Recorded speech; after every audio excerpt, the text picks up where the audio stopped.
Come and find me in the morning, after all these streets are empty, after all the world has shut down. Come and find me. Lovers move and breathe together, every heartbeat lasting longer. Slow it down, make it easier. Come and find me. I'm in hiding now, haven't you heard?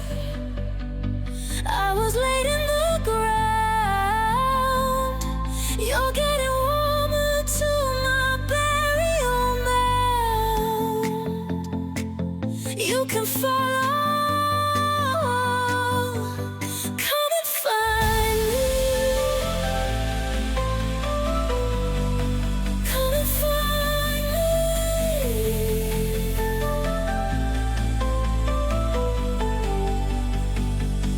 Slow it down, spin a little slower, so it's easier to hold on.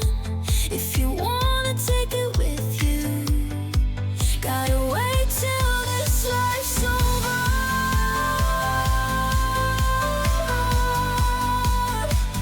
I am hiding there, haven't you heard? I was buried underground. There's room for two in this burial mound.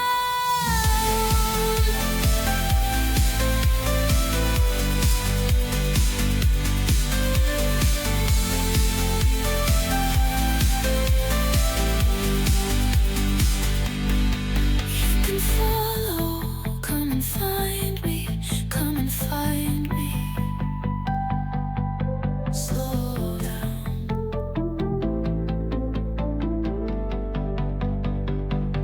Slow it down, spin a little slower, so it's easier to hold on. If you wanna take it with you, gotta wait till this life's over.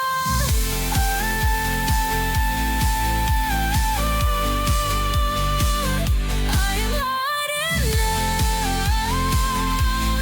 haven't you heard? I was buried underground. There's room for two in this burial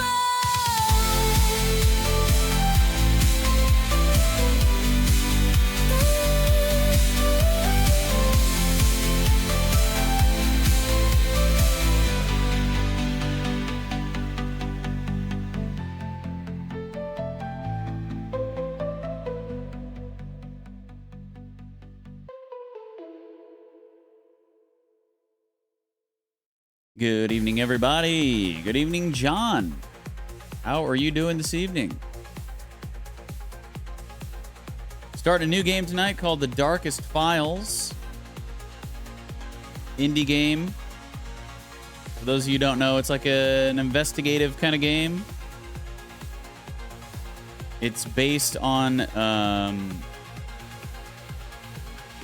Nazi war crimes.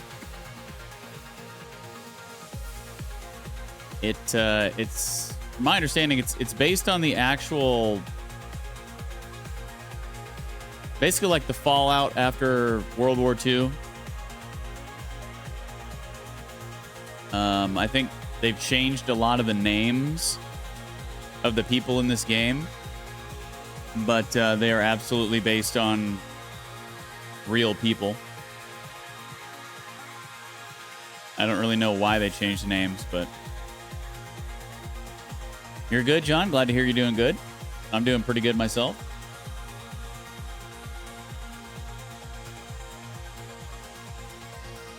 Doing pretty good. We're in the midst of planning out a little spring break vacation.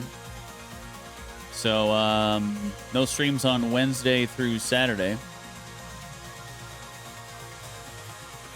I guess I'll be back on Sunday, where we will start Tomb Raider 3.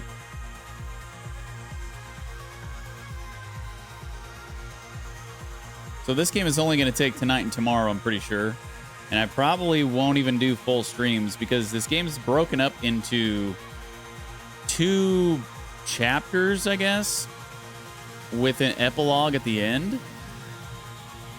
I'm thinking it's only going to be like an 8 or 9 hour game, maybe.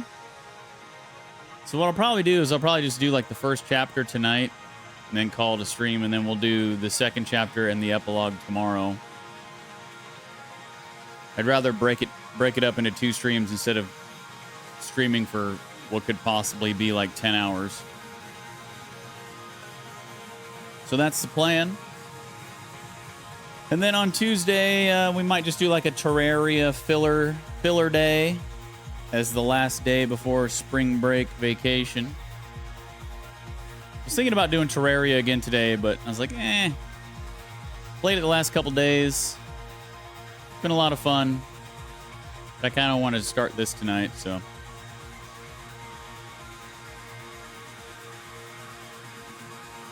I don't know how I feel about the community weekend. The Friday, Saturday, Sunday. I don't mind the community Saturday with every once in a while throwing in an extra Friday, but like doing all weekend long every weekend. Sorry, Godofo, but that's probably not going to happen as much as I know you want it to be a thing, but so without further ado, let's get started on this game. I hope everybody brought their investigative hats, their Sherlock Holmes hat. I don't have one. Just imagine that this is... I don't even know what kind of hat... What is that? What's that hat called? The, like... investigator hat with the... I don't know. We're going to be some detectives tonight and tomorrow, so... hopefully we do a good job.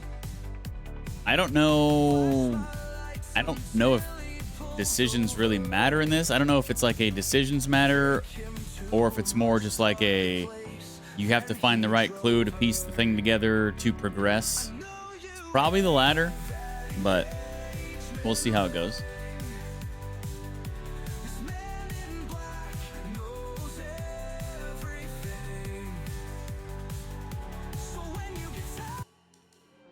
It's a deer stalker hat. Is that the official? That's the official title. The official. Google says it's a deer stalker hat. Okay, I never would have guessed that in a million years. So there it is.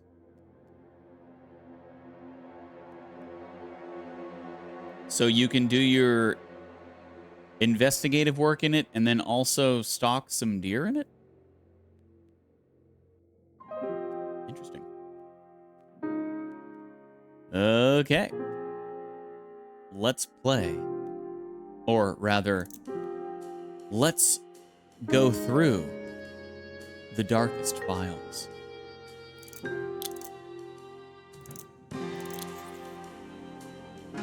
Part 1. The Insurgent. We are going to be playing in investigator mode. So there's story mode, which is basically for players who want to experience the story of the game without great challenges. So basically, people who just want the story and don't want to actually have to do any work for it. We're going to be playing investigator mode. This mode is for players who want to solve puzzles and prefer a more challenging experience. And I guess I'll just... You can customize these options, but I guess I'll just leave them as is. And I don't know. We could probably change this stuff later, maybe. I don't know. But we'll just leave it default settings for investigator mode. Here we go. The events in our game are based on true crimes committed during the Nazi era and were investigated in the young Federal Republic of Germany. With the exception of Fritz Bauer, the names of all those involved have been changed. Any similarities with existing persons of the same name are purely coincidental.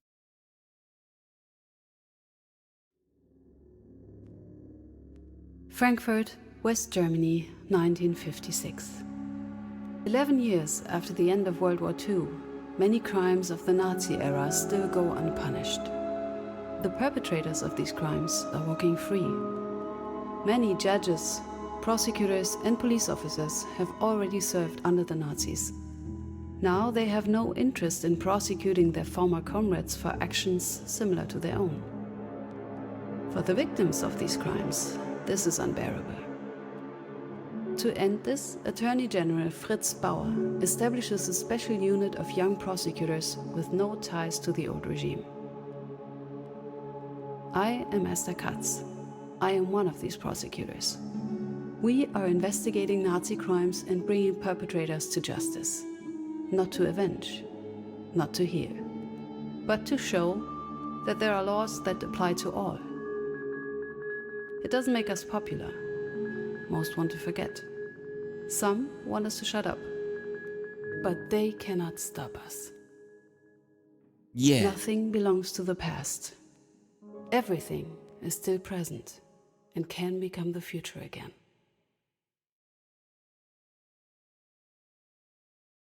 Okay. Good evening, Byrne. How are you doing?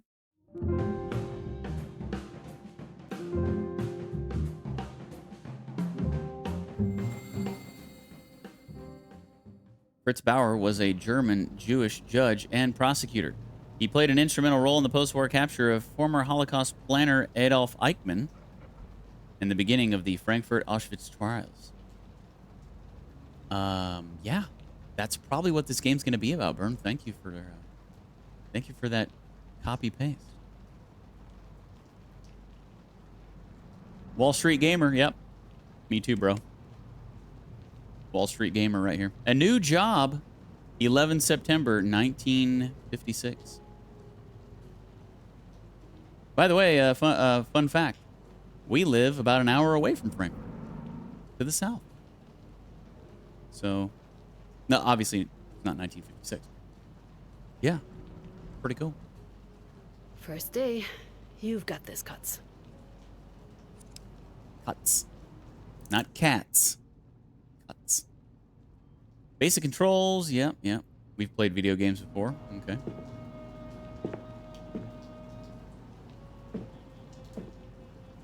Good. I'm not the first one in. Have you been to get a Frankfurter? What's a Frankfurter? Looks more like somebody's home than a prosecutor's office. Good evening, Donna. How are you doing? Welcome back.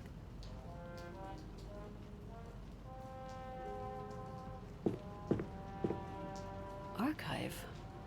Not where I should be now. No point in waiting. I'm not here for an appointment. Smoked sausage? Oh, we've had sausage since living in Germany, for sure. I don't know if it would be considered a Frankfurter, but yeah,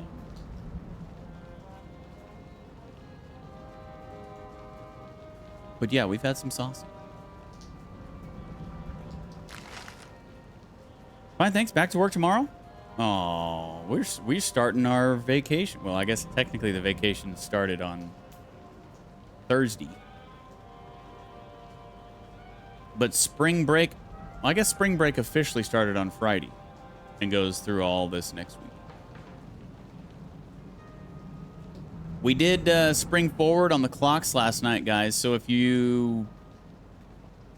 we should be back on schedule. The U.S. set the clocks forward, what, like 2 weeks ago? We have now sprung forward as well. So it should be back to normal start stream time for everybody.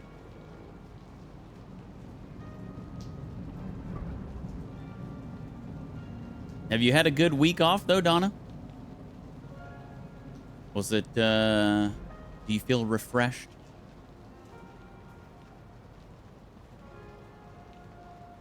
Hello, Liz. How are you doing? Die Illustrierte Sportwalker. Absolute impudence. Alfred Boff defends himself. And suddenly I could fly. Long jump winner Joseph Mueller breaks every record. 7 at a stroke. Jan Bitroff shoots down Eintracht Frankfurt to win. It's like Sports Illustrated in 1956, dude. The German version. Yeah, not too bad. Weather's been kind, so got some stuff done. Yeah, thankfully the weather's supposed to be pretty decent this coming up week. Doesn't look like there's going to be any rain, so that's good. It could warm up just a tad, and I wouldn't complain, but not too bad.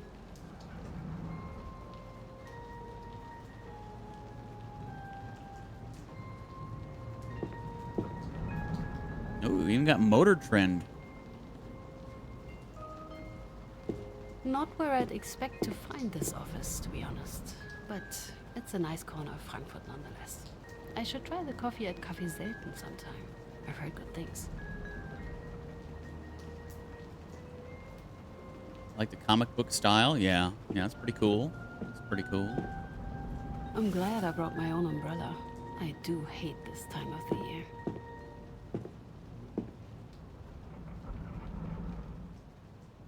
Okay. Make our way upstairs here. Hello? Anybody here? Not much of a welcome party.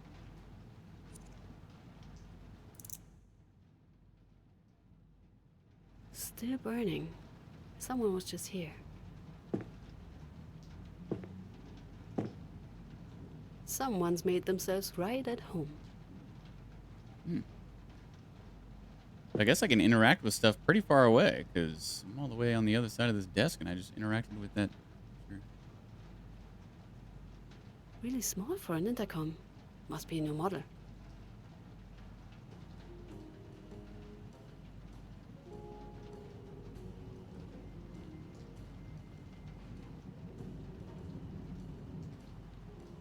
Yeah, this game takes place in Frankfurt, Germany, Liz. It's about the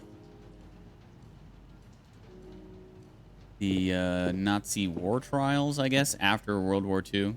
The door is locked.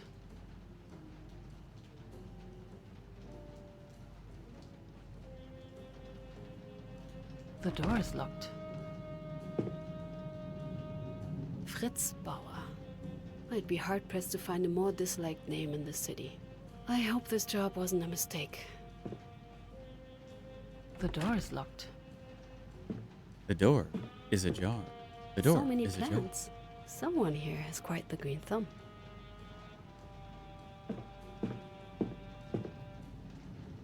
Esther Kotz, prosecutor. That must be my place. Let's keep looking around here. Maybe everybody's in a meeting? Don't know. Can't open the door. Stillect. Fashion of tomorrow. What true style is? The Lord of Hats, Robin Henkies, reinvents headwear. Milady. The door is locked. They could all be on break, right? All of them, at the same time. Early in the morning. Seems plausible. Nope, not in here.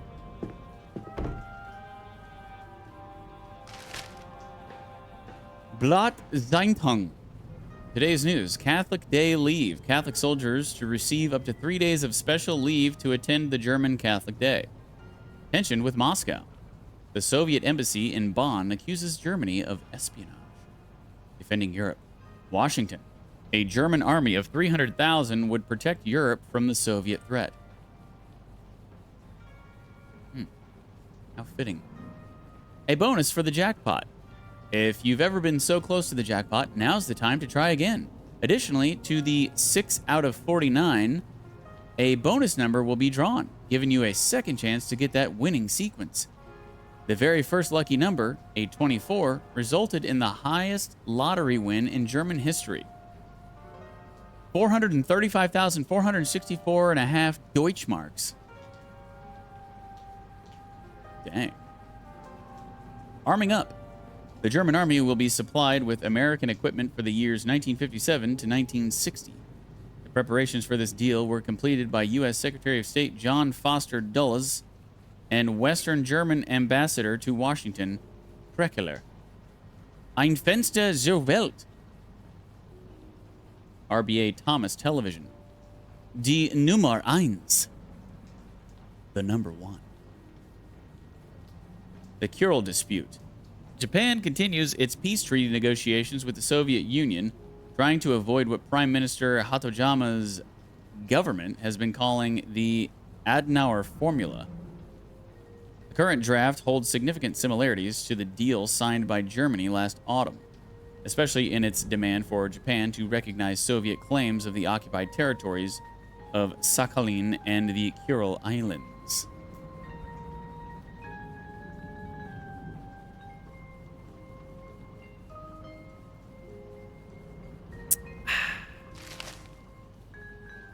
Little news for you there. Not the cleanest of places. Does it just go all day long?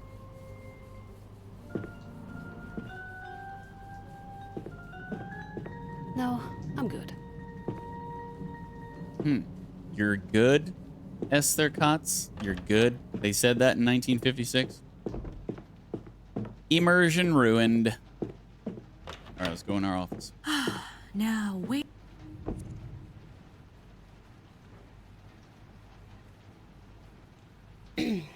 I'm sorry? It must be. Oh, hello. Good morning. Sorry I didn't hear you enter. You must be Miss Katz, right? An Australian girl?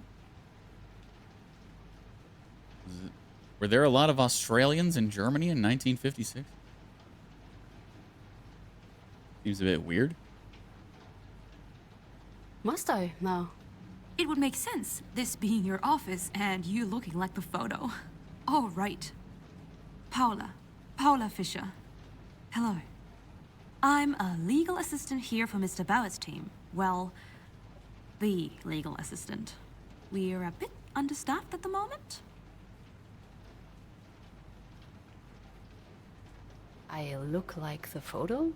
What photo? In Mr. Bauer's files, I might have given them a look, having heard about you. It's nice to meet you, Paula. Oh, it's my pleasure, believe me.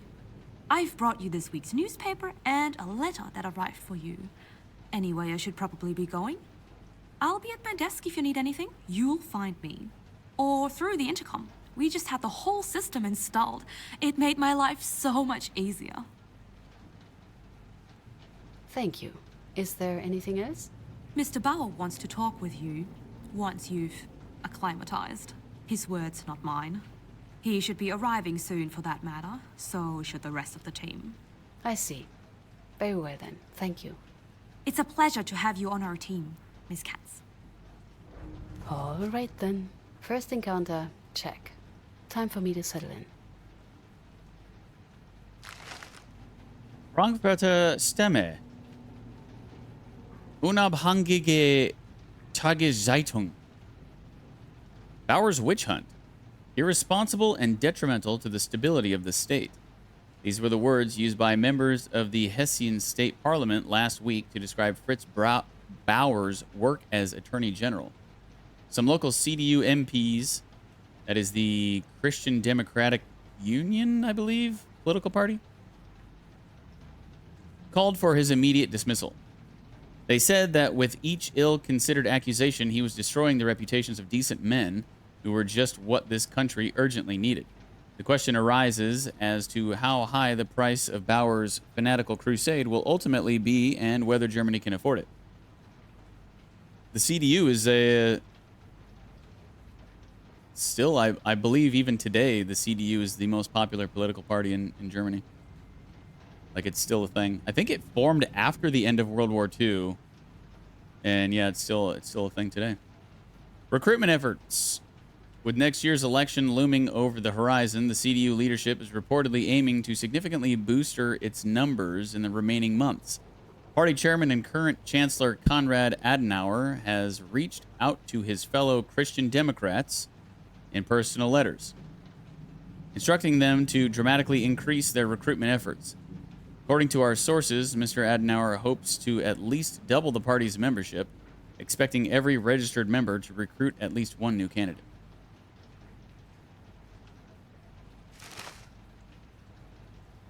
Okay. Let's have a look around the room here.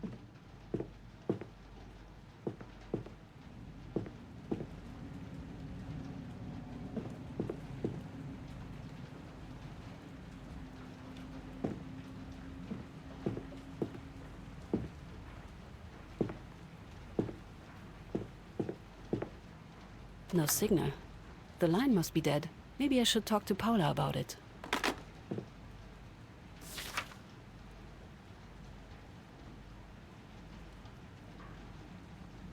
My dear daughter, my heartfelt congratulations on your promotion. Being a state attorney at the age of 28, that is no small feat. You achieved this on your own through diligence and brilliance of mind. Don't let anyone tell you otherwise. Though it is a great honor to work for the Attorney General directly, Dr. Bauer is not always easy to work with, I hear. But people are saying a lot of good things about him, too. So please, don't let me spook you. I wish you all the best for your new position. No father has ever been prouder of his daughter. With love, your father. P.S. Your mother asks if you're coming home at the weekend. I think she's still getting used to the fact that her daughter is working a job, not tending a family. How progressive.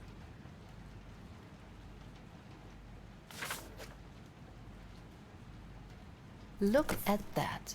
Written evidence of all those sleepless nights. And a ton of coffee. But here I am. I finally made it. Pretty sure it was all worth it. Hessian Ministry of Justice, Judicial Examination Office. The legal trainee Esther Katz, born on the 12th of December 1927 in Frankfurt am Main, has absolved the second state examination with success. Thereby, the trainee has reached the degree of Assessor of Law and Criminal Law, with all the rights and privileges pertaining thereto.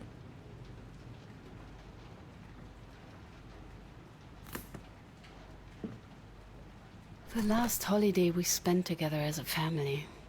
I'm so glad Dad made us do it. Franz was such a show-off that summer. Always trying to impress the girls. I wish you were here, big brother. Is this horse trying to eat Mom's hat?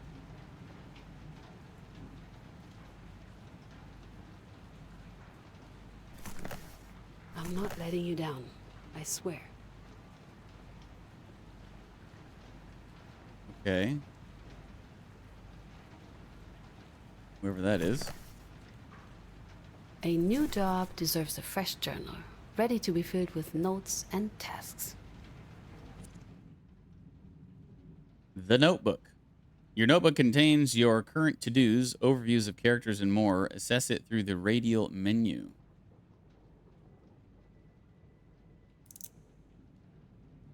To have quick access to all your important tools, you can use the radio menu by holding middle mouse or tab. The radio menu gives you access to your notebook, documents, the pause menu, and the dialogue log. A horse tried to eat my shirt in Malaga once? Really?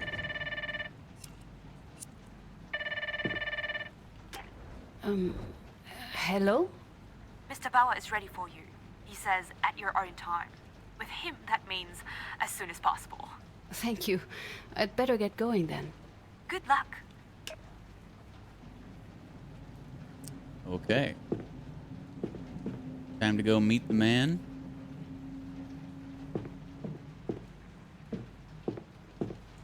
Mona's Gaststätte. If the wine is good, I'd probably be a regular customer by the end of the year. With so many smokers here, I doubt this office will ever be free of the cigarette smell. They are supposed to be good for you, though. That's what my doctor said. There you go. That's right, guys. Cigarettes are good for you. Listen to your doctor.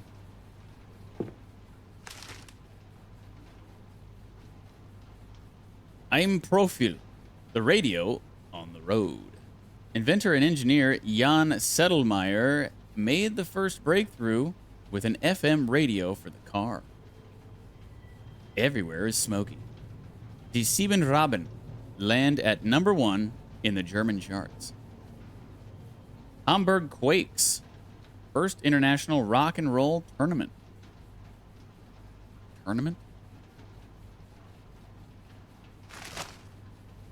Like a battle of the bands? A Bavarian landscape. Pretty, I suppose, but not really my taste. She's a city girl. She's the city boss girl.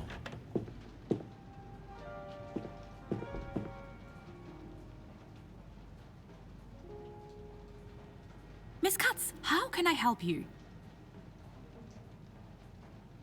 I tried to use the phone before, but it looks like the line is dead.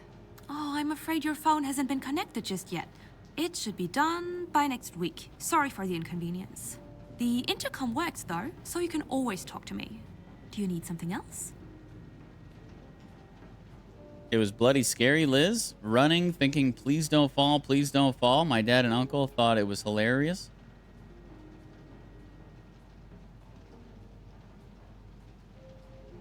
Oh, I didn't read the previous part. I've also been chased across a field by a full-on horny horse. Like, huh? Like he was trying to mount you or something? What do you mean by horny horse? Now that's scary. Paula, where can I find Mr. Bauer's office? It's the door on your left, at the end of the room. Small brains, but they are well blessed elsewhere, let's say. I mean, isn't that kind of the case with humans too? A little bit. At least that's what I tell myself.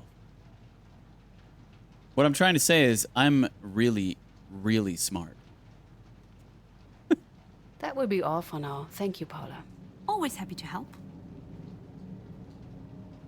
Five-legged horse, yeah. Yeah. It's frightening. You ever seen an elephant? Jesus.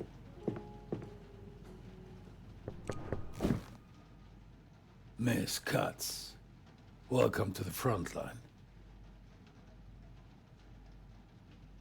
The front line, Dr. Bauer?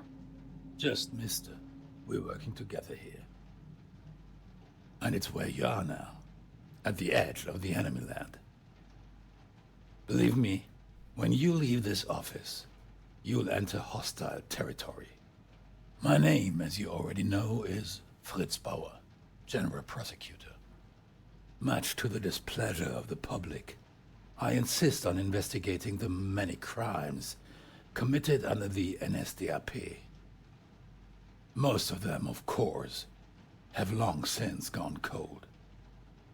And nobody out there truly wishes for us, for you, to solve them. Or frankly, to even touch them. A rather thankless job, may I say. Are you up for it?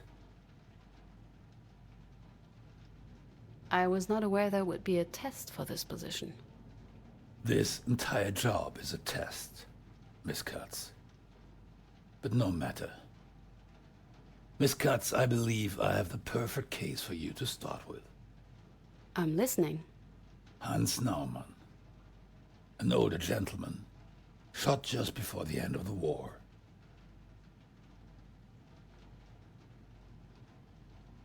What do we know about the case? According to the victim's wife, her husband was taken by uniformed men for no reason. He never came back.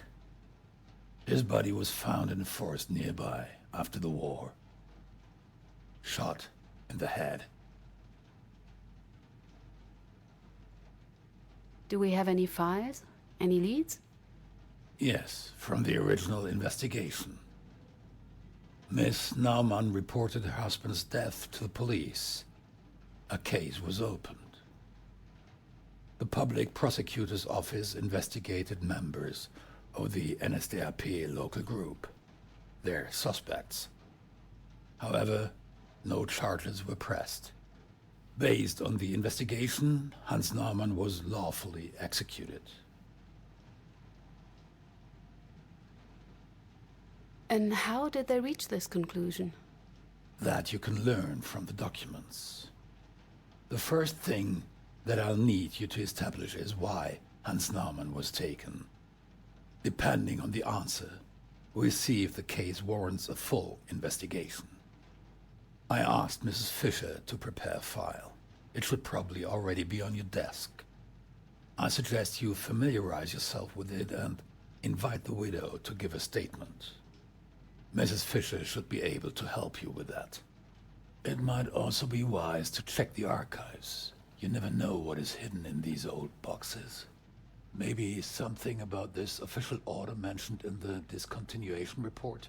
Ask Mr. Bournemouth for the keys. I believe he has a spare set. Good luck, Miss Katz. Right. Get the keys, check the files, and invite the first witness. And I need a refresher on the Nazi hierarchy.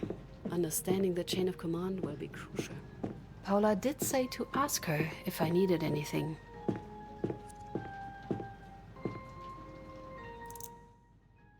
Paula can be tasked with various things, like looking for missing files, doing more research on certain topics, or call in witnesses. You can also chat with her about the various happenings in the office.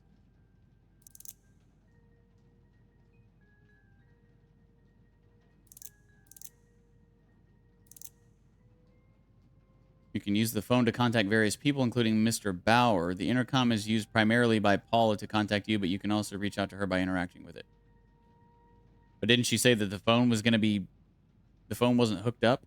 It won't be hooked up until next week?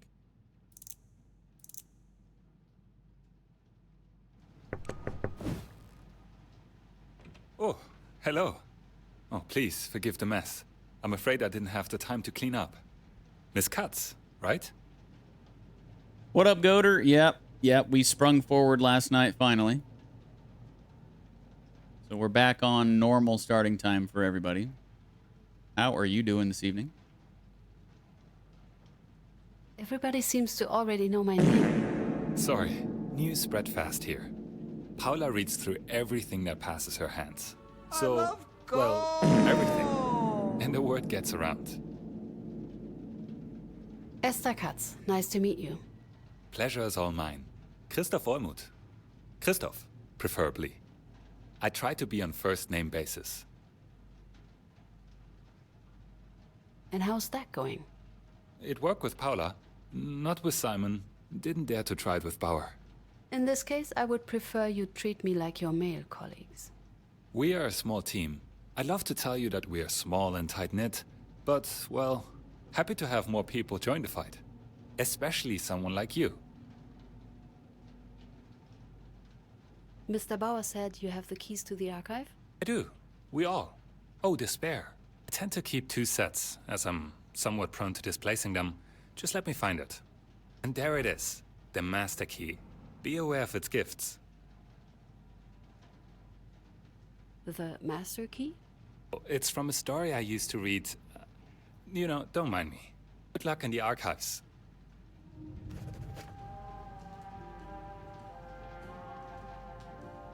Yeah, you did that. You did that toot right before he apologized too. It was like he was like, "Sorry." I'm like, "Huh? Is that him?" Miss Katz, how can I help you?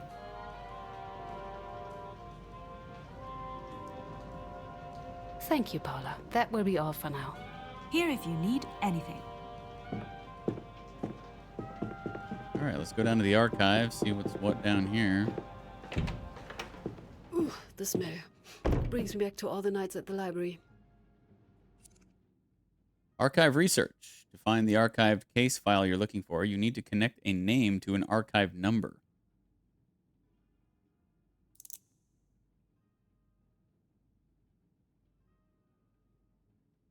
You can then search for that number in the bookshelf.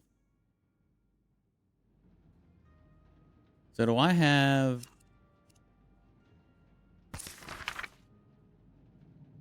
Okay. Let's read the case file first, I guess. How do I... Here we are. 5HN 1956 24 TAC 4. Naumann.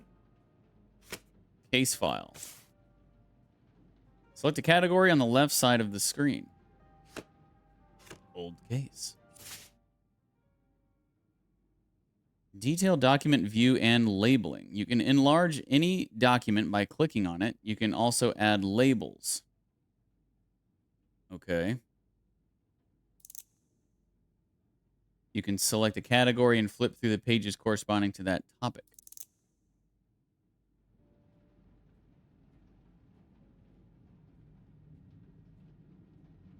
Police Department, blah, blah, blah, Munich. Public Prosecutor's Office, Munich. Hohenstrasse 52, West 8000, Munich, Munich, 12 January 1947. Official case number, person responsible, Manfred Wagner. Dear Mr. Baustian, the investigation into the death of Hans Naumann from Munich has revealed that he fell victim... Oh, this is how we... Okay. Has revealed that he fell victim to a violent crime. For details, please see the attached file report. We were able to identify 4 possible suspects who were connected with the victim's disappearance. Alfred Faltman, Hermann Kiebitz, Karl Schickert, Herbert Schwartz. The police investigation is thus considered closed, and we hereby officially turn the case over to your prosecutor's office. If you encounter any questions during the examination for indictment, please do not hesitate to contact us at any time. Manfred Wagner.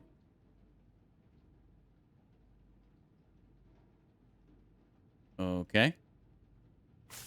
Police report on May 10th, 1945. Hey, that's my sister's birthday. May 10th. A dead body was reported to the police in a wooded area near Munich.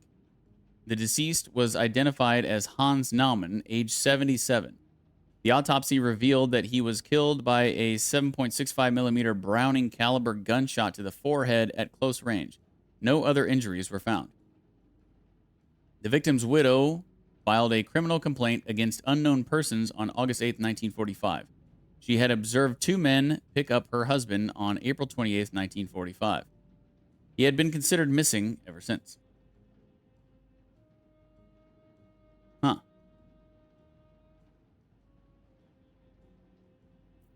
Wait.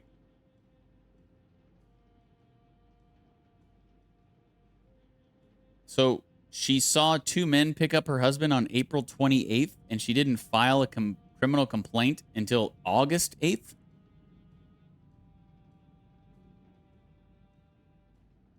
He was missing for over 3 months before she did anything? What?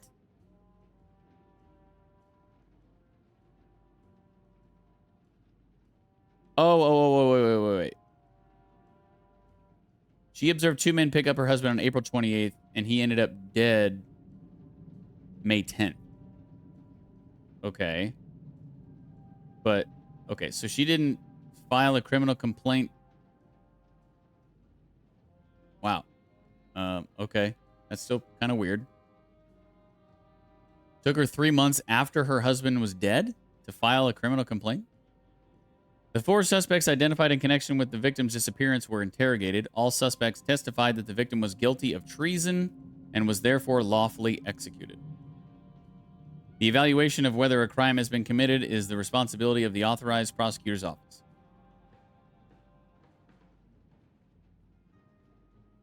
Well, if it was lawfully carried out, why'd they kill him in a forest and bury him? Kind of weird. Okay.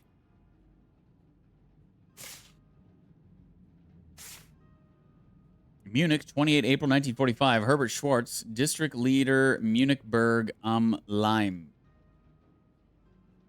Report on record. M. Mittermoser, block warden. Block warden Mittermoser saw a man climbing up the block's flagpole, attempting to tear down the Reich flag and replace it with a white flag. Mittermoser ordered the perpetrator to stop and attempted to apprehend him. The perpetrator attacked him and fled the scene. The block warden was injured in result. Mittermoser is certain that he recognized a young resident of the block, Jan Naumann, as the perpetrator. Measures taken. Wait. A young resident of the block? Wasn't this dude 77 when he was killed?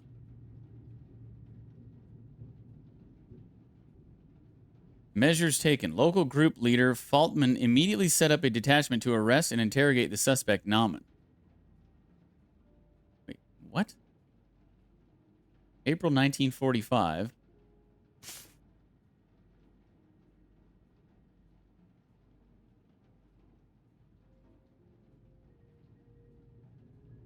He was dead May 1945.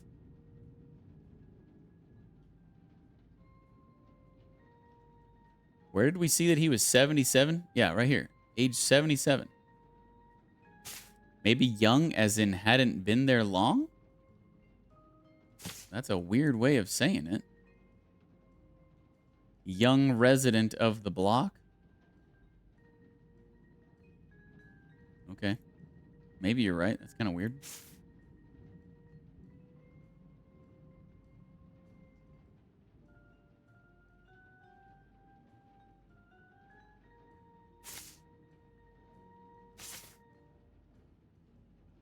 Ludmilla Naumann.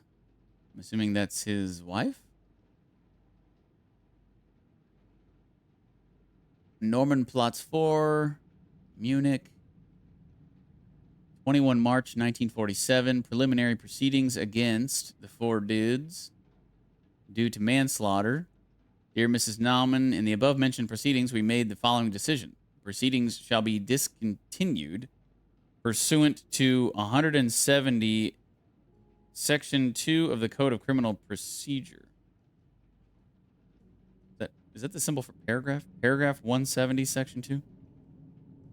Reasons. The victim, Hans Naumann, was a communist insurgent who carried out highly treasonable actions in a wartime situation. The execution ordered by the district leader was carried out according to the law in force at the time of the crime and the official orders of the regional leader for Gau Munich, Upper Bavaria, Helmut Solbrig. Signed by P. Balstian, prosecutor. Legal basis. The proceedings against A. Faltman, H. Kiebitz, K. Schickert, and H. Schwartz were discontinued on the basis of the laws stated below. Excerpt from Article 103.2 of the Basic Law in 1949. An act may be punished only if it was punishable by law before the act was committed. Excerpt from Article 91b of the Criminal Code of the German Reich up to September 1945. Anyone at home or as a German abroad who abets the hostile power during a war against the Reich or causes a disadvantage to the military power of the Reich or its allies will be sentenced to death or life imprisonment. In view of these two laws, it is not possible to carry out further investigations into this case as the suspects acted accordingly to the contemporary laws in their execution of the victim, H. Naumann.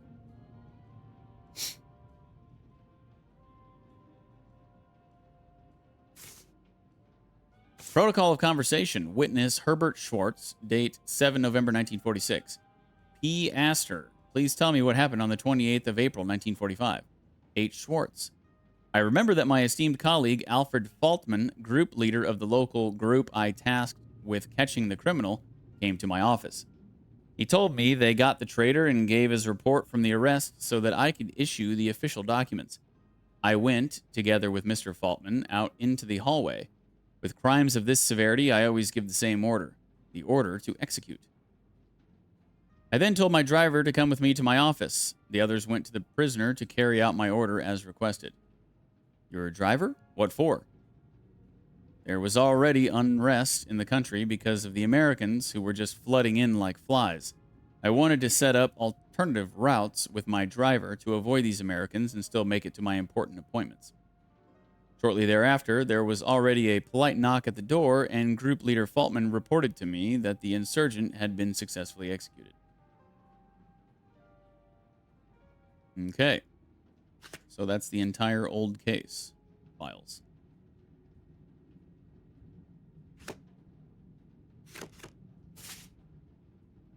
We didn't make any bookmarks. Okay.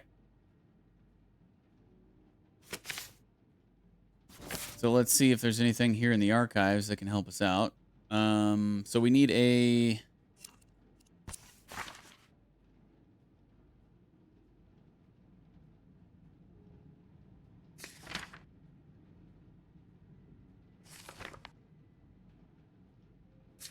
Okay, so she automatically takes notes here in her notebook. We have some persons of interest here. George Kotz is our father. Between the law firm and his party membership, he simply works and worries too much. Nothing new there, but he is getting older. Not that he'd admit it, of course. Mom, Frida Kotz. She only wants what any mother would for her daughter, for me to marry a lawyer. Becoming one myself wasn't what she'd consider a valid alternative.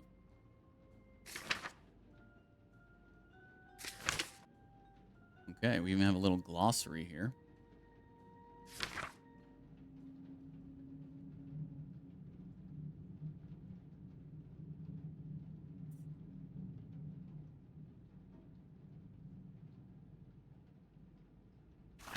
Okay, so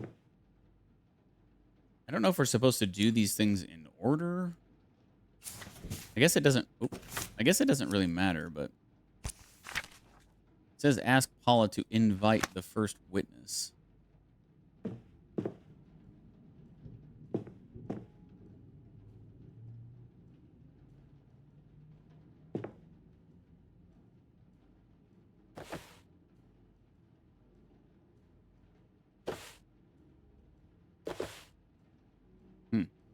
Okay.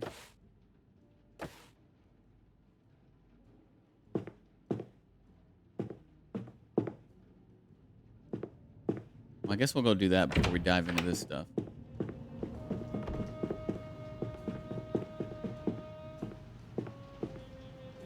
Miss Katz, how can I help you? What up, Burgess? How are you doing, dude? I need you to invite a potential witness. Of course. Who should I reach out to? Ludmilla Naumann, the victim's widow. I want to hear her version of what happened. Of course. I'm on top of it. Anything else? I'm doing pretty good as well. Glad to hear you're doing good.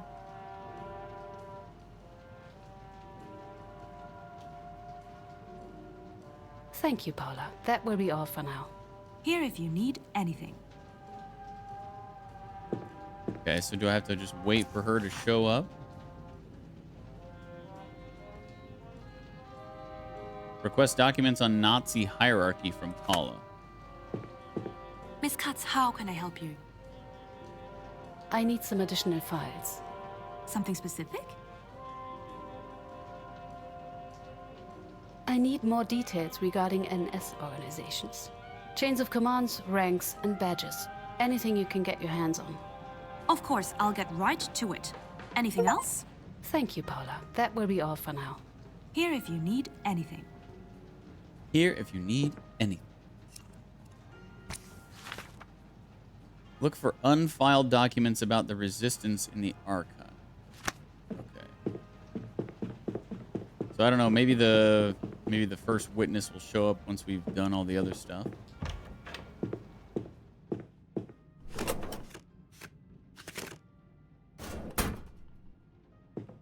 There you go.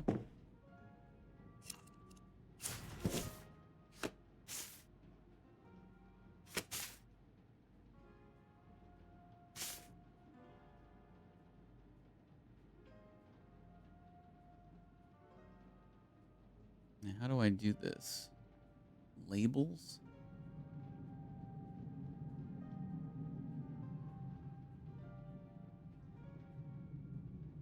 Oh, they're just like little tabs, huh?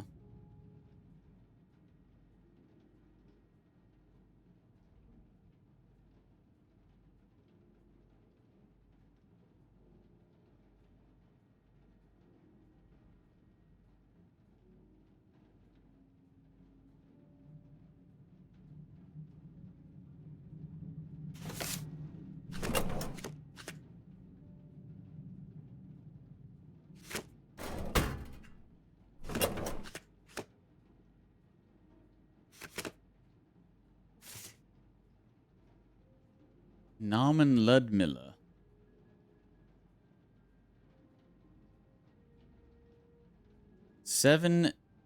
June 1956. 28-4.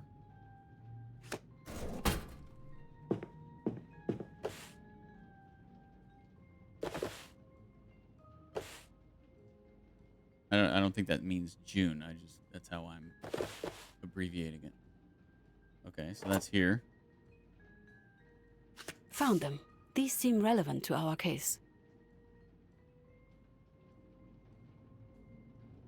Man, I'm so good at looking at files. Munich, March 13th, 1945. Official order. Germans, national comrades.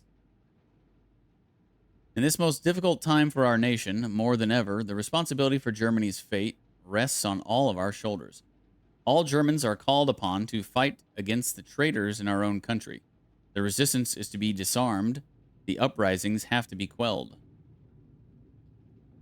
Why is this highlighted? Before it was highlighting like the block that I had moused over, but this is just... I don't know, maybe it's a bug. Anyone who propagates or approves of any measures that would weaken our resistance against the enemy is a traitor and must be shot. Any attempt at insubordination must be met with immediate removal from all public positions and expulsion from the party. The name of Germany will not be tarnished. I trust in your confidence, your absolute allegiance and discipline. Helmut Solbrig, Regional Leader, Gau Munich, Upper Bavaria. Citizens, the war is over. The oppressors have lost. Do not defend the city against the Allies. Avoid unnecessary bloodshed. Tear down the Reich flags from the roofs. Raise the white flags. Welcome our liberators. Freedom is near. Death to the Nazi criminals. Join the campaign to liberate Bavaria.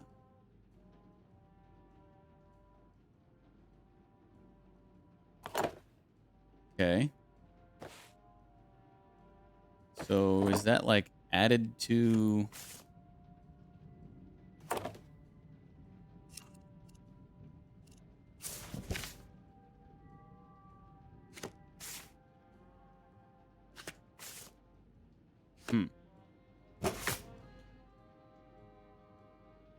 Okay.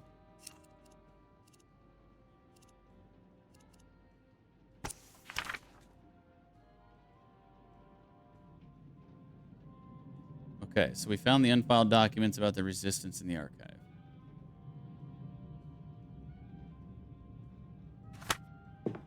Paula, how often do I need to tell you that my plaque belongs on my door and not on the floor? That voice. Oh no. And how often do I need to remind you that I am not your handyman? Just fix my door, Paula! Ugh, no. No. There's no way it's Peter's. Just no. I need to check it. Please let it not be him. Well, from the subtitles, I hate to break it to you, Esther, but it's him.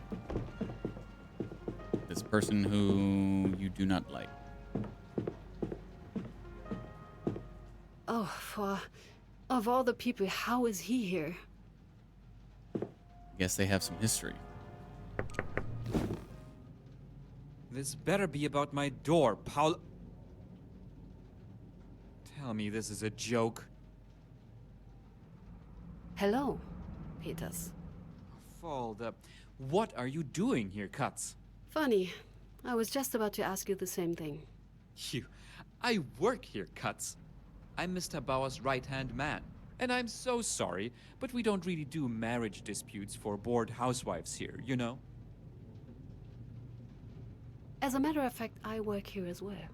And I must say, this job just got much less appealing. Just my luck. So you're the new hire, Katz. In the flesh. You won't last a week. Oh, so you did find your confidence in the end? Or is it still going to be like that time you scored 4th in class and threw a fit? Classy, as always. You know what? I don't have time for this. Get out of my office, Katz. Try not to embarrass yourself. There's nothing left for me to do. I should call it a day. Oh. So I guess dude's wife isn't coming today, huh?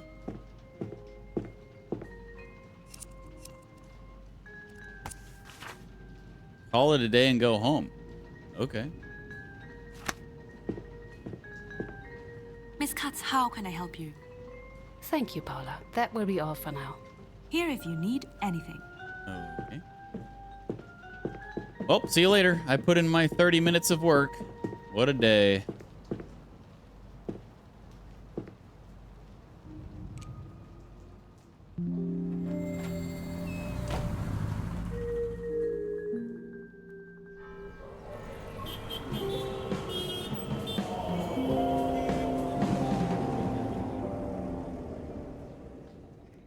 The Widow. 17 September 1956. So this is 6 days later. She couldn't have come any sooner? Took her 6 days to get to the office? Jeez. No rush. Miss Katz, if you'd have a moment. I do have a moment. My Australian secretary. Yes, Paula? I found some documents you asked for. They're waiting in your inbox. Oh, and there was a call for you. Asked for you to call back. I wrote down the number, left it with the files.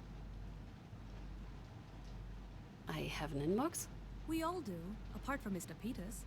He demands everything be handed to him personally, as if we weren't already understaffed.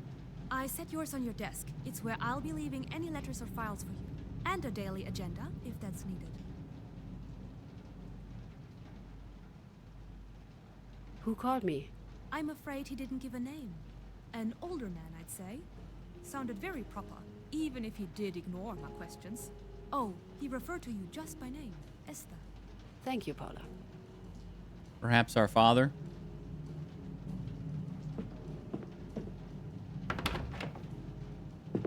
Wait, is the inbox? Civil codes, Bereichsgesetz, Seneca, and some Franke and Neumann. Quite a collection. Wait, is that a Sachenspiegel? I think Dad had a copy of this edition.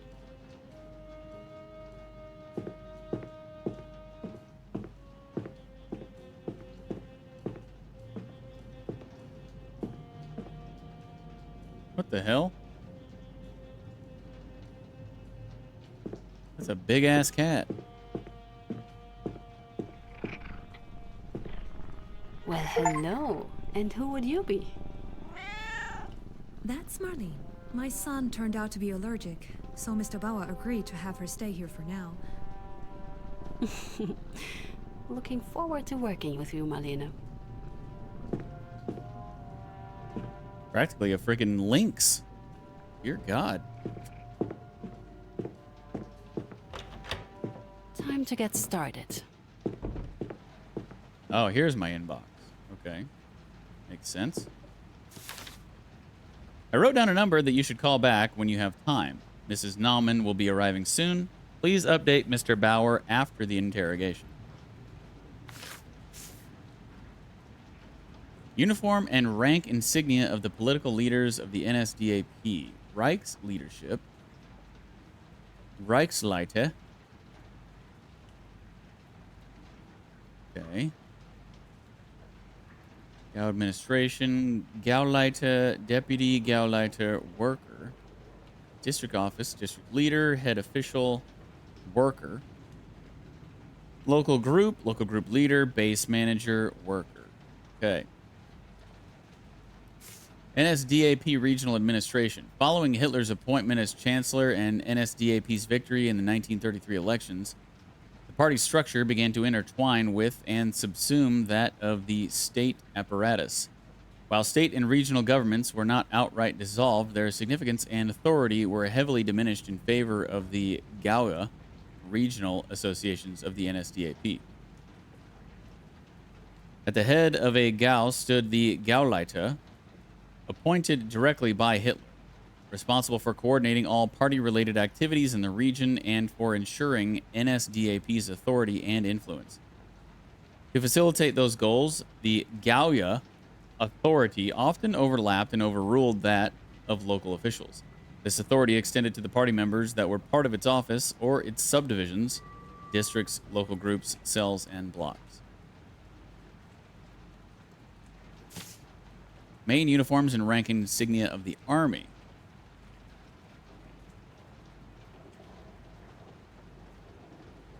Okay. Junior officer, junior sergeant, Luftwaffe, sergeant, probationary, senior sergeant cadet, senior sergeant, private first class, corporal under 6 years of service, corporal over 6 years of service. The Heer, German Army. With the German rearmament and the establishment of the Wehrmacht in 1935, as per the Restoration of Military Sovereignty Proclamation, the armed forces of the Weimar Republic, and the Reichswehr were renamed and reformed into the Heer, or the German Army. It was secretly expanded in the preceding years, nearly tripling in size from 7 infantry divisions to 21.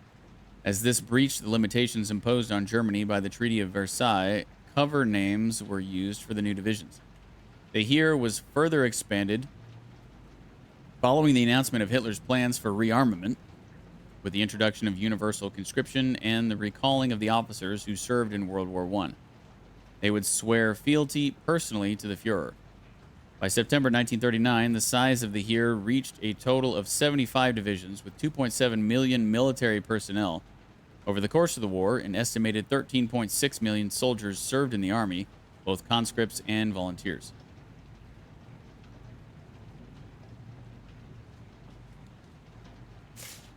Uniform and rank insignia of the German police. Master, head police constable, and senior junker. Territory senior watchmaster, watchmaster over 4 years of service, junior watchmaster less than 4 years of service. Captain of the protective police of the municipalities, reporting suit.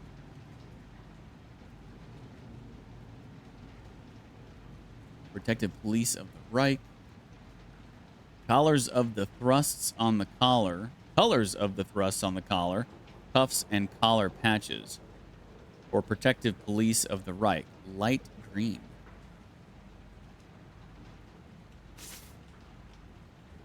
Schutzpolizei, protection police.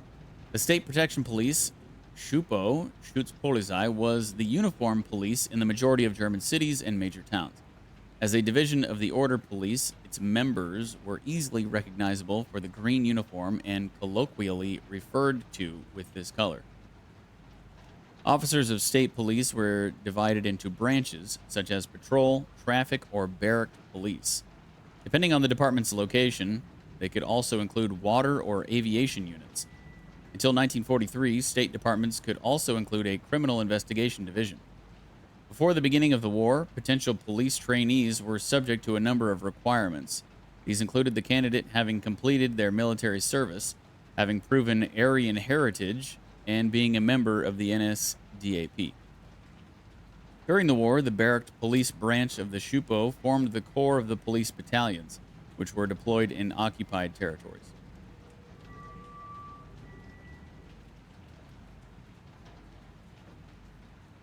Oh, could I have added that to the... Oh, shoot. I think I could have added the last thing to the case file. The thing I got from the archives. New documents available. Frankfurter Stimme. Amnesty for the communists? Federal Minister of the Interior Gerhard Schroeder remains opposed to the Bundestag's calls for political amnesty. Following the delegalization of the KPD in August, the number of criminal cases against its former members continues to rise, threatening to overtax the criminal justice system. With over 3,000 new charges being brought against these suspects of politically motivated crimes, each of them will soon require pre-trial detentions. Globke's defense. Mr. Globke's defenders, with Chancellor Adenauer at the head, do not hesitate to voice their support, drawing similarities between the attacks on him and the persecution of influential figures of the Weimar period. Presenting his role in the Nuremberg racial laws as a voice of reason and an attempt at preventing worse thing from happening, they describe the accusations as careless bad-mouthing, endangering the democratic life of our country. I still can't believe Peters is working here. Peters? I wonder if anybody can tell me how this happened. Let me see if I can go... Oh, shoot.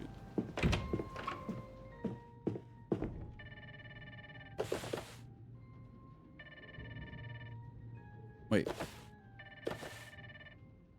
It's not here anymore?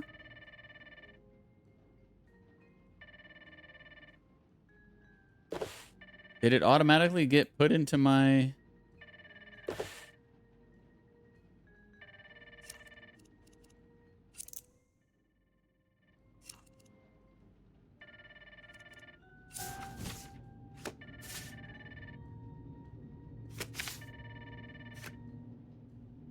It didn't. Well, shoot. Did I jack something up?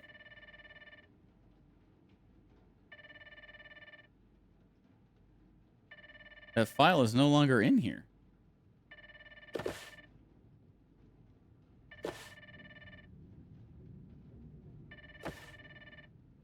Okay.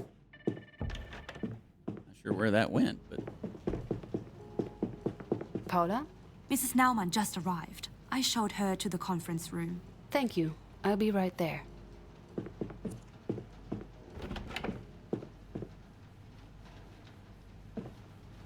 Oh, was that... Oh, that was probably Paula on the intercom.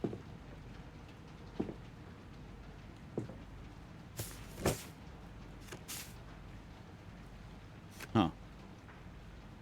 I don't know, maybe we couldn't add it, but I don't... Because this also automatically added itself.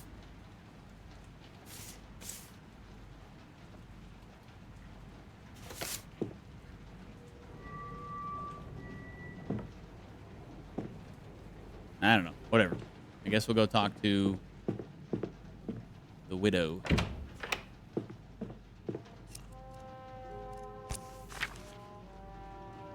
Ludmilla Naumann, my first witness.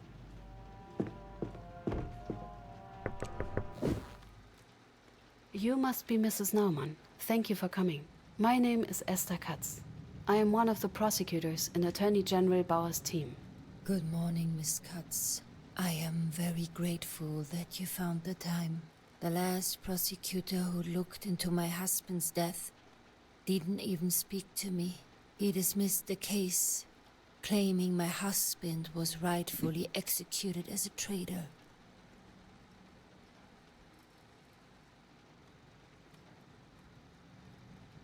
Did your husband do anything for which he could be accused of treason? Of course not. The men that took him weren't even looking for him. I see. I know it's not easy, but please take me through the day your husband was taken.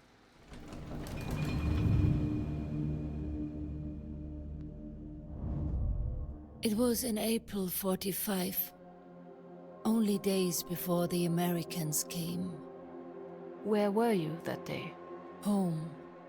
We lived in a small house. Hans was upstairs when the doorbell rang, before someone hammered against the door. Interactions and memories. You can focus on certain objects of interest with left click to ask a question related to it. There are optional and story related interaction objects highlighted in different colors. Main story objectives are marked in yellow, whereby optional ones are highlighted in teal.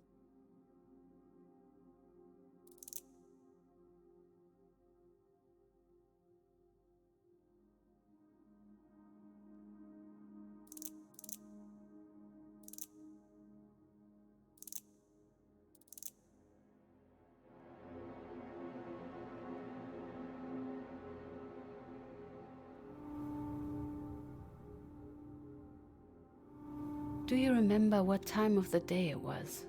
We just had lunch, so it must have been close to 1 p.m. Yeah, that's kind of cool. The clock updated.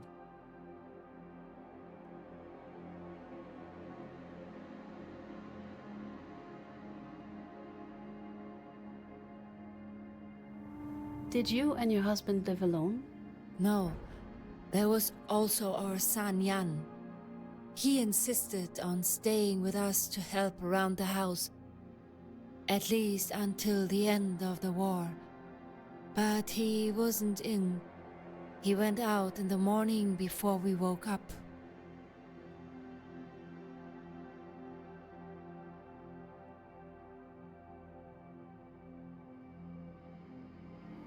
When you opened the door, who was it?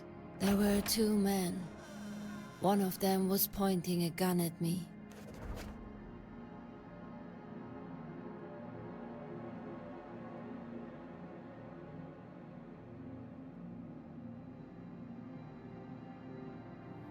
Do you remember what they looked like? Both wore uniforms. Brown ones, if I'm not mistaken.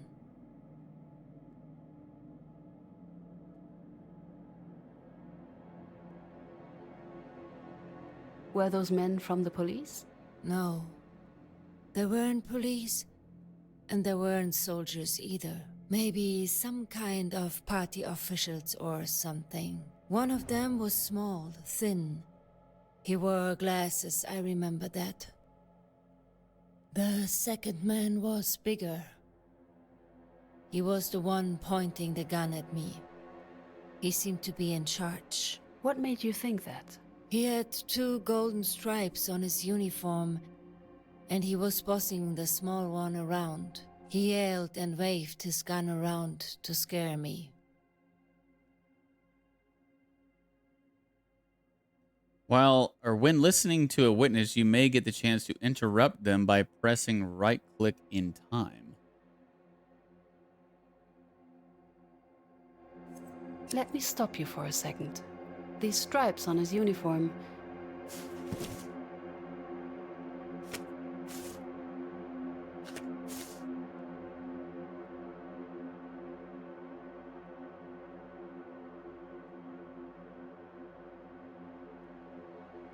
Stripes. District office, local group.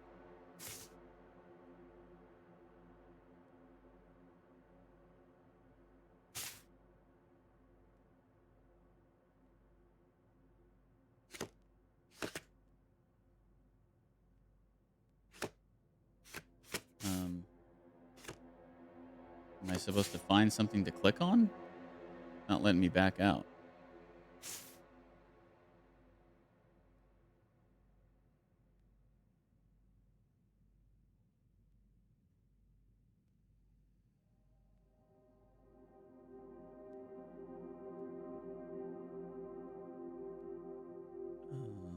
Can I ask her about it?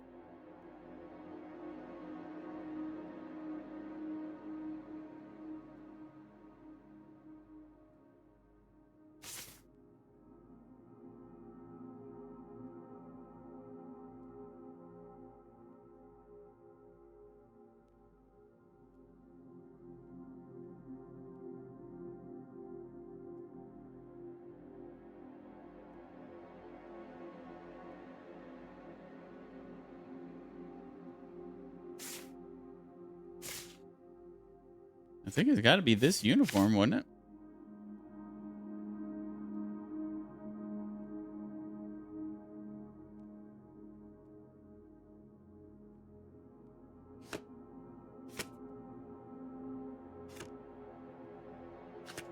I don't know. It's not letting me back out. I don't know what I'm supposed to do.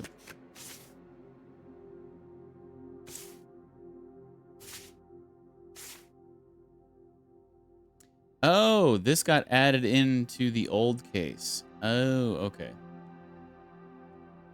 This was the stuff that we found in the archive.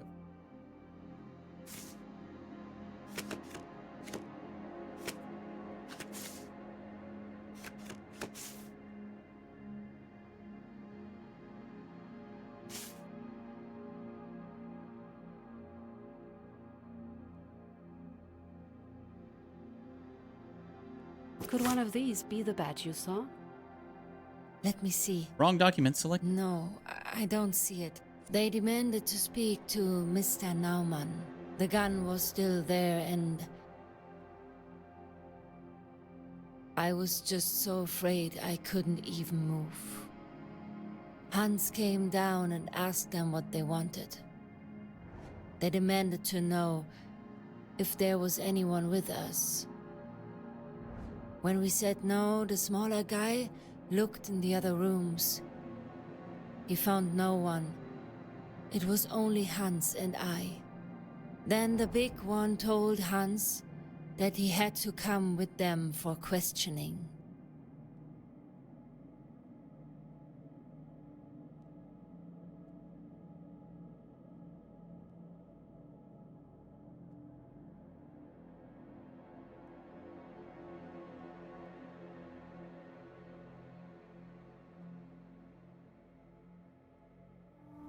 And your husband? How did he react? Hans remained polite the whole time. He asked them why it was necessary, but the man ignored him. Then everything happened so fast. The small one said they'd let him go if our son would turn himself in. Then they just herded him out, like an animal. Okay. Case rating. Once a case has been completed, you will receive an evaluation.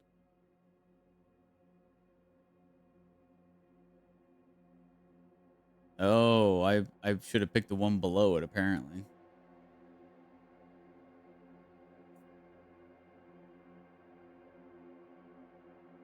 Your rating depends on 3 factors: how well you can support your theory with evidence in court, whether you interrupted the witness with the correct document, interrogation, and how thoroughly you search for additional information during witness testimonies.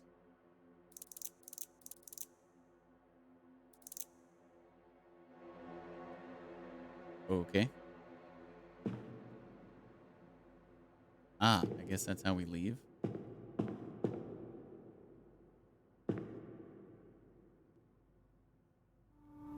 Did you see something outside? It has been a while, I'm not exactly sure. There was a car, I think. Yes, one of those big, terrible trucks that they used. I remember them. They were just everywhere.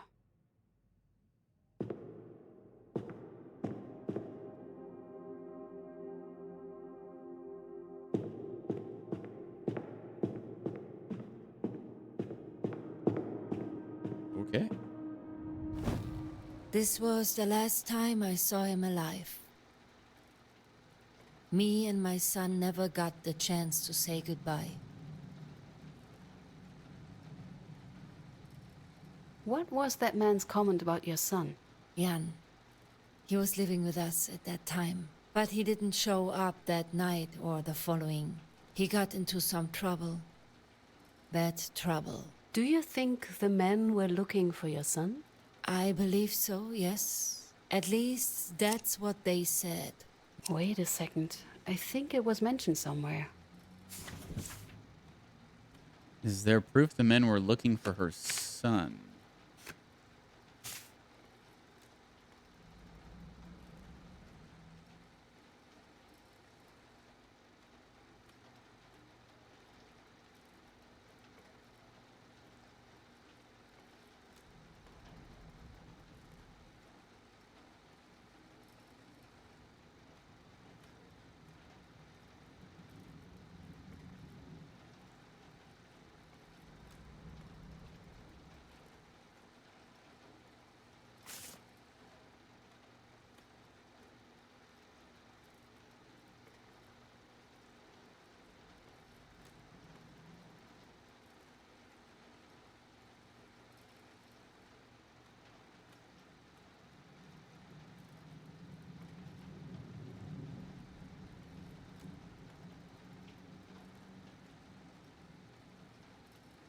Huh. Young resident of the block, Jan Naumann. Oh, okay. So that was talking about his son, not him, before when we were talking about that.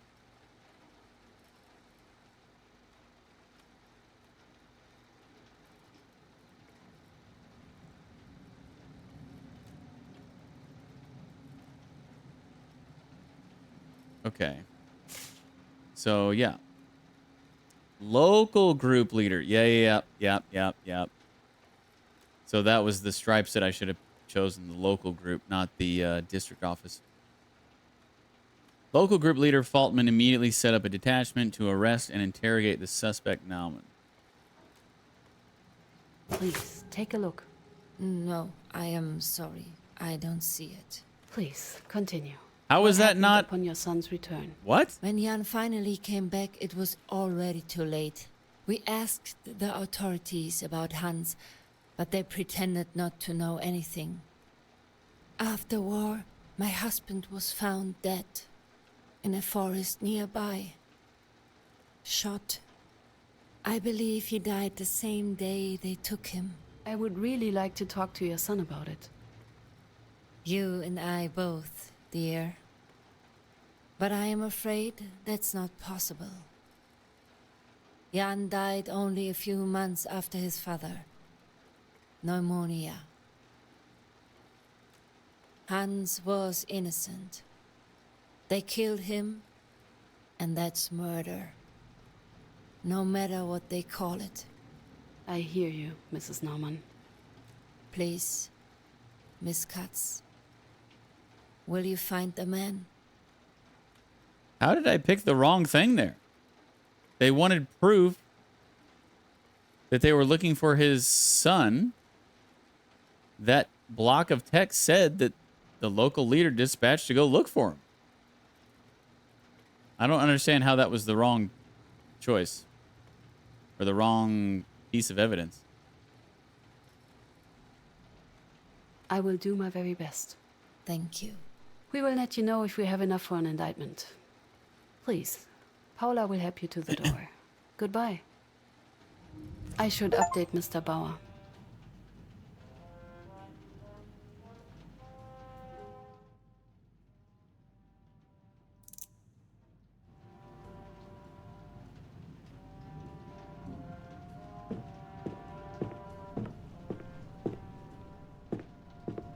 Cat is always looking at us. It's creepy.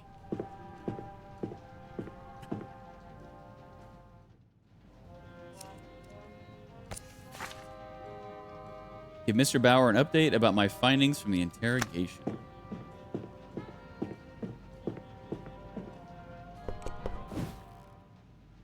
Hello, Miss Katz. Any news regarding the Naumann case? And quite surprising ones. As it turns out, he wasn't even supposed to be arrested. The men were looking for his son, Jan Naumann. When they couldn't find Jan, they took Hans instead, the father. I assume that's what Miss Naumann told you. But are you sure she is telling the truth? According to the files, the man they were looking for had climbed up a flagpole, torn down a flag, and beaten up a block warden when he was caught in the act. Hans Naumann was 77 years old at the time. Of course, there are older men who are in good shape, but... Pulling down a flag and beating someone up seems unlikely. I understand. Yes. I see, but why did the man take him, if they knew he was innocent?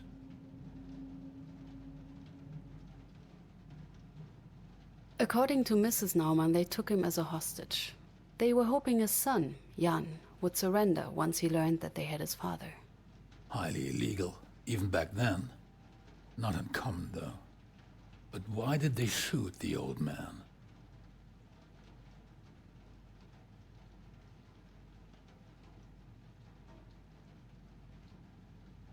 His son didn't turn himself in as they demanded. They could have seen that as enough reason to kill their hostage. Perhaps, but they hardly gave him enough time. Nonetheless, it is a case for us. For you, specifically. I will officially reopen the investigations tomorrow. You need to find out who was at the crime scene when Hans Norman was shot. We need witnesses. I'd start with the names mentioned in the files of the first investigation. Excellent. Let's get this case to court, Miss Cutts. And be mindful of time. We do not have nearly enough of it here. Since you have never led a case before, I want you to be prepared. Mr. Peters has agreed to look over your shoulder and help you out. Present your findings, prove your claims. Please reach out to him. I'll do what I can. I'll need Paula to get me more information on the suspects. And I suppose I should share the good news with Peters. Just great.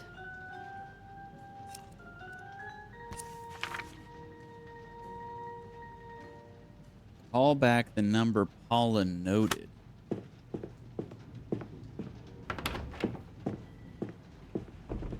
Wait, which number? Who do I want to call? Number Paula wrote down, I guess. Whatever that is. Hello? Father? I didn't expect you'd call me here. Oh, Esther, my dear, so good to hear you. Did you settle in all right?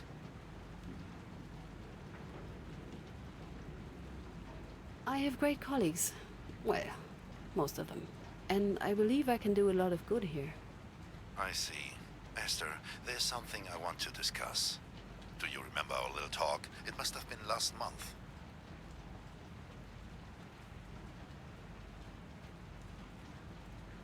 Please, don't start again. I'm not interested in family law.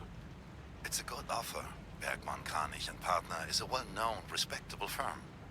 Many would kill for a chance to work there. And Bergmann is one of my oldest friends. He'd make sure your talent doesn't go wasted.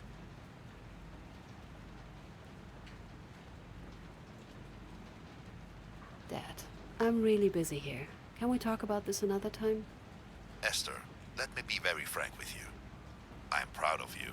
I really am. A prosecutor at your age, with a view on women on our line of work being what it is, I'd have to be a fool not to. But your mother and I, we are worried. Do you have any idea what they say about Bauer? He's one of the best prosecutors in the country with a spotless record. Just as I feared. You must broaden your horizons. Read some other magazines, perhaps. Listen to your father. Leave. Nothing good will come from this.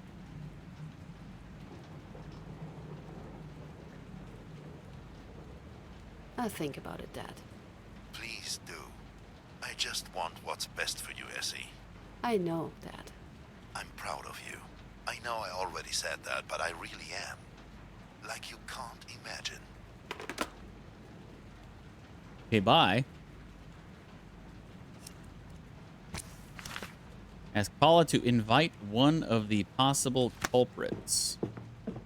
So one of the four names that we saw in the documents. That poor man. And that poor woman. She lost everyone she loved in a matter of a few months. I really hope we can help her. I hope so too. Anything I can do?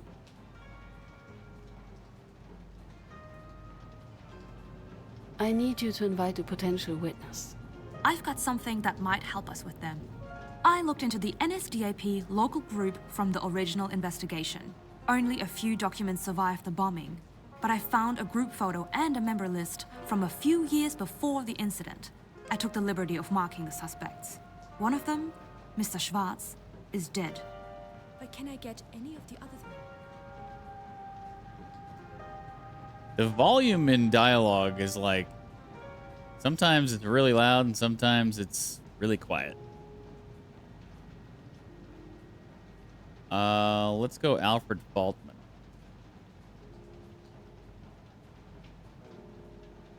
Please invite Mr. Feitman. We'll reach out immediately. Anything else? Thank you, Paula. That will be all for now. Here if you need anything. Request more information about the suspects.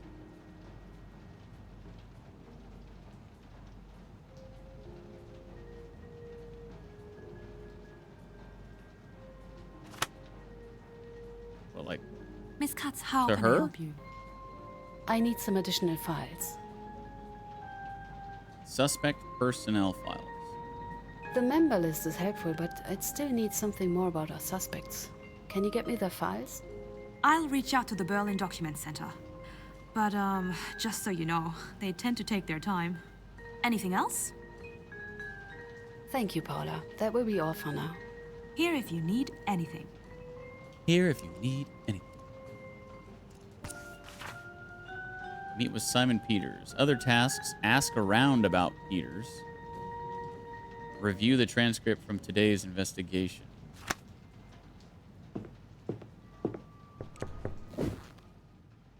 Est, Miss Katz. Welcome.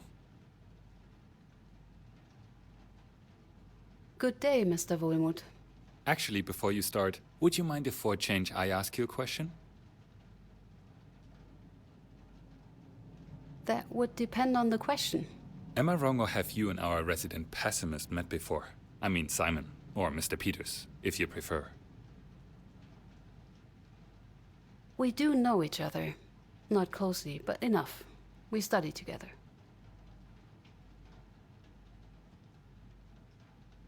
I didn't really expect to see him for a while after that, to be honest. Especially not here. Not someone who'd take a job like this. Or so I thought. We didn't really get on well, though. We did even worse than here. So that's saying something. So yes, we've met before. Was he always this much of an ass? Again, I didn't know him closely. So, what about you? Me? What do you make of him? Oh, he's a nasty piece of work. Unpleasant to be around. He makes everyone around him miserable. Oh, But he's a capable prosecutor. Very capable indeed. I'm glad he's on our side. Anyways, is there something else I can help you with?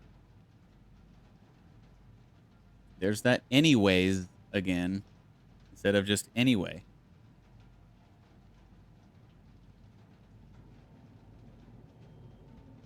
I have some questions about somebody. Who would that be?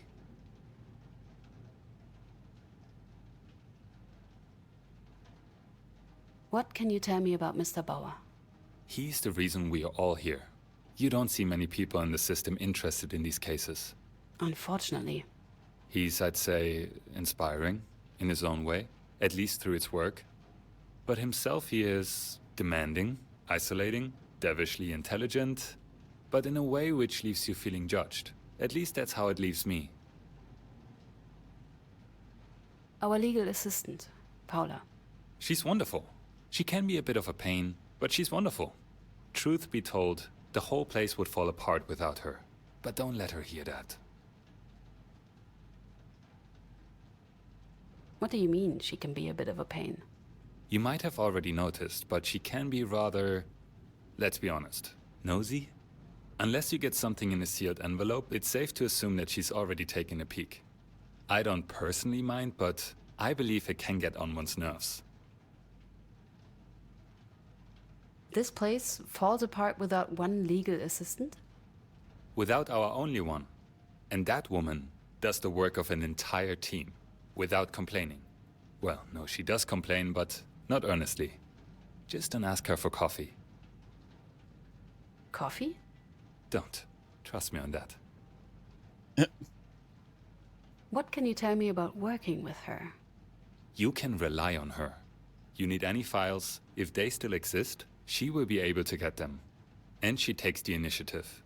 She starts searching for them even before you realize you might need them. Which again? It might have something to do with how she reads through everything she can get her hands on. I have a different question. I have a feeling that's going to be coming to a head later on. Her reading everything before she gives it to us. Can I ask you a few questions about the work here? Ask away. How long have you worked for Mr. Bauer? Here? Almost since the beginning. Which sounds good, but really means just a few months. We are a new team. And before that, what did you do? 3 years in Hamburg, public prosecutor's office as well. Didn't really fit in there. And before that, well, that's a different story.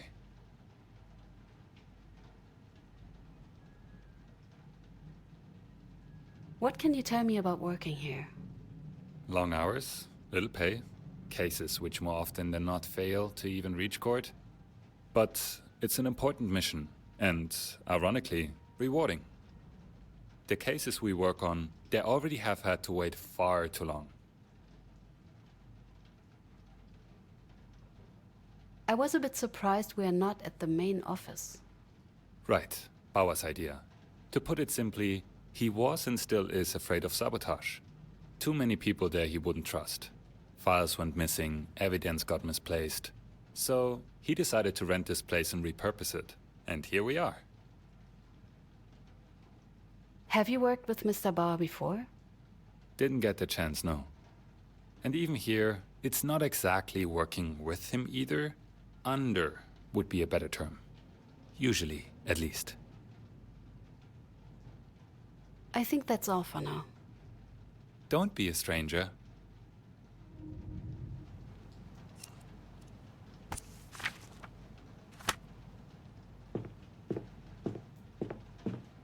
The door is locked. I don't know if we can talk to her about Peters. Miss Katz, how can I help you? No. Thank you, Paula. That will be all for now. Here if you need anything. So I don't know who else we're supposed to talk to about Peters. Or maybe these other tasks just don't cross off like these urgent tasks do.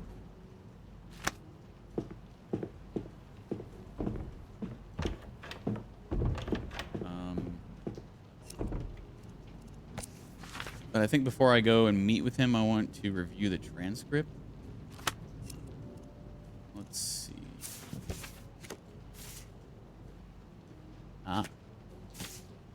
So here's our suspects. We called in Alfred Faltman. We also have Herman Kiebitz and Carl Schicker. Herbert Schwartz is dead. So Alfred Faltman could be our big guy. Herman Kiebitz looks like he could be the short guy with the glasses. And then Carl Schickert. I don't think we know this guy yet. Nope.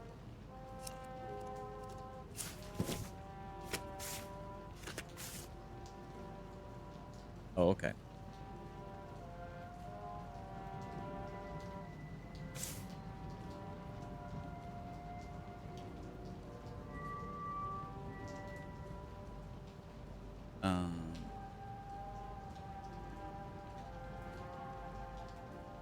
This isn't the exact transcript, is it?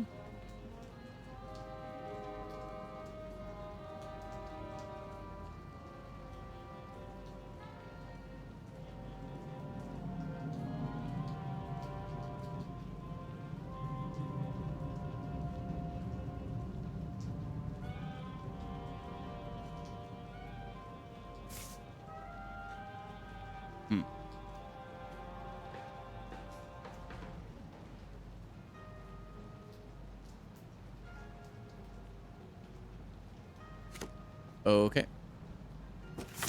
So did that get crossed off? Oh, it did. Interesting. Do you know anything about Peters? Oh, hello, Marlene. Wait, I can actually talk to the cat? Meow.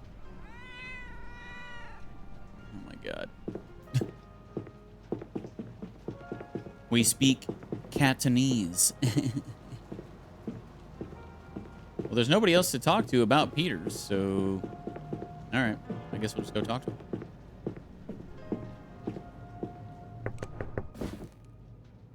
I had a talk with Mr. Bauer. He wants us to get along, to work together. I've heard. Let's just be adults about it, Peters. Peters? Yes, I've heard you, Katz. Fine. Here's what we're going to do. Let's just call it a truce. I won't interfere with your casework if you stay away from mine. Agreed? Agreed. Good. And as for this whole preparing you for court situation, I swear to God, but there is no point discussing it before you've met the witnesses anyway. Thank you for thinking I'm a total beginner. Oh, you're welcome. Someone has to do it, since Mr. Bauer apparently overestimates your abilities. Anyway, get through at least some of your witnesses, and we can get it over with. And while we're at it, don't forget to bring some evidence. I don't want us to improvise the whole thing. There's nothing left for me to do. I should call it a day.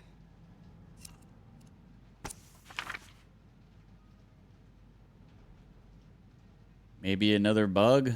I don't know. Okay. Day 2 in the books.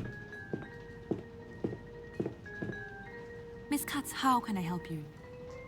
Thank you, Paula. That will be all for now. Here if you need anything.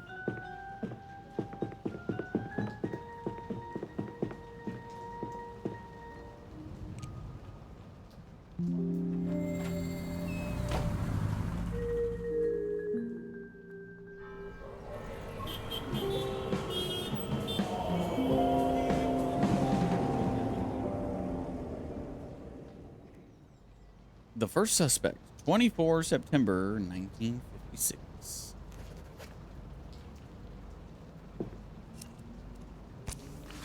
Check my inbox.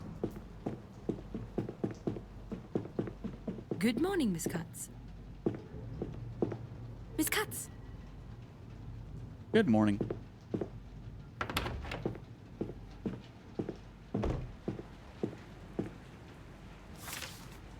First suspect will arrive soon. Inform Mr. Bauer with the latest developments about the case.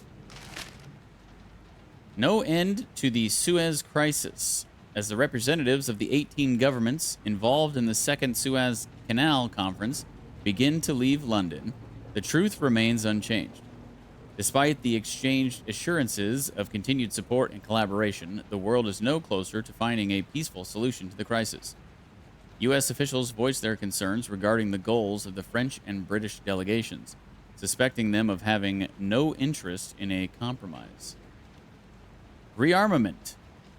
With the April 1 draft date of the first Bundeswehr conscripts approaching, the question of whether the government's goals can feasibly be achieved remain. Out of the 4,000 American-made tanks requested by the Secretary of Defense, Theo Blank, over a quarter of the order has been canceled by the Bundestag. Even with the 1,600 previously gifted by the United States, the final number remains lower than planned.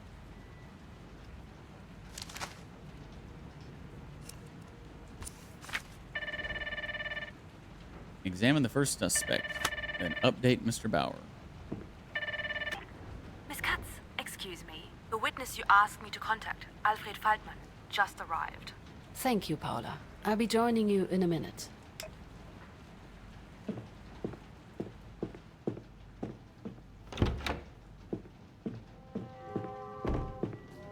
Miss Katz!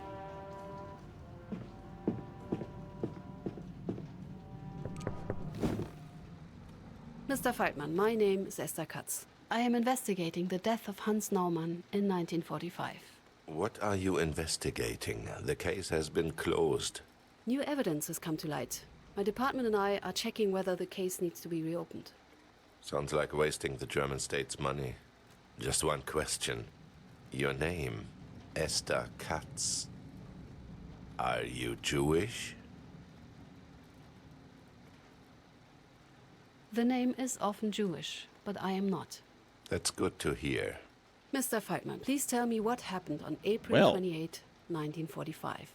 My superior asked me to arrest some sort of insurgent. A simple task I gave to my subordinates. I was quite surprised when I saw who they brought. I asked if they were sure they got the right men.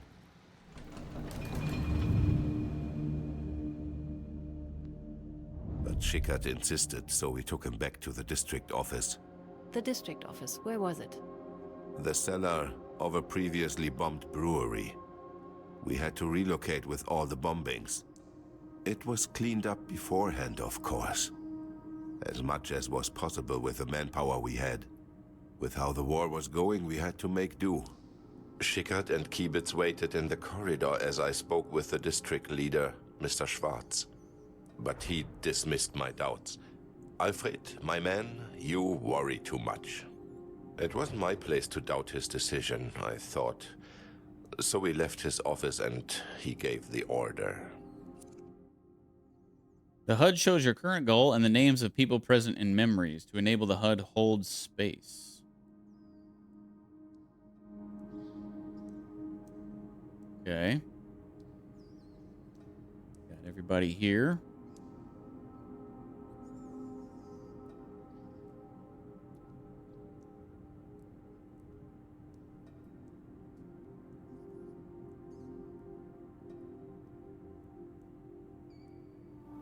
What did he say? That for his crimes against the German people, the prisoner was to be executed.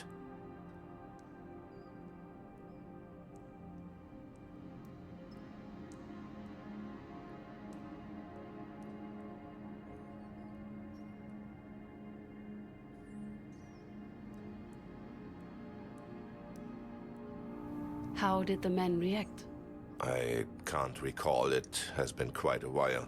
I think they were a bit uncertain. Kiebitz, at least. I wanted to discuss the order further, but Schwarz went back to his office.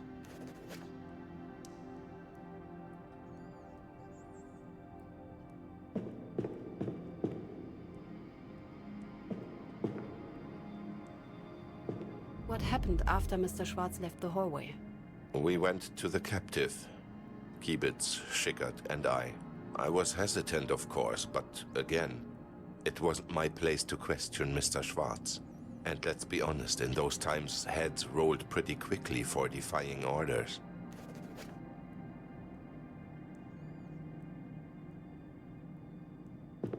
This must be the cell. Where was the victim kept? One of the cells, previously a storage room. Tight, dirty quarters with a small barred window. As soon as we entered, I hadn't seen him this up close before. I realized I just couldn't follow through with it. I told my men to stop.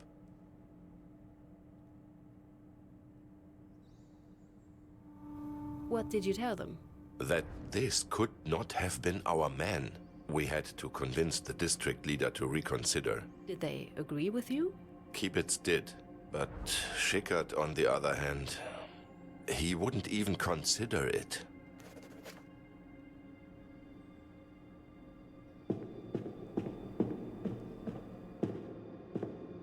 The man was a maniac, usually harmless, obsessed as he was with hierarchy. But at that point he had this fanatical look on his face.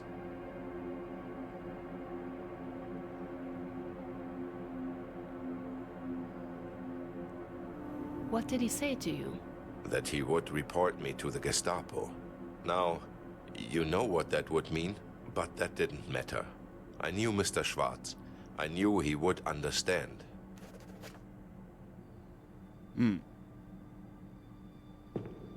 I ordered Schickard to stay put and left the cell, looking for the district leader.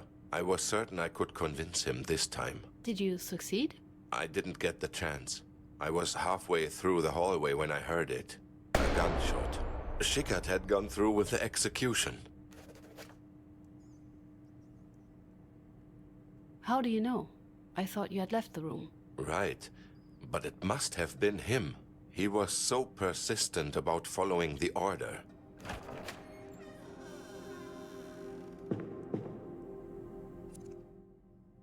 Research opportunities. After the interrogation, you can explore and investigate your surroundings further to unlock new research opportunities and hints. What weapons did the people present have? Standard issue equipment? Not at that point in the war. We used whatever was still left. If we could get our hand on a gun or a rifle, somebody got it.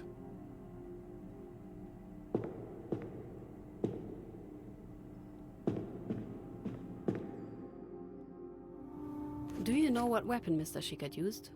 I didn't see it, so no. The one he was issued, I suppose. What does it even matter? I know what weapon was used to kill the man. I just need to know who had it. The place was a brewery. Did you prepare the cells for the prisoners? Not personally, but yes, a few rooms were modified adequately. How long were the prisoners usually kept there? Can't say. It depended on the case. However long it took for justice to be served.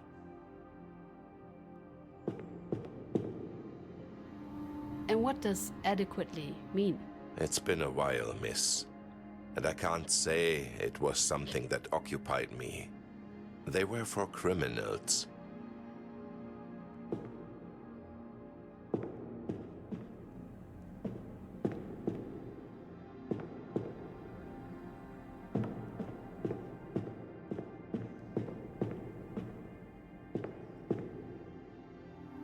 A brewery cellar seems a weird place for a district office. How did you have enough power for it to function? Often we didn't. All those Allied bombs made sure of that when they leveled the city. We had to rely on our backup generator. That and oil lamps.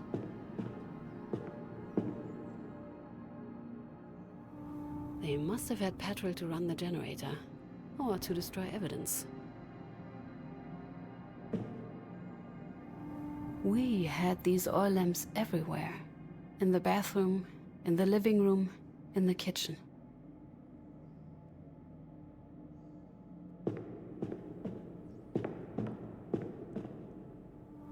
Did you have any contact with the surrounding local groups? Of course. We had an older model radio station connecting us with the rest of Bavaria. Or what was left of it at that point in the war. Mostly other groups around Munich.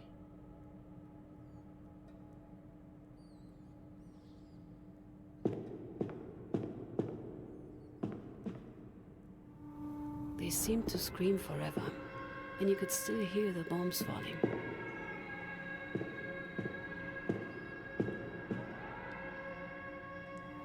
Did the group members drink on duty? It was clearly forbidden. We did our best to enforce this rule even in those days. But most likely they still did. Just learned to hide it well. What happened if you or Mr. Schwarz caught any of the group members drinking? Usually I took pride in running a tight ship. You smell of alcohol while on duty? Dismissed. But at that point, they got away with just a slap on the wrists. We needed all the hands we could get, drunk or not. And with the Yankees on the streets, we all heard the bottles calling. If they were dismissed for drinking, what would be the punishment for disobeying an order?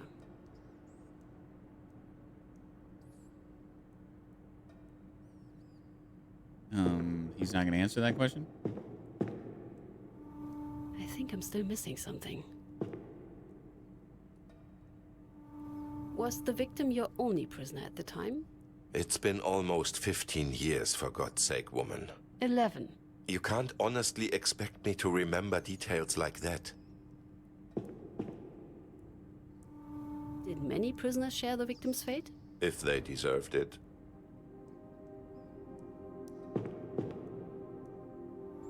Can you tell me more about your local group? We were Schwarz hands, so to speak. While most local groups were responsible for a section of the city, we were assigned directly to the district office. Spending entire days in a damn cellar. They must have been bored and tried to pass the time.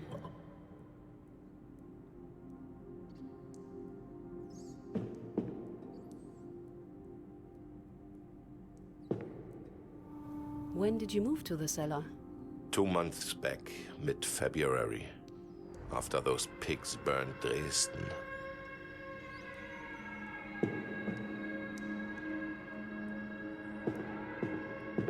Describe the office of Mr. Schwarz to me.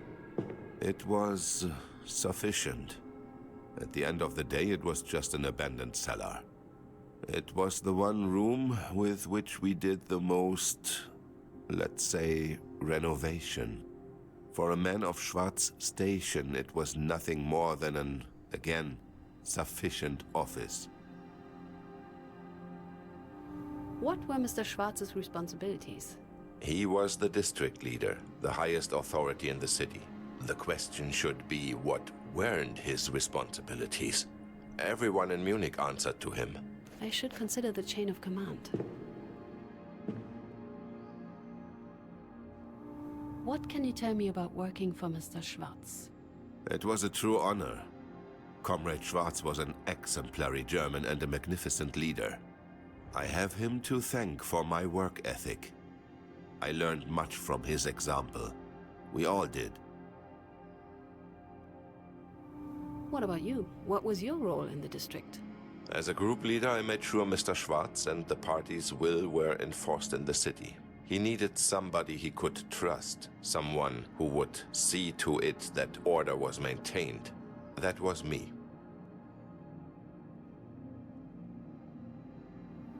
What can you tell me about Mr. Kiebitz? Exemplary subordinate. Loyal. One of the few people among that band of ingrates I knew I could rely on. Unfortunately, Schwarz knew that as well.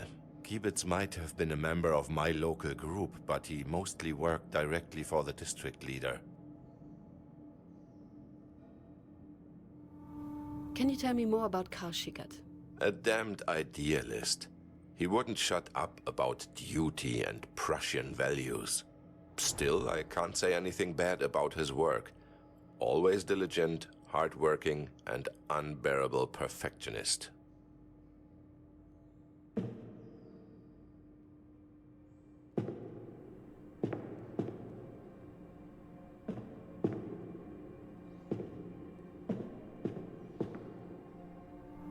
So, District Leader Schwarz wasn't further involved with the execution? Why should he be? There were more important issues that needed his attention. His responsibility was to make the decision and give the order. There was no execution order in the files I got. If it exists, I should check if I can get my hands on it.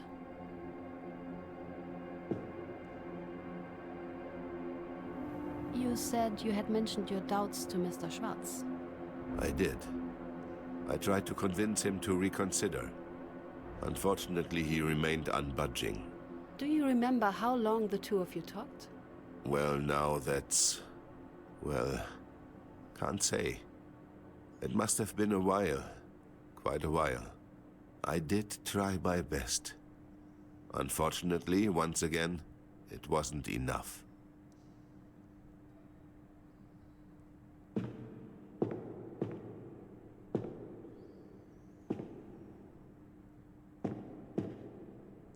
Okay. I think we're done here.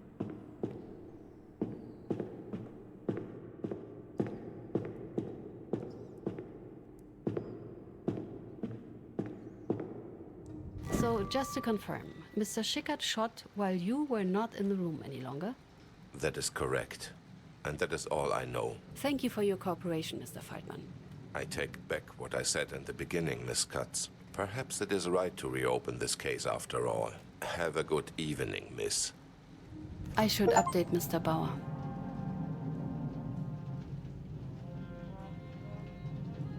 New documents available. Another transcript.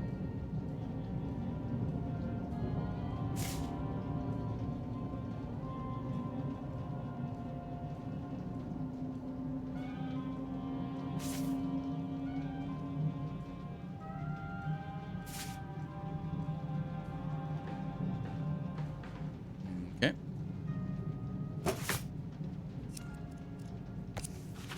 Update Mr. Bauer. Then ask Paula to invite the next suspect. I wouldn't bother. Oh?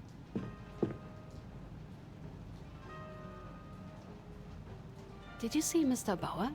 I wish I did. He got a call and had to leave. Urgently. Let me tell you, he was in quite the rush. Murmuring something about Argentina, of all places. Guess I won't be updating him today.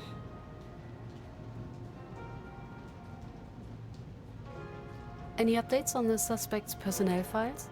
I've made the request, but no news since then. Berlin's as silent as always. I need some additional files.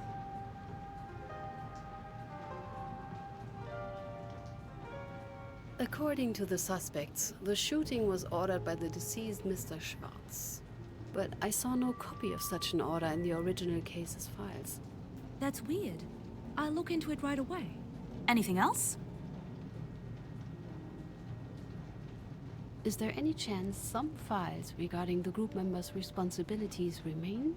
Mr. Kiebitz's specifically. I want to know if he, at any point, worked directly for the district leader. I'll see what I can do.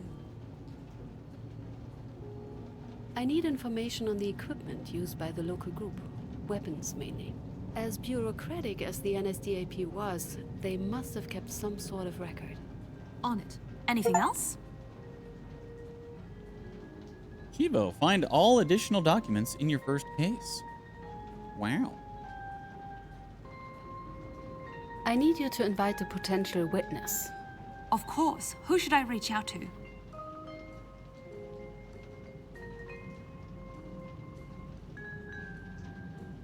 Please invite Mr. Kiebitz next. We'll reach out immediately. Oh, and did you have the chance to talk to Mr. Wohlmuth yet? He found the blueprint of the old brewery that you might find useful. It's where the district office was located at the time of Mr. Naumann's arrest. Thank you, Paula. That will be all for now. Now this one was sure full of himself. Eh? What are you talking about? Ask Mr. Wohlmuth about a blueprint.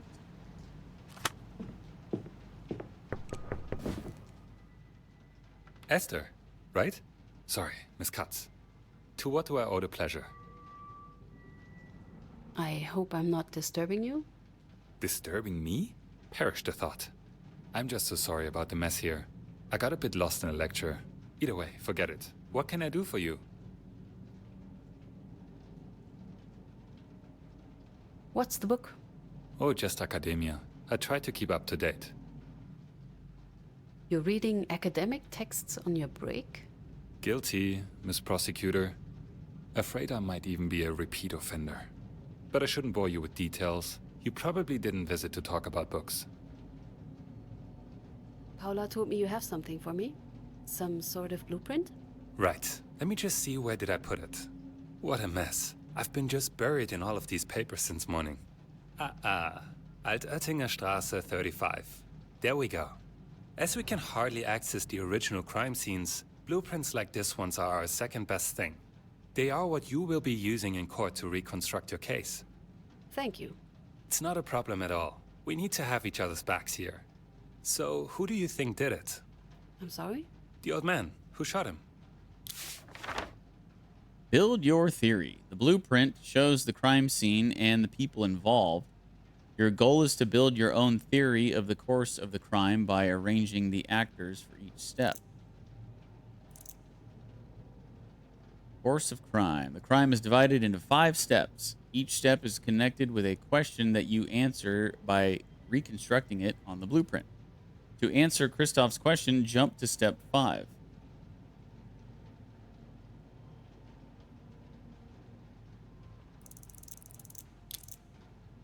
Reconstruct it. The last step is to find out who pulled the trigger. Choose a figure and assign it the action to determine the shooter.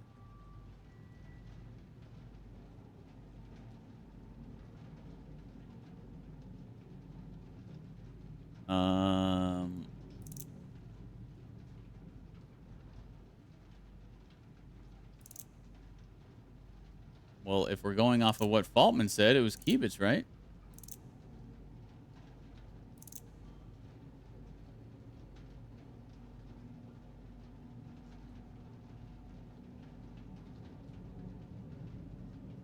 Faltman. I left to convince the district leader of the suspect's innocence. Walking down the hallway, I heard gunshots. Mr. Schickert shot the victim. Mr. Kiebitz confirmed it. Oh, Schickert.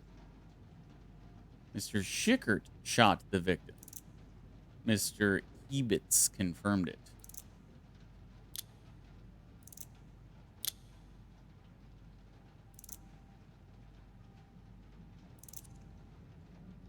Statements. Here you can read what your witness has stated. As soon as you have questioned more suspects, their statements will appear here.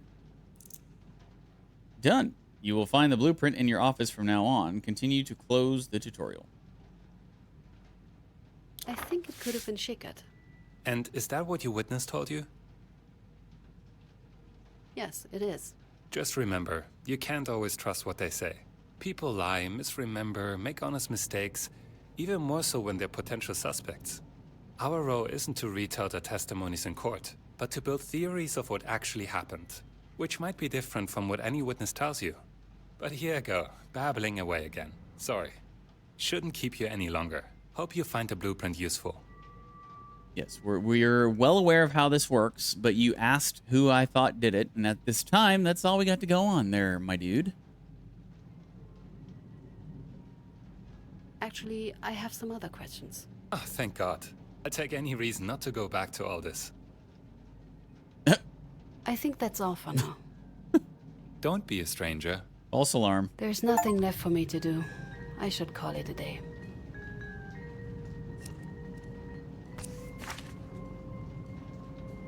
Okay, let's go into our office real quick and check out this blueprint.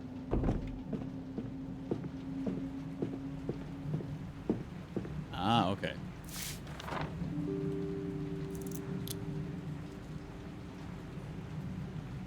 Who ordered the execution? That was Schwartz, right?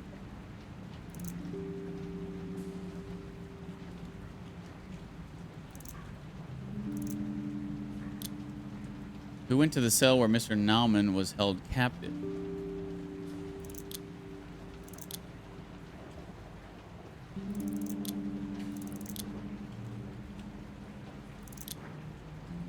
I and Mr. Schwartz stepped into the hallway where Schickert and Kiebitz were waiting. District Leader Schwartz gave the order to execute the insurgent.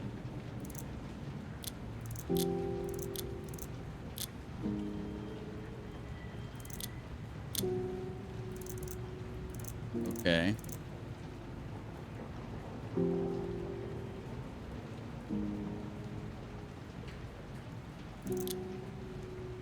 Mr. Kiebitz, Mr. Schickert, and me walked to the cellar compartment where the suspect was held captive. The district leader left. So, boom, boom, boom. Mr. Schwartz left.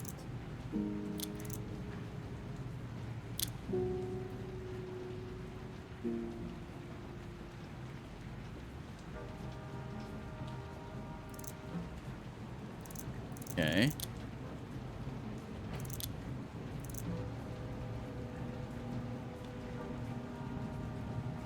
Who resisted the order?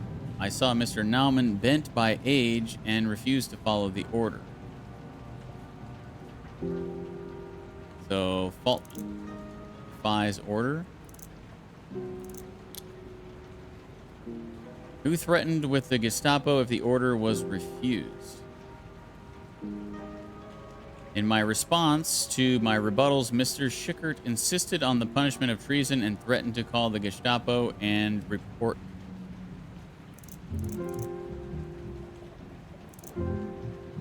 Okay. So...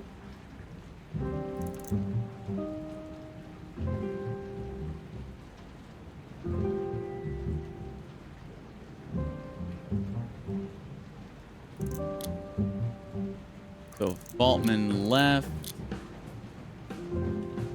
I left to convince the district leader of the suspect's innocence. Walking down the hallway, I heard gunshots. Mr. Schickert shot the victim. Mr. Kiebert confirmed. Okay, so if we're going off of what Faltman's testimony, then this is how the blueprint.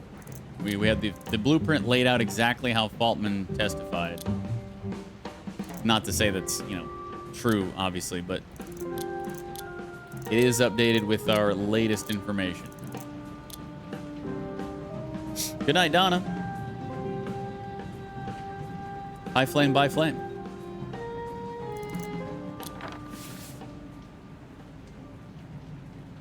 Have a great day back at work tomorrow, Donna.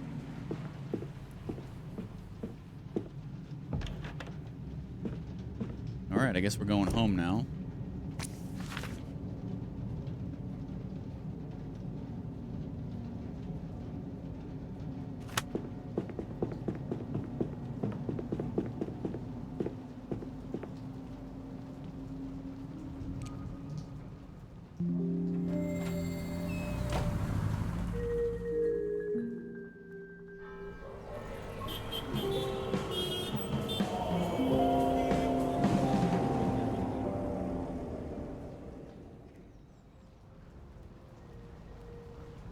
a different truth.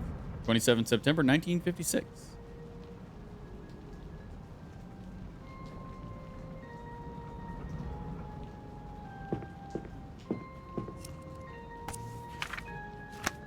But on her first case. Still, functioning free press is simply crucial to the... Wait, shh, I think she's coming up. Oh, really? Perhaps you should be a little quieter. Good morning, Miss Katz. Have you seen the news yet? So, what were you saying about these news? Oh, there's an article in today's Blatt. Have you seen it? That tabloid? That might still be too nice a word for them. A filthy rag slandering you with lies, Miss Katz.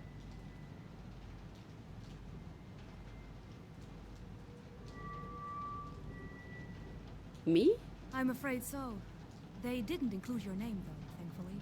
But uppity female prosecutor in over her head can't really refer to anybody else. It's typical, really. Whenever we achieve something, they're right there mocking us for trying. Don't even give it a second thought, Miss Katz. It's lies. All of it.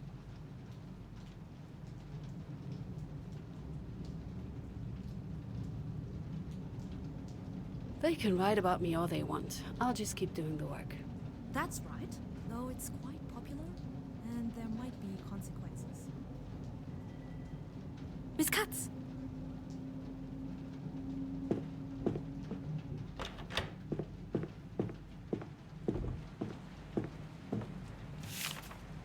Second suspect will arrive soon. Update Mr. Bauer with the latest conclusions after the second interrogation.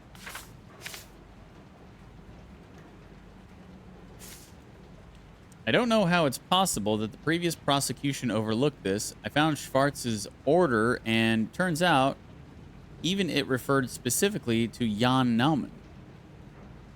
In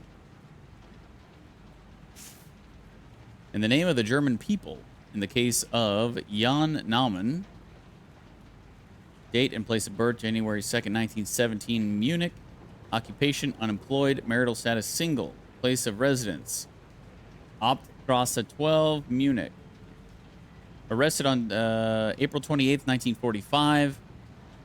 Currently in the NSDAP's district office's custody. For his involvement in treasonous activity, the prisoner is to be immediately executed as traitor to the German nation.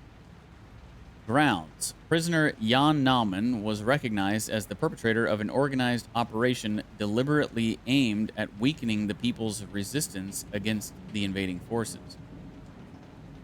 Herbert Schwarz, District Leader, Munich, Berg am Leim. Okay.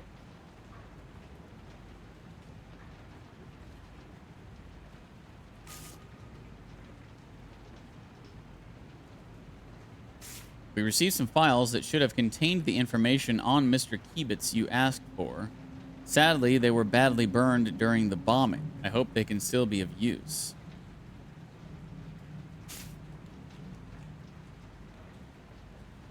Local group.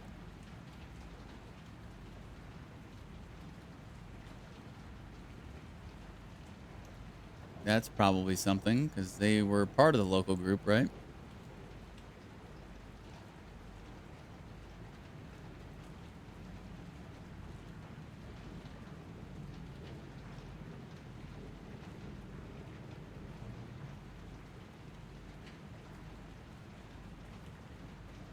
Okay. You were right about the NSDAP bureaucracy. They kept track of everything. I pulled a list of weapons that were issued to other group members around the time of the crime.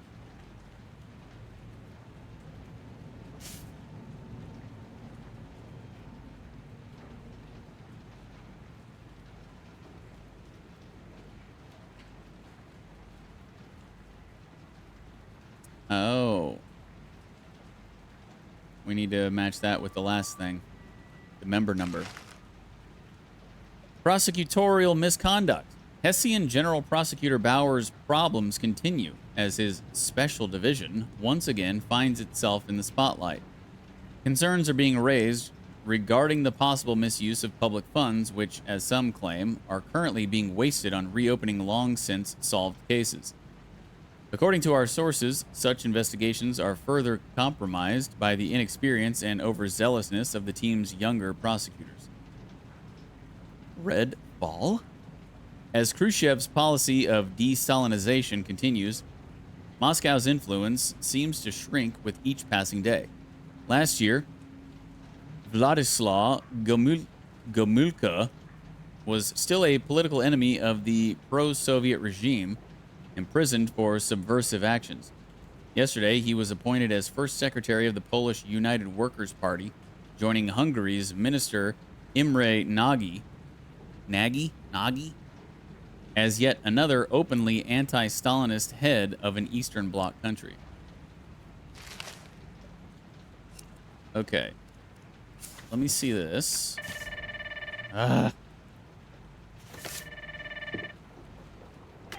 Yes, Paula?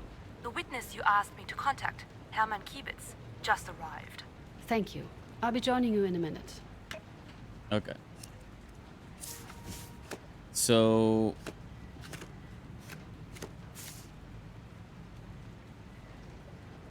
oh, it even has the member numbers here.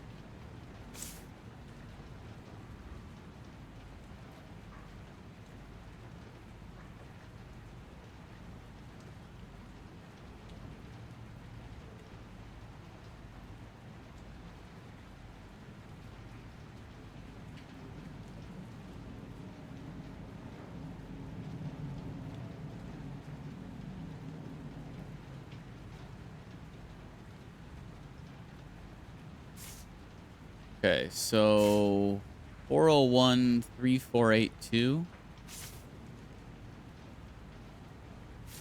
Wait, actually, I should do it like this.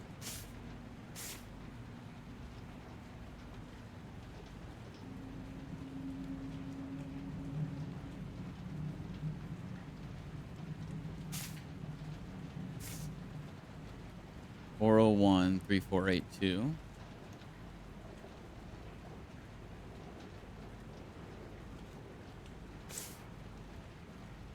501-9877.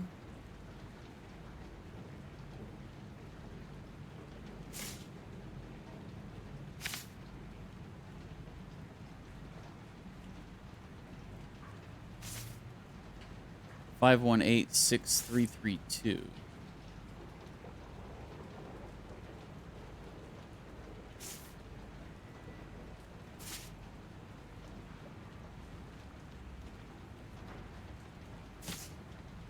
And 485-2043.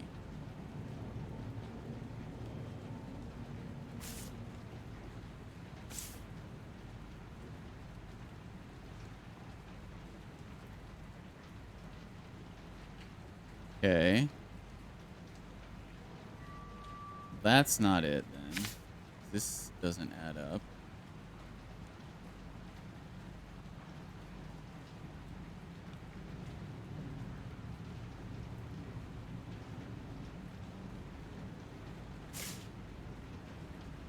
So that would be him.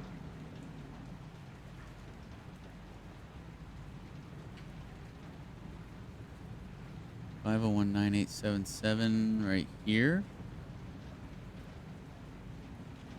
Possibly.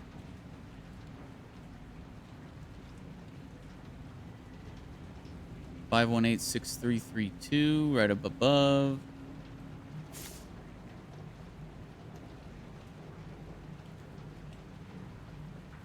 485-2043. Not on here.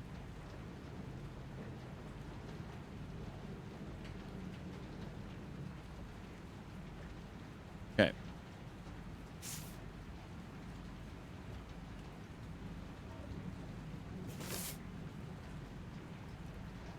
Okay.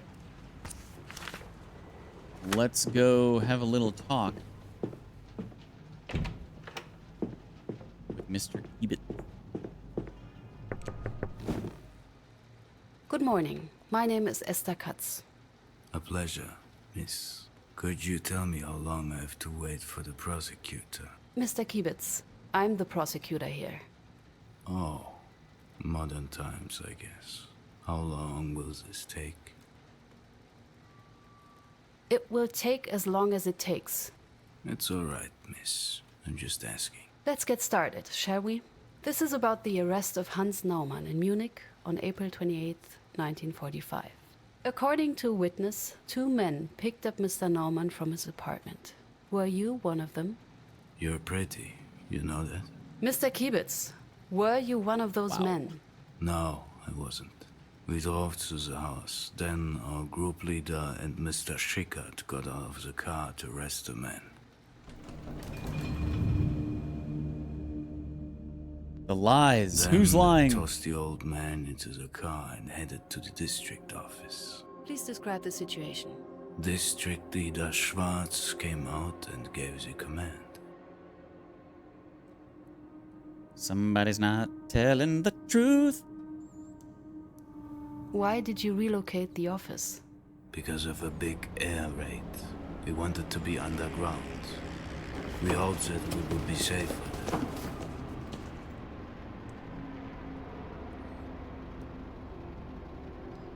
Is that the same reason the previous dude gave? Faltman? Can't remember.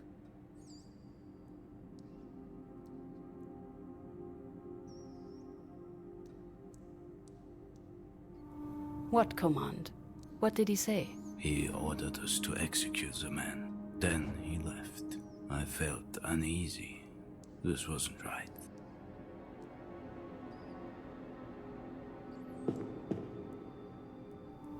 What were your local group's responsibilities in the very last days of the war? We were responsible for all concerns and for many households within Munich. Above all, we tried to eliminate insurgencies.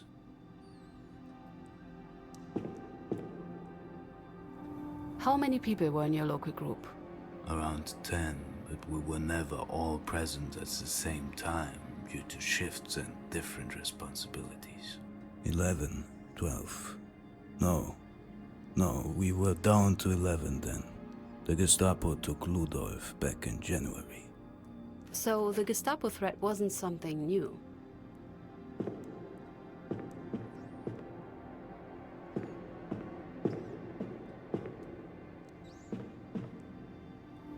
Were there any other prisoners at that time? Obviously, yes. We had to put the traitors somewhere. We adapted part of the storage rooms as cells.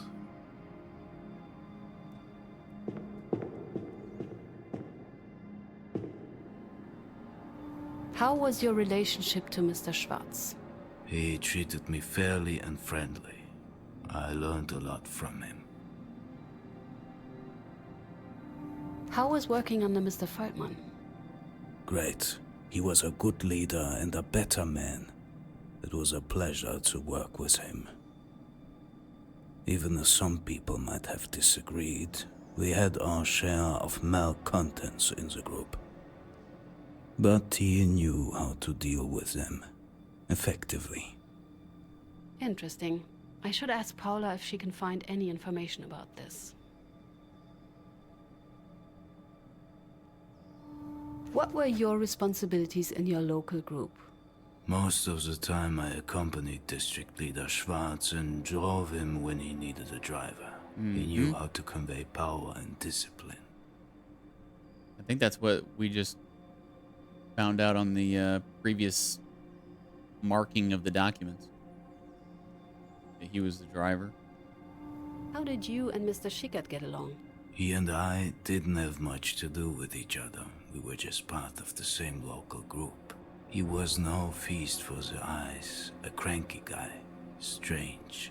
Always strict with his work, but annoying from time to time. He was obsessed with Prussian virtues.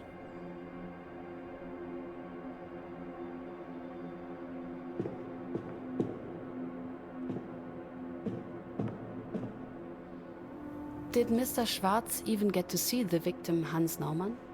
Not entirely sure. He was in his office when we brought the perpetrator. The victim? The victim into a cell. If Schwarz didn't see the victim, did he know they had the wrong man? What did he know?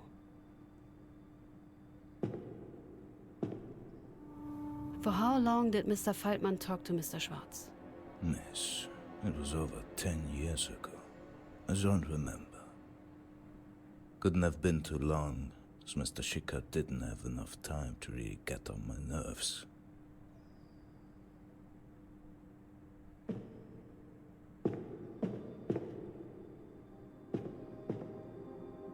Okay, so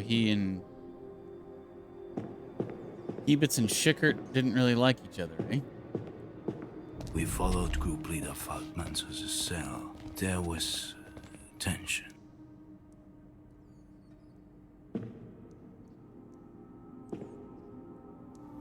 I can still hear the sirens in my head. They seem to last forever. But it may just have been a minute full of despair. If you survived it. Did she already say that last time we were here when I interacted with that? Was your local group in contact with other local groups? Just in Bavaria, there were 28 local groups. We were in constant contact with them.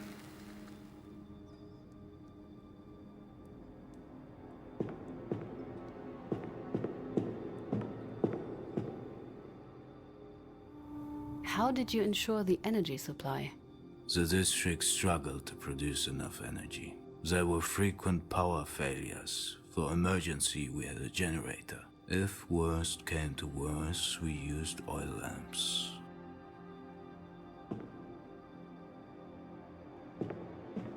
We all entered the cell.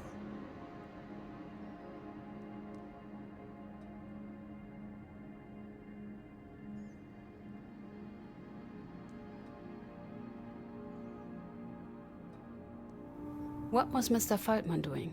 Group leader Faltman seemed to hesitate. He shared my concerns about killing the old sod. He told us to wait.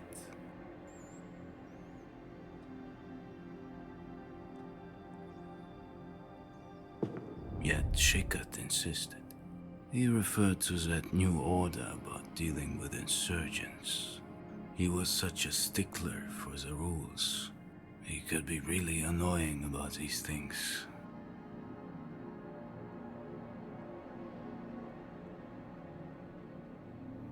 What did he say?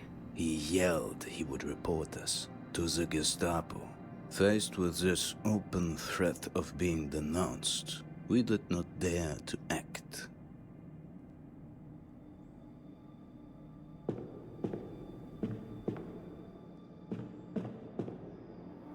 For how long were the prisoners held in these cells? Mostly around a week. Were the compartments prepared to host prisoners? Kind of. We adjusted them so our prisoner could stay there for interrogations and not get out.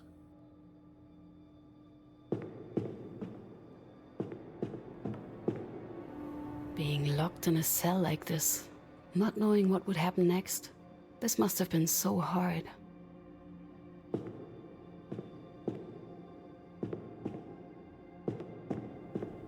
The tension was strong.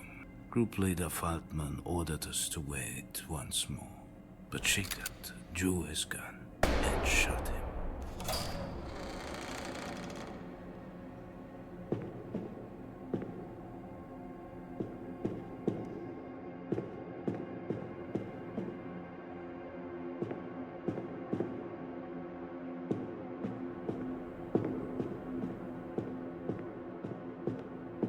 Okay.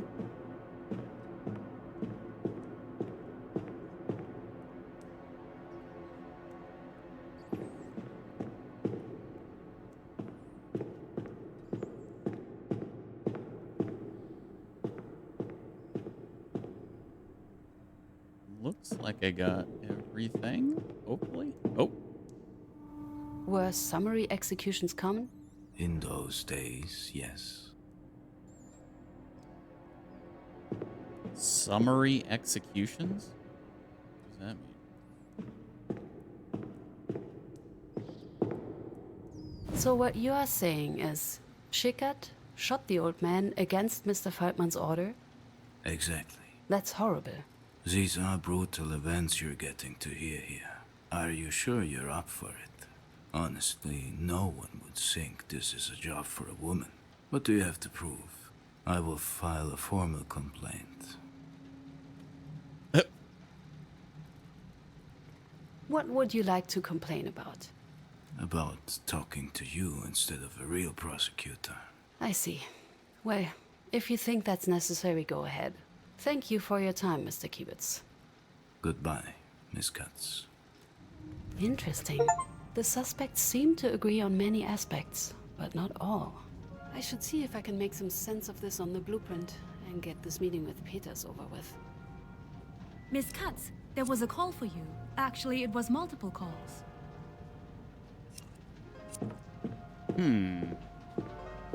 Yes, Paula? It's your mother. Did something happen? Is something wrong? Oh, no, everyone is doing fine. More than that, splendid. Right. She just wanted to talk to her daughter, very urgently. Now that was quite an interesting development. Somebody sure is lying. But who? Can't say I envy your job right now, Miss Katz. Apart from that, how can I help you?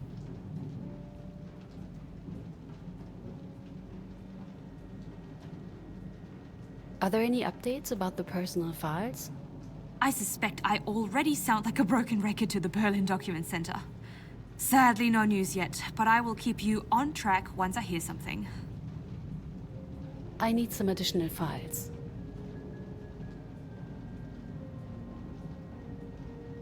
There's a chance that Mr. Schwarz did not see the victim himself. If that's the case, my question is, what did he see? What did he know when he ordered the execution? I'm going to need whatever files would have been on his desk on that day. All that he could know about the victim. Arrest report, personal file, records, intake forms, whatever there is. That's quite a wide net. I'm on it, of course. So did I just bug out the achievement from before then? Because I already got the achievement for getting all additional documents. But if she still has other documents to get us, then I must have bugged it out. One of the suspects mentioned something interesting about Mr. Feldman. Could you check if there was anything strange happening with his subordinates? Threats, blackmail, anything? Of course. I'll start looking. Anything else? Thank you, Paula. That will be all for now. Here if you need anything.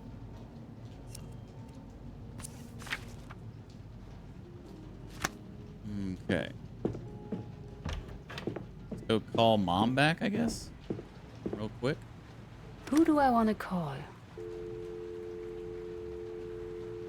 Katz. Mom, what happened? You've been calling non-stop. Essie, are you all right? We've been so worried. I'm good, Mom. But that dreadful article. No need to pretend with me, Essie. How are you, really?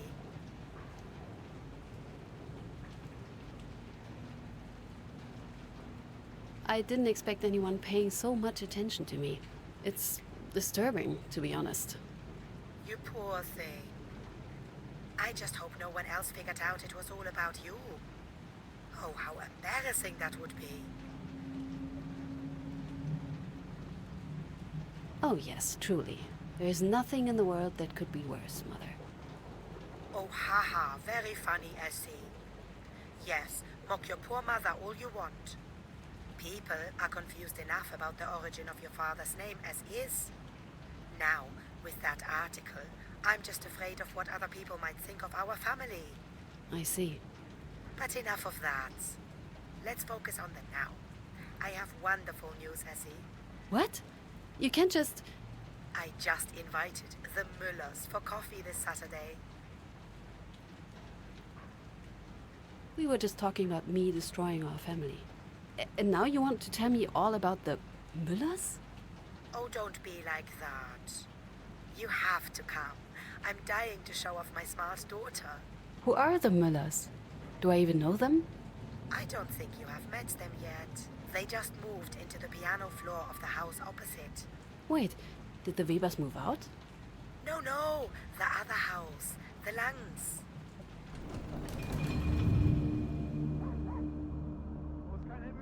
You remember the Langs, right? Thomas Langs. He used to work at the bank.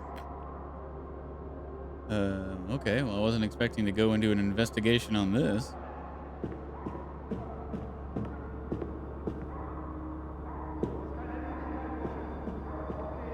You used to play with their daughter. Black hair, a ponytail, always got her dress dirty. I just can't remember her name.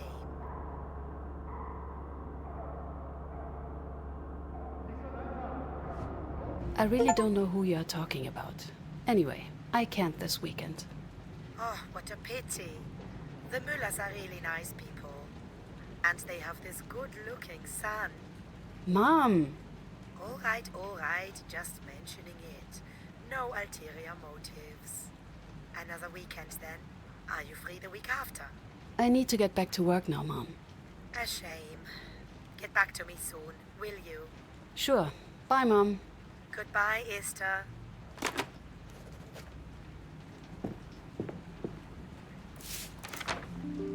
Okay, so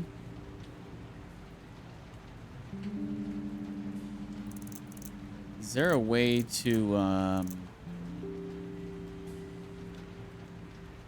wish there was a way to like label conflicting information on this, but so Faltman says, I and Mr. Schwartz stepped into the hallway where Schickert and Kiebitz were waiting. District Leader Schwartz gave the order to execute the insurgent. Kiebitz says, Mr. Faltman and District Leader Schwartz stepped out into the hallway. Mr. Schwartz gave the order for execution. So that's the same.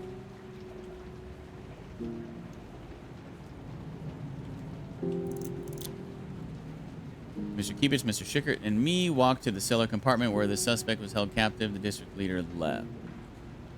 Mr. Faltman ordered Mr. Schickert and me to follow him into the compartment where Mr. Naumann was held captive. Okay, that's the same. I saw Mr. Naumann bent by age and refused to follow the order. Mr. Faltman saw the victim and refused the order to go through with the execution. Okay, that's also the same.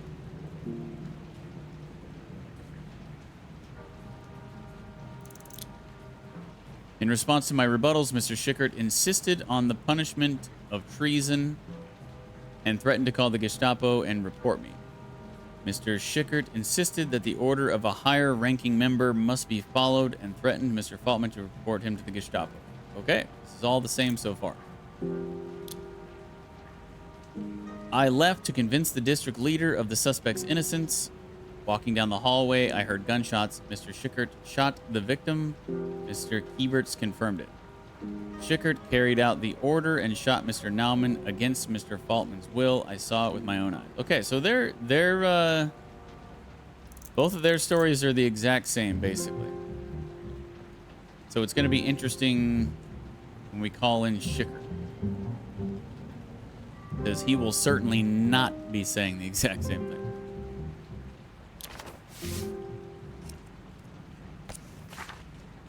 All right, let's go talk to Bauer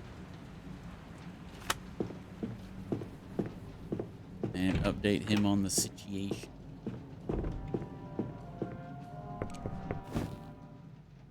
Miss Katz, I take it your sparring with Mr. Peters went well? He was very collegial. Yes, I've heard the two of you don't see eye to eye. I'm glad to see it hasn't proved to be an issue. Now, how's your work progressing? I've interrogated 2 of our suspects. Both claim it was the 3rd suspect, Mr. Schickert, who shot the victim. In fact, they agree on all points. As we just confirmed.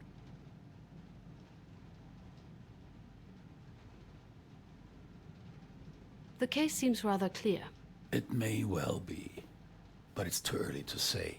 They could both be lying to protect each other, or to get even for some personal matter. Very well, considering the nature of this investigation, I'd say it's still proceeding apace. One suspect left. Hopefully, he will be able to clarify some of our doubts. Either him or the files. Which would leave us with one final issue. Court. Once you've heard the final testimony, you need to prepare to present your case.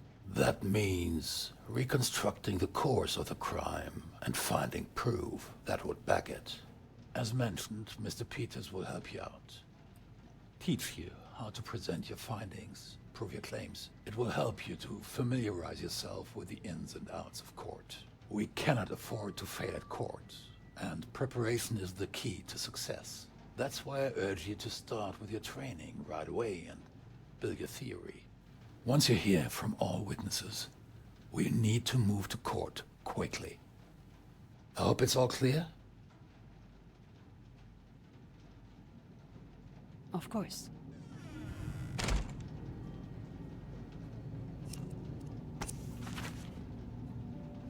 Okay.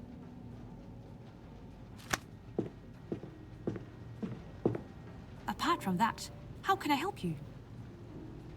I need you to invite a witness. Of course. Who should I reach out to? Just one man left. Karl Schickert. Will do, Miss Katz.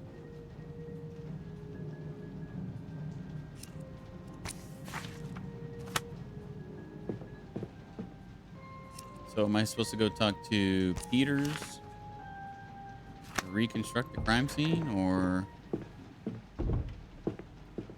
is that what the blueprint is for?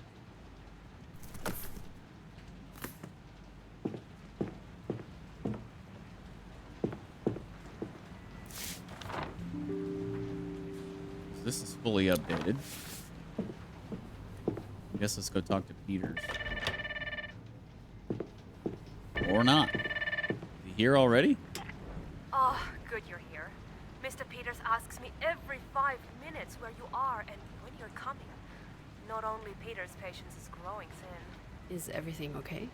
I don't want to sound unprofessional, but working with him is a pain.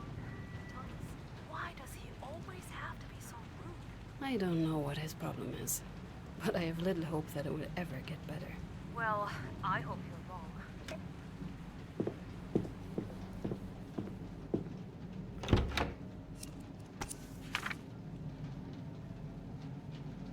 Oh, I guess we did the reconstruction.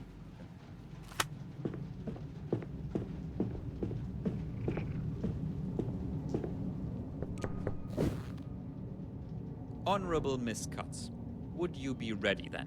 I think so. How are we going to do that? I will act as defense and court, and you will do your part. It's interesting, though, because you could call the 3 witnesses in any order you wanted. So it's interesting that depending on the order in which you call them to come give their testimonies, you would have a different sense of, you know, what you think about who did it at different times. It's kind of interesting. I mean, the 2 guys that I've called so far have the same exact story. So yeah, it's interesting. Like if I would have called Schickert first or second, I'm sure I'd be like, I don't know. But now it's just kind of like the 2 guys gave the same story, so yeah. But have you studied the case well enough to actually help me here? Yes, I did. Some people have to take their work seriously, you know. Anyway, you present your prosecution, support your conclusions with evidence, and win the case. And I'm trying to stop you from doing just that. Should be a piece of cake. For one of us, at least. Presenting your theory. Start presenting your theory to the court by pressing play on the blueprint. Okay. His execution was ordered by Herbert Schwarz, the district leader for the city of Munich. As the senior member of the NSDAP involved in the crime, he bears the main responsibility for Mr. Naumann's death. Mr. Schwarz is unfortunately deceased and as such cannot be tried. This does not, however, absolve his subordinates of their culpability. Objection. According to the witness statement, it was Mr. Schickert who gave the order. Can you support your claims with meaningful evidence? Certainly, Mr. Chairman. If you would take a look at this. Huh? What's he talking about? Schickert gave the order. Who said that?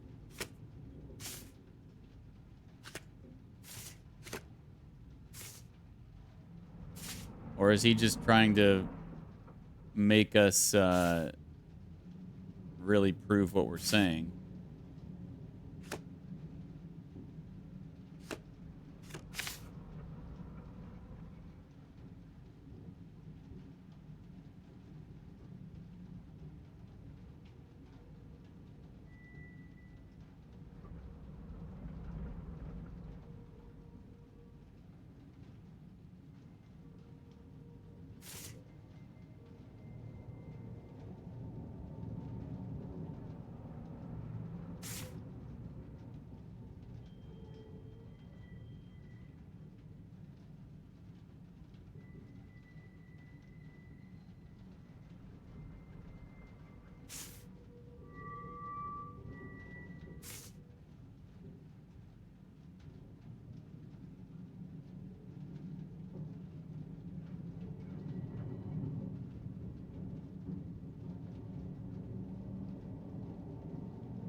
This document clearly states that it was Mr. Schwarz who gave the order. Not bad cuts, but not great either. If that's all the prosecution can come up with, the case is as good as lost. Knowing the right answers is often not enough to win your case. You also need to form the right conclusions. Conclusions the court is willing to follow, because they are plausible, and because you can back them up with evidence. A valid conclusion is always based on several clues. The one clue we are very certain is true is that Schwarz gave the command. So your conclusion should be based on that. Open your case file and give it a go. Conclusions. For each question, you can create a single conclusion. Click on the first conclusion to create it. Who ordered the execution? I should see if the person is mentioned by either name or function. Drawing conclusions. A conclusion is a combination of 3 clues that support each other. To add a clue, select the first document. Find the first clue. Who ordered the execution? The former prosecutor mentioned it in his discontinuation report. Add it as your first clue.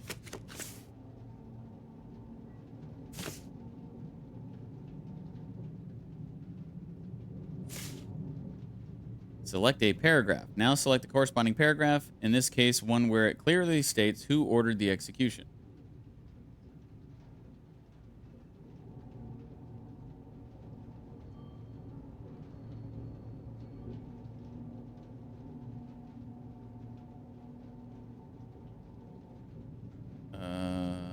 This isn't the document that I just used.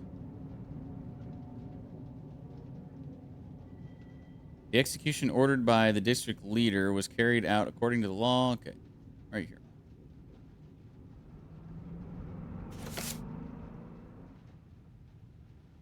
Okay, add 2 more clues. Find 2 more clues proving that the district leader gave the execution order. If you get stuck, you can use the help button to get hints.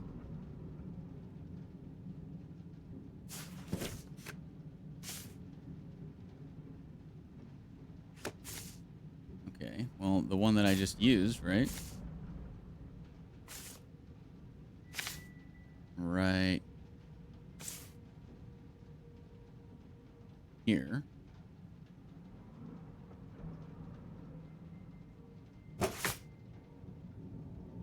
And then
Now I can see it. Conclusion successful combined? Okay. Prepared conclusions. Great. After completing a conclusion, it will be shown as conclusion prepared in the conclusions menu. Please keep in mind that this does not confirm the conclusion's correctness. Okay. I think I got it. Shoot. We have several consistent statements that Schwartz gave the order to shoot. There are no discrepancies in the testimonies. It says so in the files, and Mr. Schwartz stated it himself in 1947. Therefore, I conclude the order to shoot Hans Naumann came from District Leader Herbert Schwartz. Congratulations. Well done, Katz. If you argue just as coherently in court, this might go better than I expected. However, it was not particularly difficult, and it will probably not be that easy again. Still, well done. Thank you, Peters. Enough practice. Your case is waiting. Keep up the good work.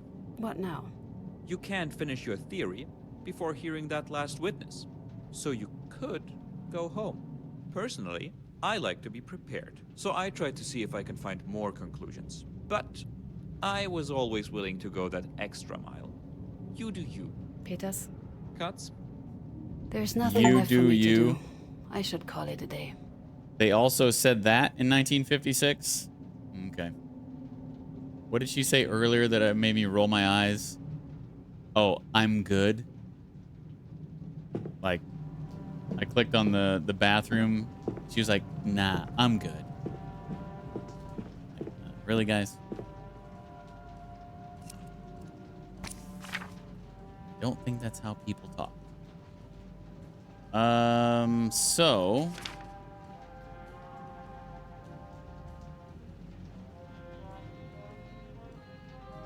how do I try to do more conclusions?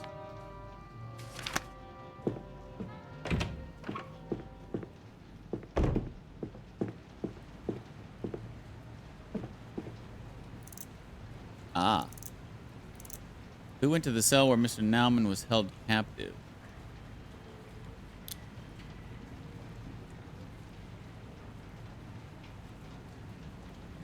I might have to wait.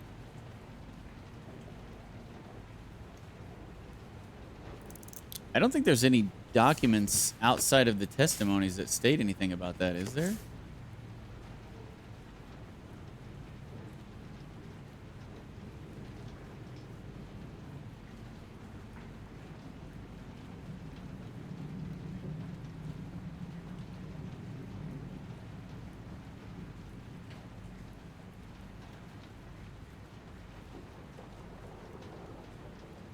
Oh, wait. Autopsy revealed that he was killed by a 7.65...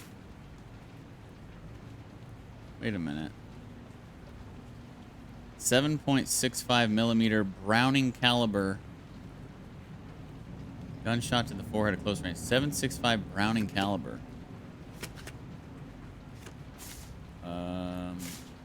Where was the... Here we go.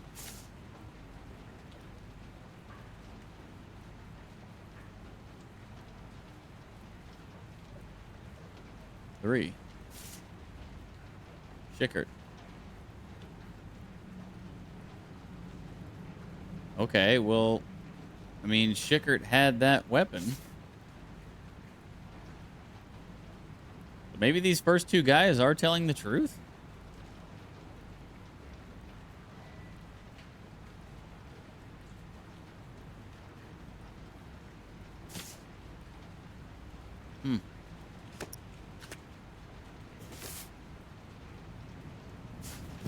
But as far as...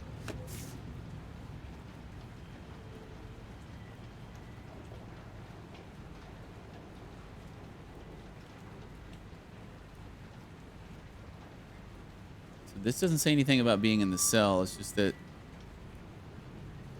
dead body was found in a wooded area.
And told my driver.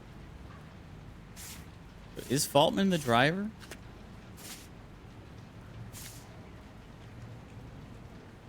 Two. Ebitz is the driver.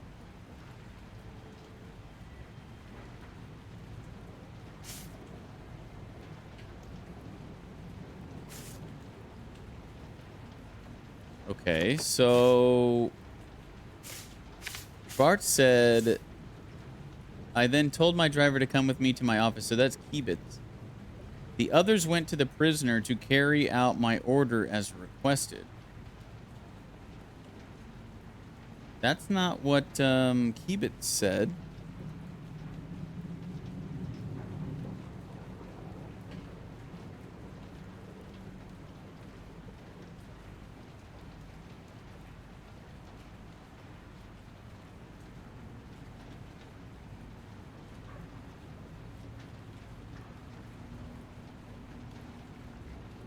Shortly thereafter, there was already a polite knock at the door, and group leader Faltman reported to me that the insurgent had been successfully executed. Okay, so Schwartz is... I mean, this isn't his testimony, I guess. I mean, I guess it was his previous testimony in the old case. But yeah, he is not saying the same thing as Faltman and Kibitz are to me now, today. 10 years later or whatever.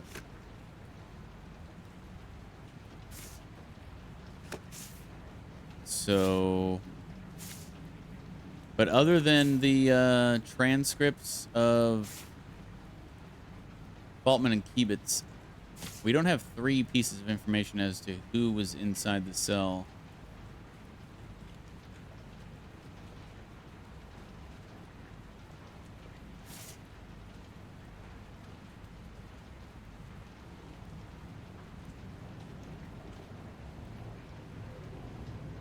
So I guess we'll just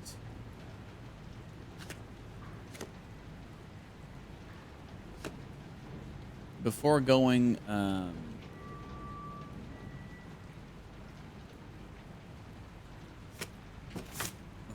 any further with this, I guess I'll just go ahead and call in the last guy.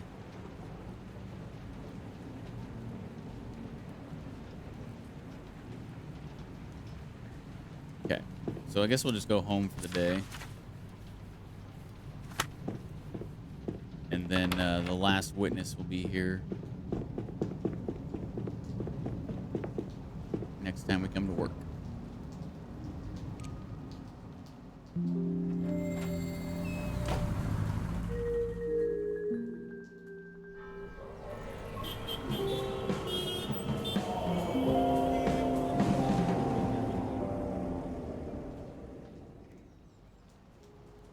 The last suspect, 4 October 1956.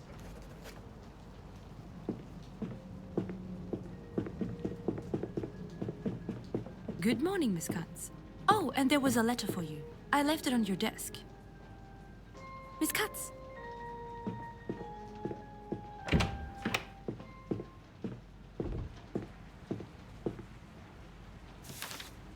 Last suspect will arrive soon. Mr. Peters wants to talk to you. The documents from Berlin should be arriving later today. If you need any others, I might still be able to pull a few strings and get them in by the end of the day. That's something interesting. There is a detention report matching our date and place. Just see for yourself.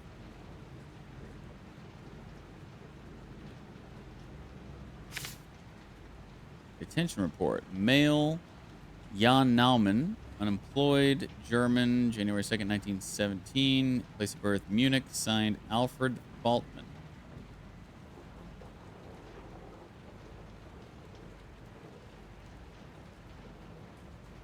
Okay.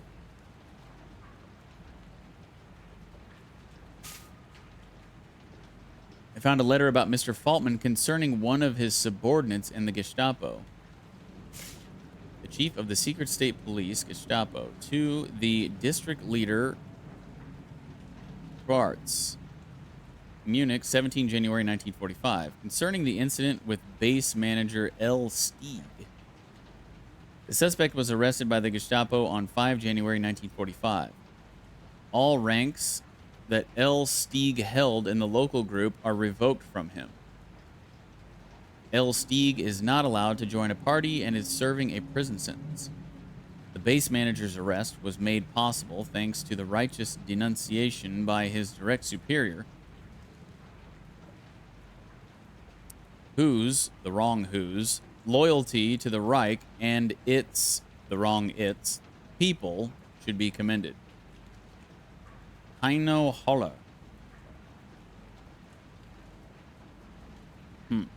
Okay. Don't know these names. Stieg and Holler.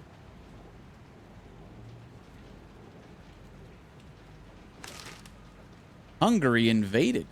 9 days after the announcement of Imre Nagy's government by Hungary's revolutionaries, its fate seems to have been sealed as Soviet tanks returned to the streets of Budapest.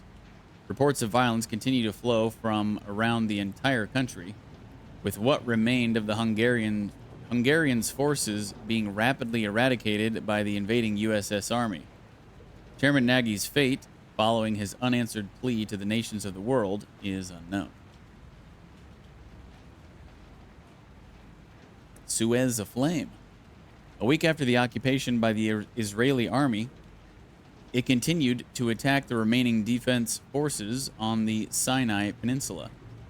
On the other side of the Suez Canal, the Egyptian mainland is under constant bombardment by the British and French air forces, although there is no official declaration of war. In London, Prime Minister Anthony Eden insists that the United Kingdom is not at war with Egypt.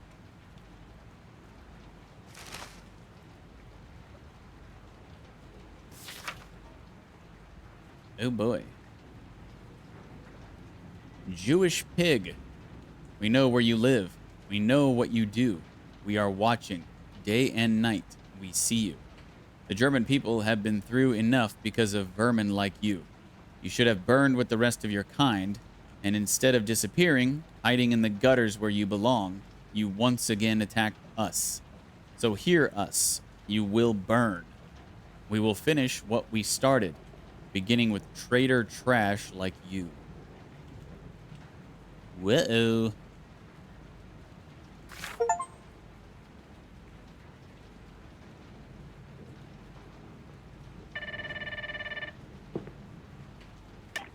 Mr. Schickett has just arrived. He's waiting in the conference room.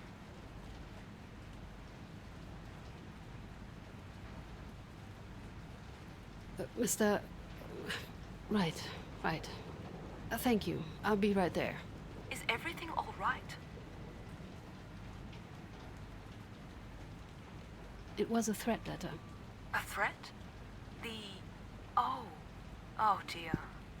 I'm so sorry.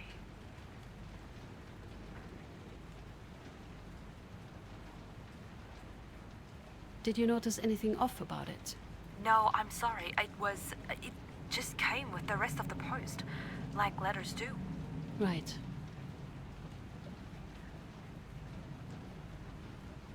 I can't let them stop me. Still, if there is anything I can do, just say the word.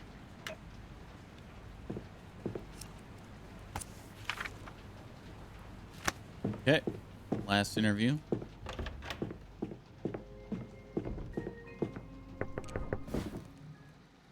Mr. Schickett, I didn't expect you yet. Arriving on time means you're 15 minutes late. That's right. That's what we used to say in the Air Force. 5 minutes early, well, something sort of like that, but we used to say 5 minutes early is 10 minutes late.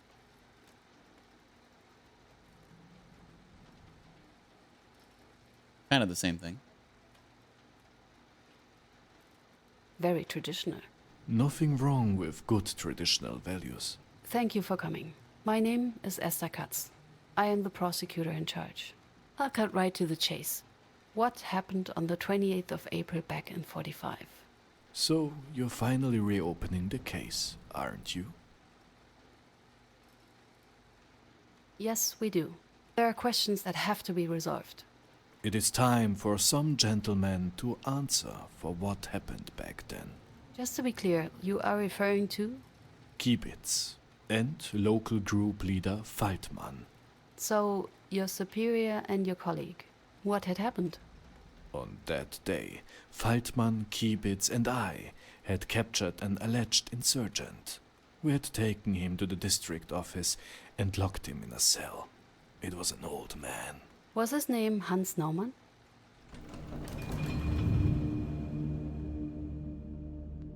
It's more than 10 years ago. I'm pretty certain that this was his name, yes. Please describe the situation. Shortly after, the two men came out. Pointing to the cells, the district leader gave the command. Why did you relocate the office? Because of the big air raid, we wanted to be underground. We hoped that we would be safer there.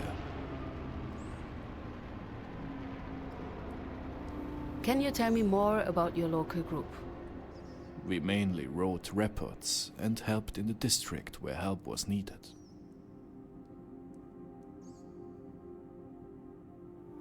Spending entire days in the damn cellar. You must have been bored and tried to pass the time.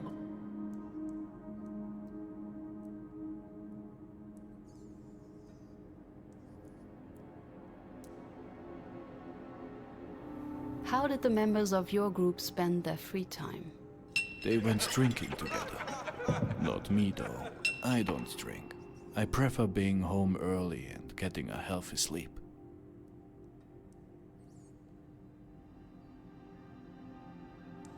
What kind of command? He ordered us to shoot the prisoner.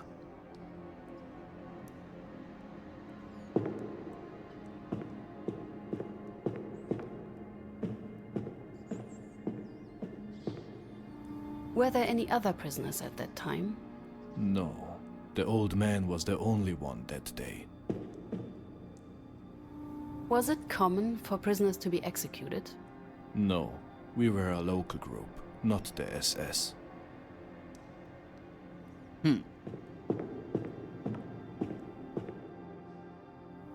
How was working under District Leader Schwarz? He was a strict man with defined values. Easy to work under because he was so organized and knew the strengths and weaknesses of each member. How was working with Mr. Faltmann? A power-hungry bully who kisses his boss's butts and belittled his subordinates. And that's if you were on his good side. Let's say his threats shouldn't be taken lightly. Interesting. How did you and Mr. Kiebitz get along? You both held the same title? Mr. Kiebitz. Yes, we both were local group members. We did not get along so well.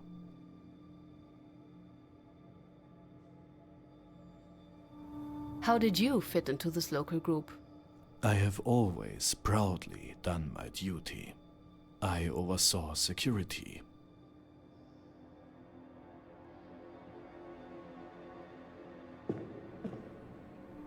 Were your group's actions documented? Certainly, but that wasn't my task. District Leader Schwarz took care of it. But most of those files were destroyed, unfortunately. If somebody did stay with Schwarz, it could have been documented somewhere.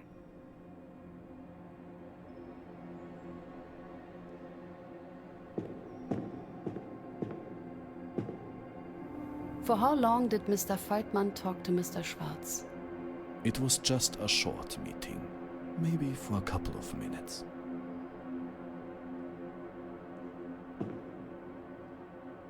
This voice actor sounds like the dude from Game of Thrones. Jaqen H'ghar? I think the guy who played Jaqen in Game of Thrones, I think he's German. It sounds a lot like him. Jaqen H'ghar. The dude who was teaching Arya Stark how to be like an assassin or whatever. The district leader returned to his office together with Mr. Kibitz. Mr. Feldman asked me to follow him. Together we walked down the corridor to the cell where the old man was kept.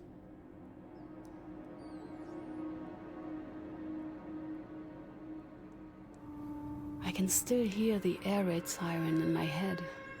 I remember Mom waking me up. Pack your things, get into the basement.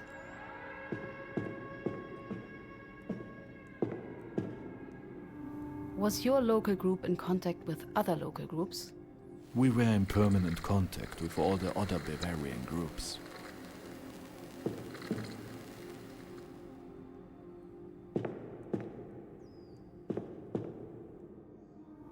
How did you make sure you had enough electricity? We had a generator for power outages and oil lamps.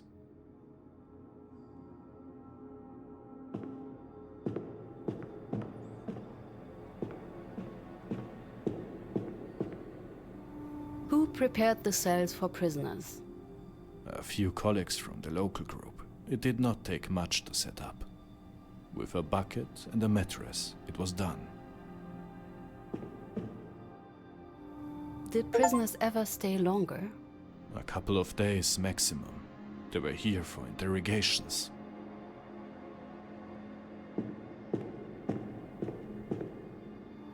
Just a bucket and that's it? They were prisoners.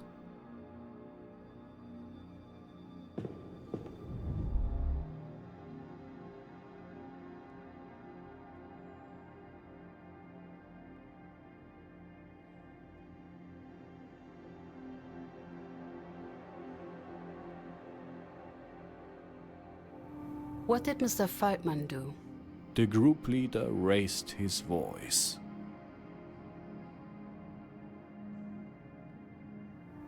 Do you remember his words? He told me to shoot the prisoner.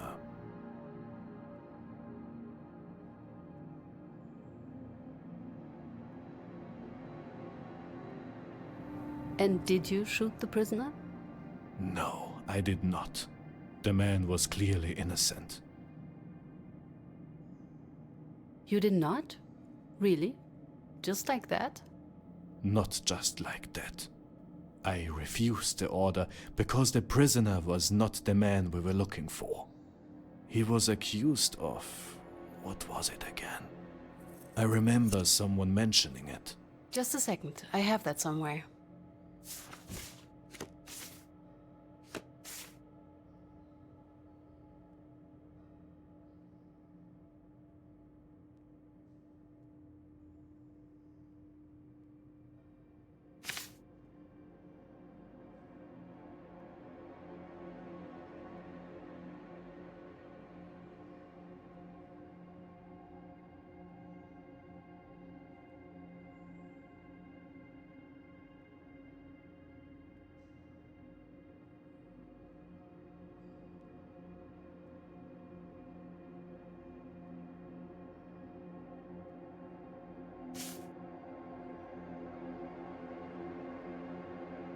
So...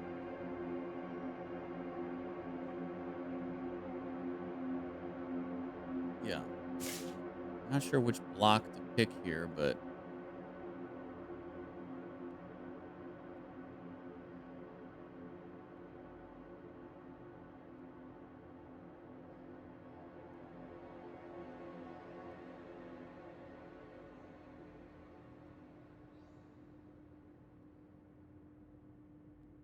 I mean, this part just says that he carried out highly treasonable actions in wartime situations. This one back here talks about actually climbing the flagpole and taking the flag down.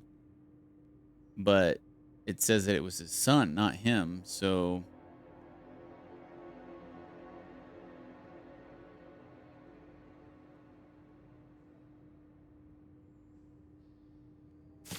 I don't really know which they want me to pick here.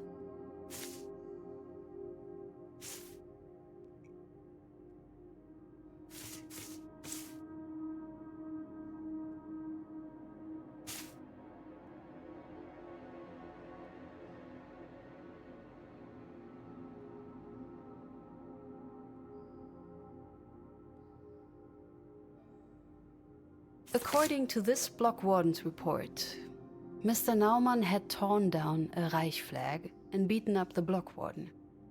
Yes, that was it. Look, the man we had captured there. I'd have counted him lucky if he was able to get out of bed every morning. Besides, group leader Faltmann himself had said earlier that we had only taken him hostage. Him and Kibitz had hoped that the perpetrator would turn himself in if they held the old man hostage. Why did they assume that? Because the perpetrator was the son of the old man. That's what they believed, at least.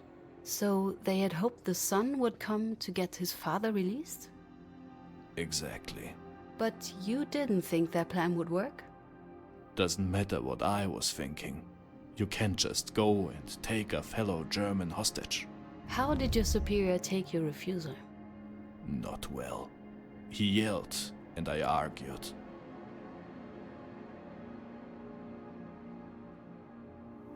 Do you remember your words? I told him that it made no sense and that we should refrain from doing that. Group leader Faltmann then threatened me. He said he'd report me to the Gestapo, that I would be severely punished, possibly killed. But you still refused. I did. I just couldn't do it.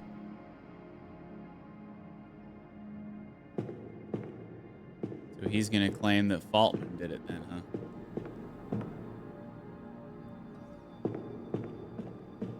I left the room. Outside the cell, I met Kibitz, who was about to enter, a gun in his hand, cocked. Oh, he's the next thing I hear is the shot.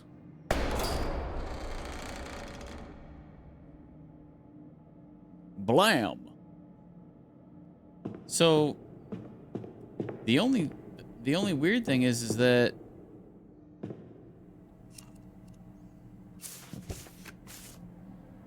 it was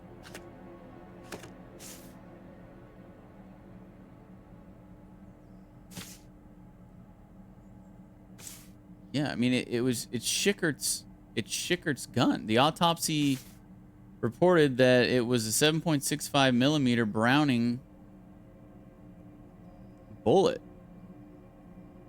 So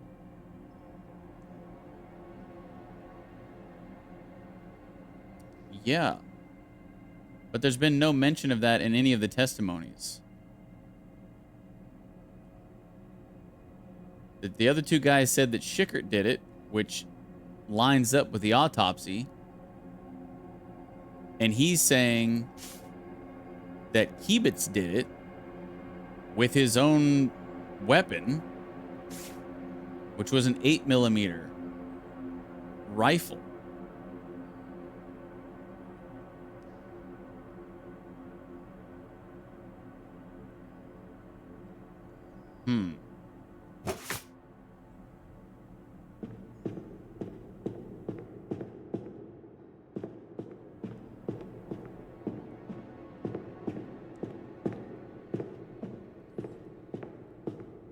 I think we're done here. If there's anything new.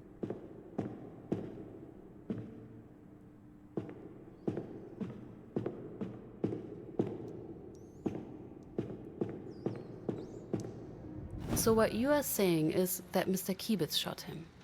He did indeed. I know it. But why would he do that? What was his reason? What do I care about his reason? What he did was wrong. That's why I'm glad the case has been reopened. You break the rules, you get punished. That's the way it should be. We will make sure the right people face the consequences, Mr. Schickert. Thank you for coming in. The pleasure is all mine. Goodbye, Miss Katz. That's all the witnesses. Let's see if I can make some sense of this. Yeah, this is interesting. Go talk to Simon Peters.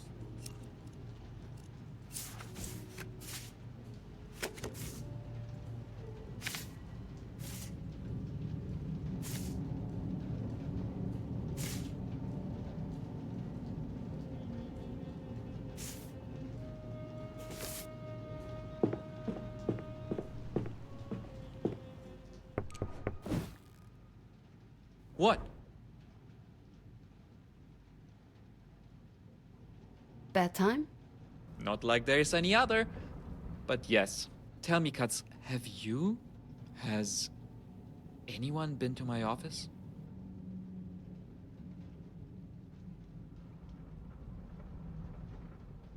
I just thought about this. We got the threatening letter before we even talked to Schickert.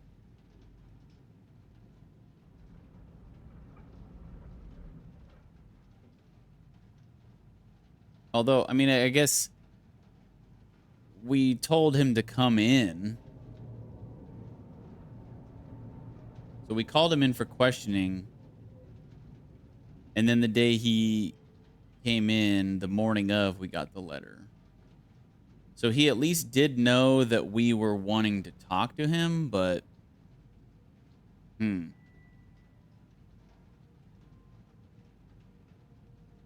Probably. We do have somebody to clean the place, right? And there's Paula. She might have brought you some files? No, she holds them for me on her desk. We do have some cleaning. Some woman, I don't know, but she's only in on Wednesdays. And she doesn't have my keys anyway. No help, unsurprisingly. Excuse me? Oh, stop. I didn't mean it like that. Are you sure? Yes, sorry, it's just... This is serious. Someone was here. Just don't say anything. Someone was here, in my office, going through my documents, through my files, through my cases. Is there a possibility you're just being paranoid? No. All right.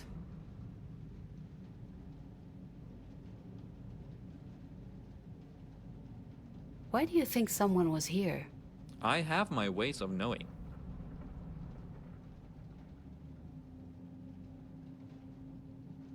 Right. Oh, yes, right.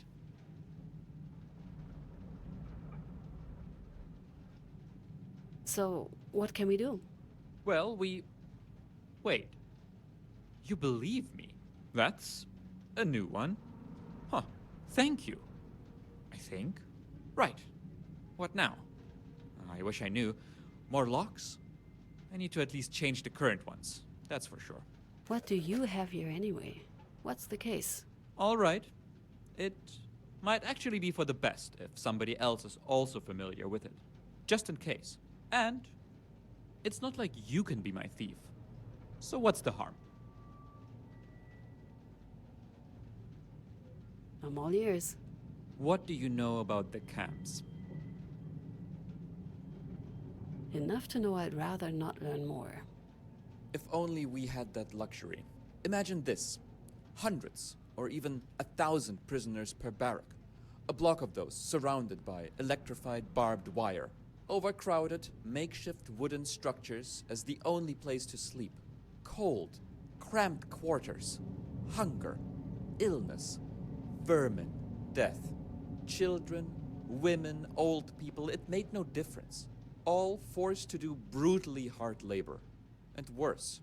Then there's the rest of the camp. A moat along the border, followed by 2 layers of, again, electrified fences and walls. Watchtowers along the entire length, of course, with searchlights and machine guns. And here, get to the case. Should anyone try to escape, camp guard were on strict orders to immediately shoot to kill. No warning shots, no nothing. Just kill the prisoner. Any hesitation would be punished. But the number of such incidents is... It's far too high. It just doesn't add up. Are you sure? I've never been so sure of anything. These prisoners, their state, their living conditions. It would have been impossible for so many of them to have tried escaping. But if you count the random murders, the beatings, the shows of power, then the numbers start making sense. And I've already heard quite a few testimonies confirming it. What do you mean, for fun? There was this thing some guards liked to do. They'd grab a cap from a prisoner, be it a random one in their lineup or some poor man that looked at them wrong. Then, they would throw the cap and order him to run and get it. As soon as he did, bam, shot in an escape attempt. And if he didn't, still, bam, shot for refusing orders. How could they profit from this? Rumors say for each escape attempt a guard would halt, they could be paid a bonus and receive 3 days off. All right, so you need to prove they lied. How do you do it? You're thinking too small. It's not just the guard, not just what they did. It's that they were allowed to do it. Do you really think their superiors didn't know what was happening? Do you think it was some kind of unauthorized behavior? Rest assured, it was very authorized. So yes, we need to prove they lied, that they murdered the prisoners. But more importantly, I, need to prove who knew about it and allowed it to happen. And let me tell you, the suspect list, it's something. Okay. Finish your theory on the reconstruction board. Prepare conclusions for court. Well, I can't say I'm like... Miss Cutts, 1 second. If you have a moment, I have something for you. Can't say I'm really definitive on who did this, but... So, I know it doesn't balance out the morning, but there's at least some good news today. One word, Berlin. Did the document center come through? Here you go. Maybe this will Personal help. files for Kiebitz, Schickert, and Feldman. Finally. Right? Just in time. I know that you have just questioned the last witness. Have you discovered any new leads? With a few calls, I might be able to get hold of a few more urgent documents for you. But I would need to do so right now, and I can't guarantee they'll make it in time. There's no need, Paula. Thank you. I better get back to the reconstruction board then.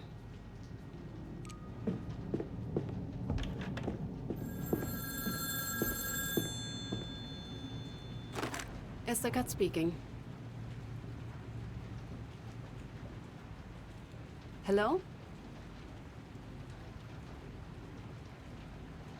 Anybody here? Hello? Great. Just what I needed now. Not disconcerting in the slightest. Well. All right. Let's see this new stuff. The Chief of Police in Berlin, Division 2, yada, yada, yada. Hesse Public Prosecutor's Office, Department National Socialist Homicide Crimes, Frankfurt.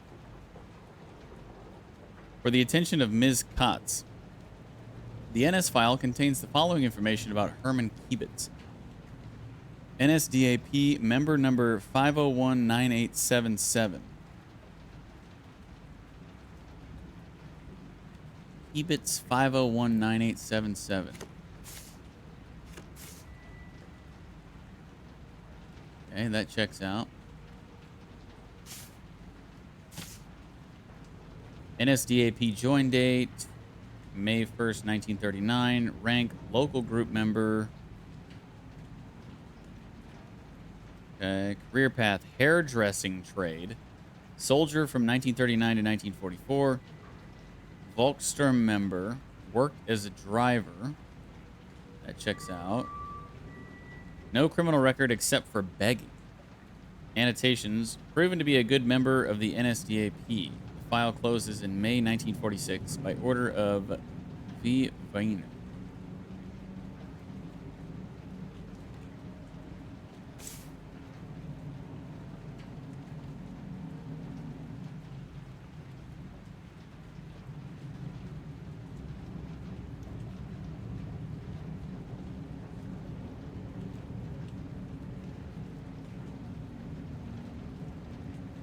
Okay.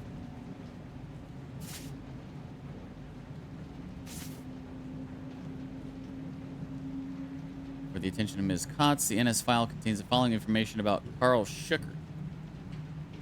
NSDAP member number 5186332.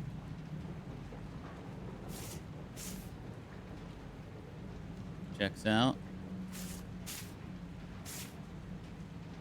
NSDAP join date, September 12th, 1940. Rank, local group member. Career path, 2 years trade school, locksmith apprenticeship. Annotations, none. File closes in May 1946 by order of V. Viner.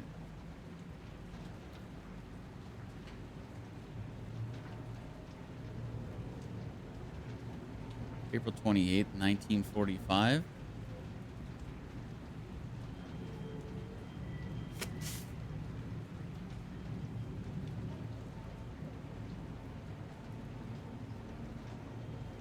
That's after the dead body was reported. Wait, that's the same day. She had observed 2 men pick up her husband on April 28th, 1945.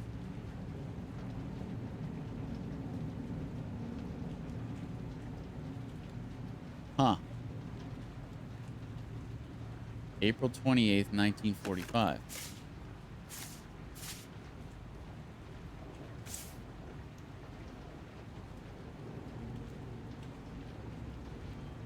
So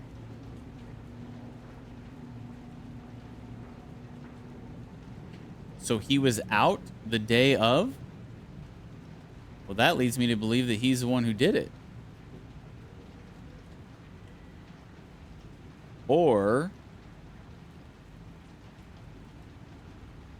maybe he got kicked out for not following the order?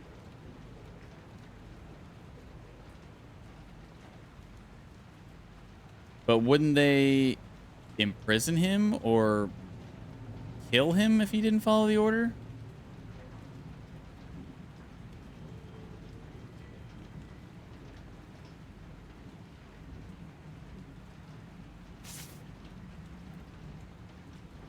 Very interesting.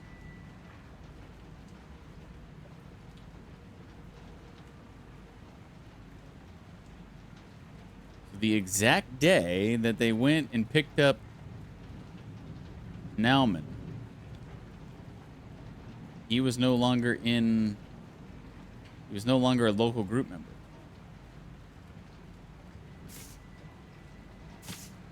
Okay, Alfred Faltman, NSDAP member number 4013482.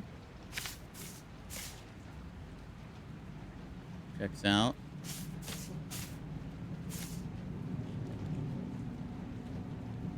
NSDAP join date, May 9th, 1933. Rank, base manager, 33 to 40. Local group leader,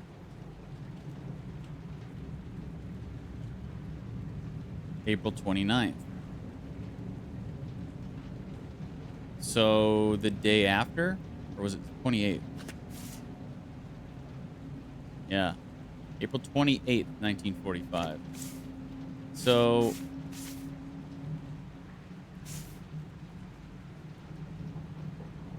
he was no longer a local group leader a day after they picked him up. They picked Nauman up. He became a head official the day after, and all the way until the end. Okay. SA Reserve. Career path, elementary school, tailoring apprenticeship, married, 2 children, son fell in Russia, no criminal record. Annotations, file closes in May 1946 by order of Evine. Okay, so that gives us more information, but it doesn't really solidify anything.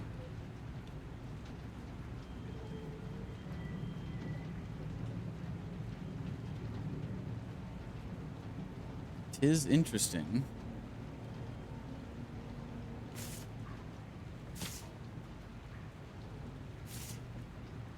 There's definitely got to be something to that.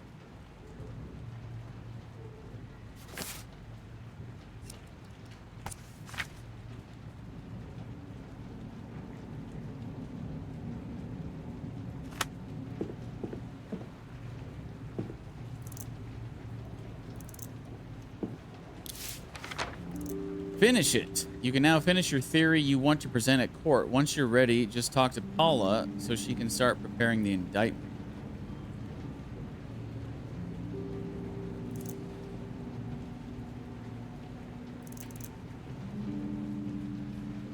Okay.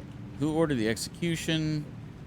Spalman and District Leader Schwartz stepped out into the hallway where me and Kiebitz were. The District Leader gave the order for the execution. We went to the cell where Mr. Naumann was held captive. Mr. Faltman ordered me to follow him into the compartment where Mr. Naumann was held captive.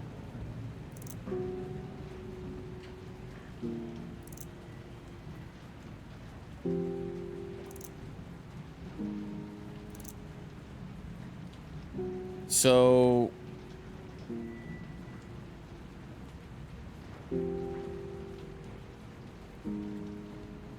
Schickert and Schwartz's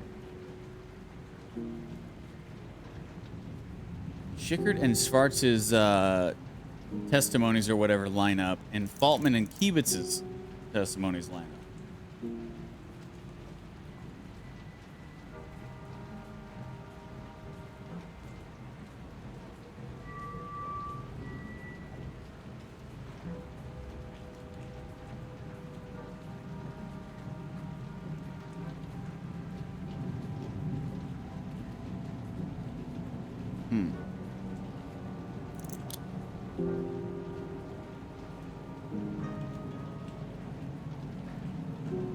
Who resisted the order?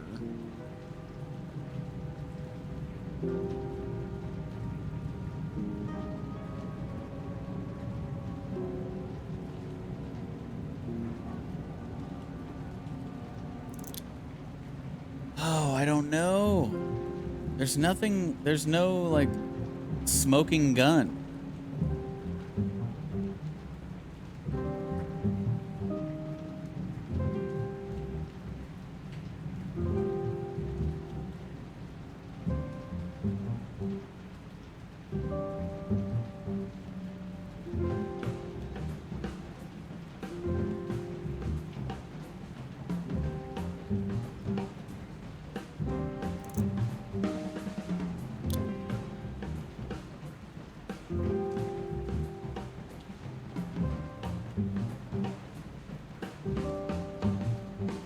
I just can't believe that in all the testimony we haven't asked about, like, the autopsy report.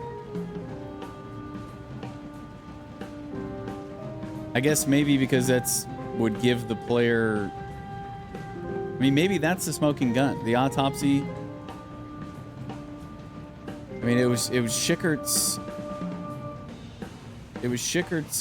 weapon. So unless somebody stole his weapon, it had to be him, right?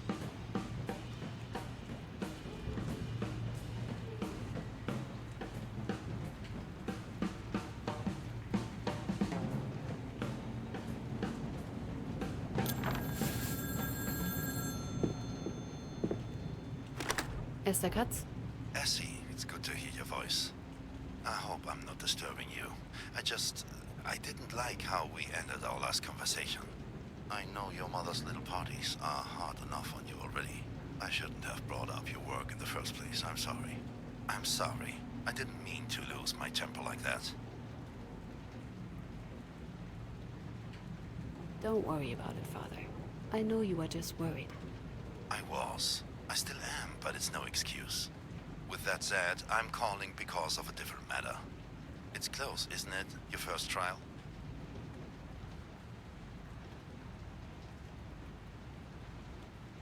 I think I've got it. Ha, that's my essay. But a word of advice. Do be careful. I've seen many prosecutors stumble at the finish line. One wrong detail is all it takes for a case to collapse. Thank you, Father. But Esther, after the trial, I'm sorry, but please, please remember what we've talked about. It's not too late to leave. Nobody would think less of you.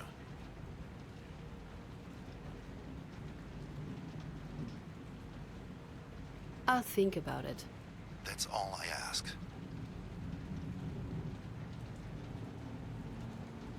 By the way, there's something I wanted to ask you. Anything? Were you ever sent threats? That's a very specific question. Please, Dad. It's important. All right.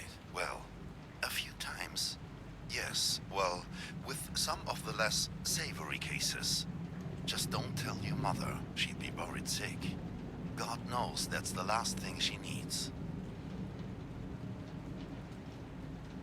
I just got one. A threat letter. Ah, of course.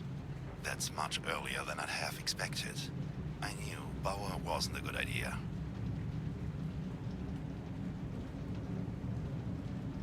Earlier? So you expected this to happen? At some point, yes, of course. We all, or most of us at least, do, when it comes to the really bad cases. Especially in that team of Bauers, I knew it was a bad idea.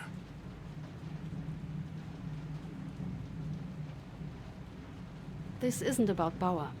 Right. It's not about his, and by extension your work, upsetting the public. None of this would have happened with Bergmann, Kranich and partners.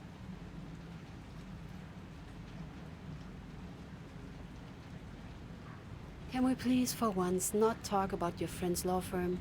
You're right, you're right. But this is just exactly the thing I was afraid could happen. But so much earlier than I thought it would. What should I do? What can I do? Nothing to do, I'm afraid. You can report it to the police, but they won't probably be of much help. It's just a letter. A horrible one, but still, it's just paper. And some ink, I suppose. Nobody would dare to actually act against a public prosecutor. We are civilized.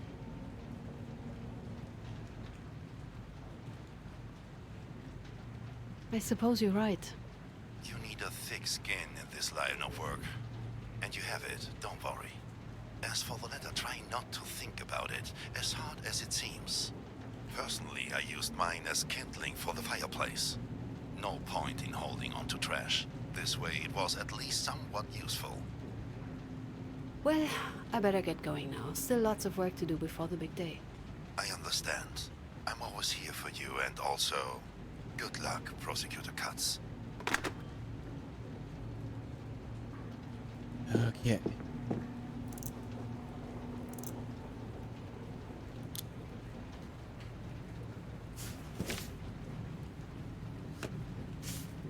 Who went to the cell?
I don't know, man. You go either way, really, but for me, the smoking gun, for lack of a better term, is the autopsy report.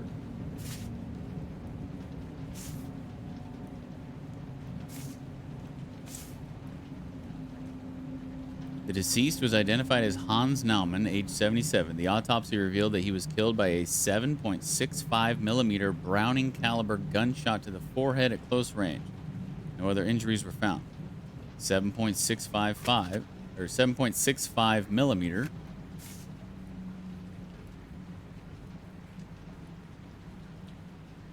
(518-6332).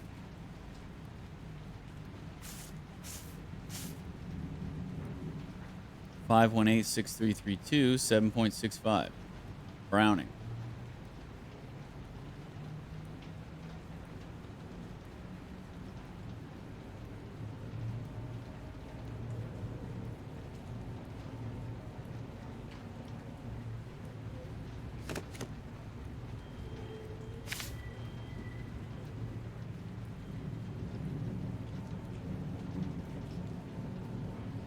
And that was Schickert's.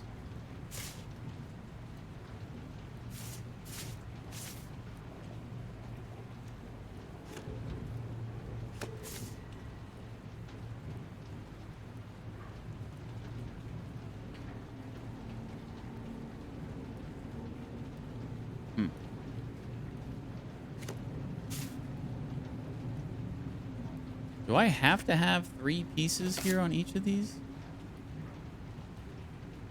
Or... Because, I mean, I'm not going to have, like, 3 of the same testimonies.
Manager LC, 17 January 45.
Guess the transcripts then.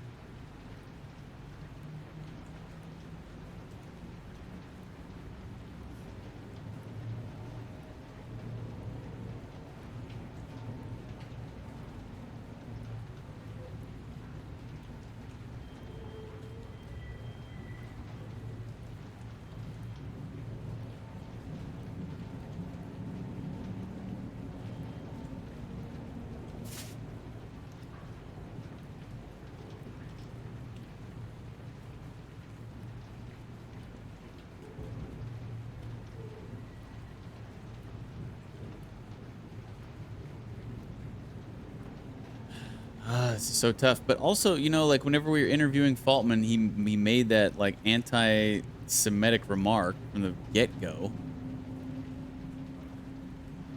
It just, none of it makes sense. I don't know how I would ever prove this in court.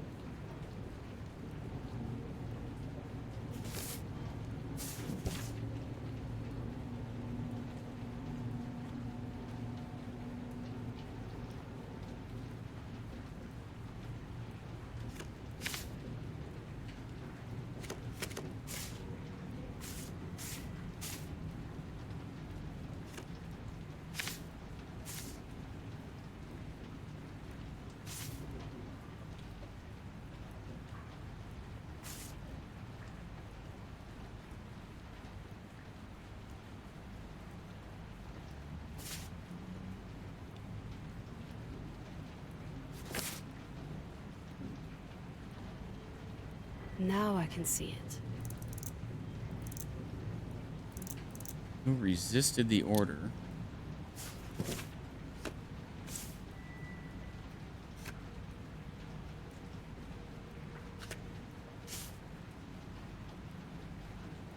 I don't know how we get a...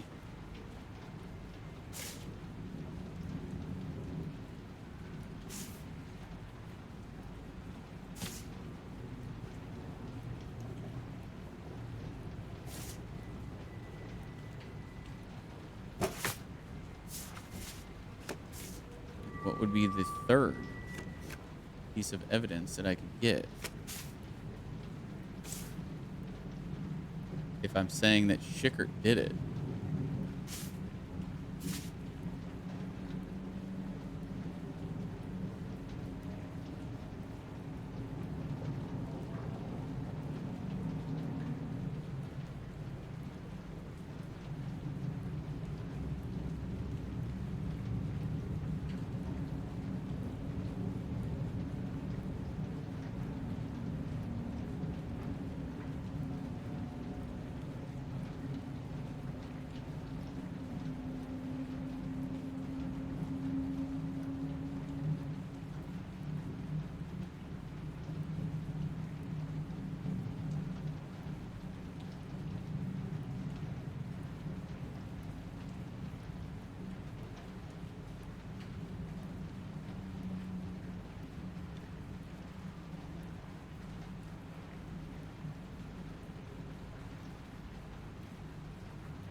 But Faltman doesn't even say anything about...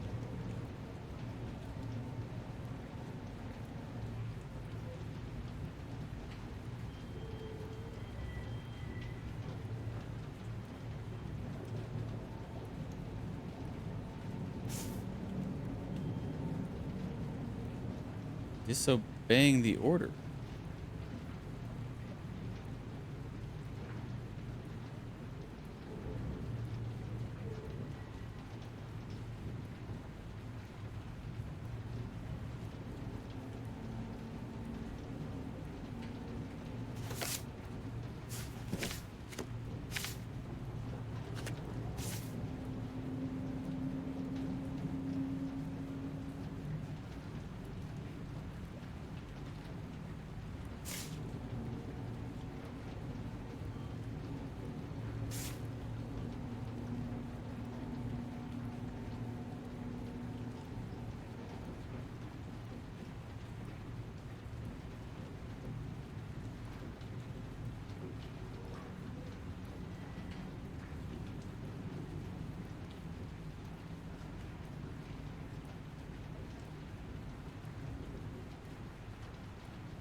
I don't know where this third piece of evidence is supposed to come from.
just, man, it's making me think that Schickert didn't do it, but it had to be his gun. And there's nowhere saying that, like, Schickert never said somebody took my gun and did it. Nothing like that. So it's like, that's the only piece of evidence that leads me to believe that he did it and not anybody else. I just can't believe that that was never mentioned.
But if Faltman defied the order, then how did he get promoted?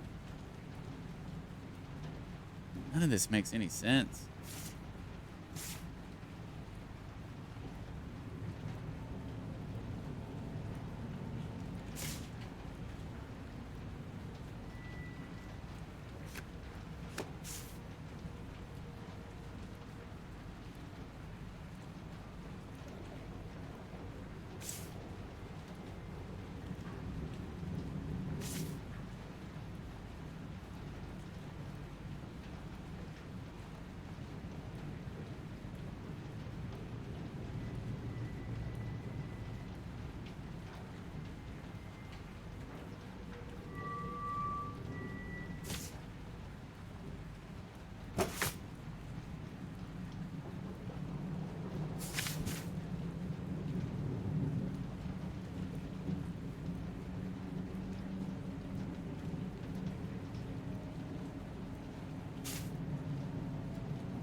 Yeah, I don't get it.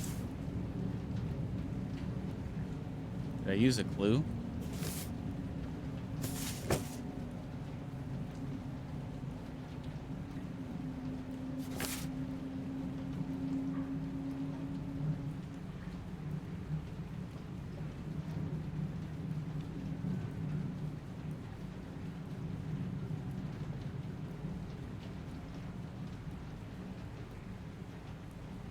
Take a look into dismissals for insubordination. Wait a minute. What did this one say? Mentioned by either name or function. Okay.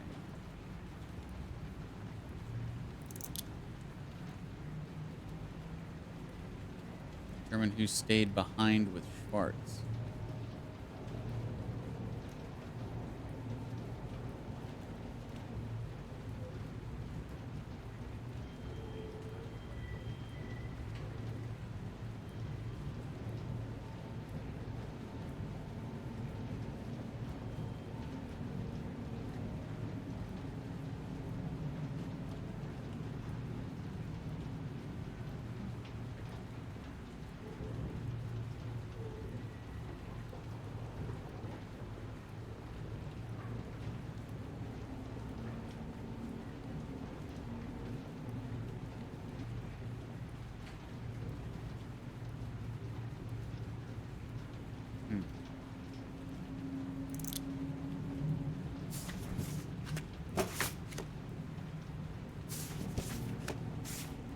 Dismissals for insubordination.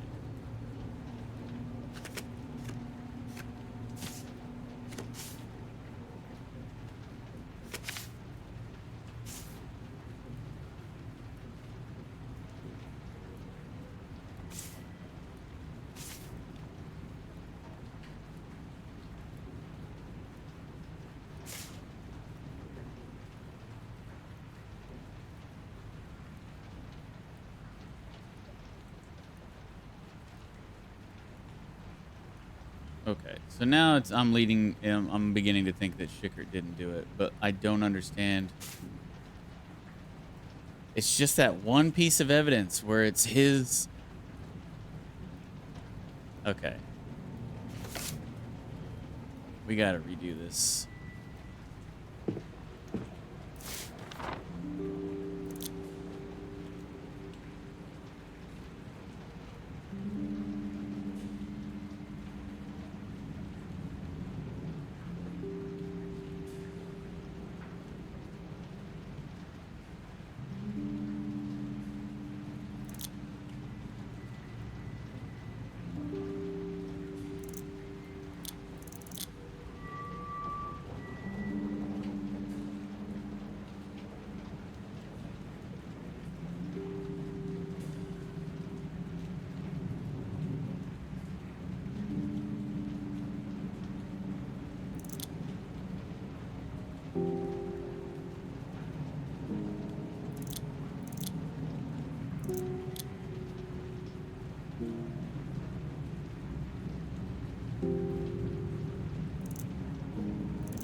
Where I ran into Mr. Kiebitz.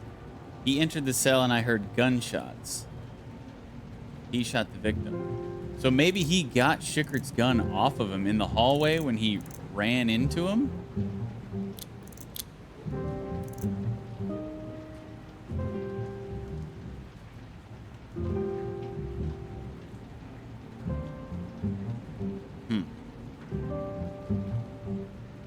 Okay.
This makes sense. Okay.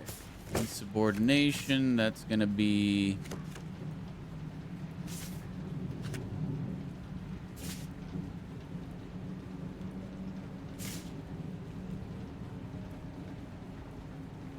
right here.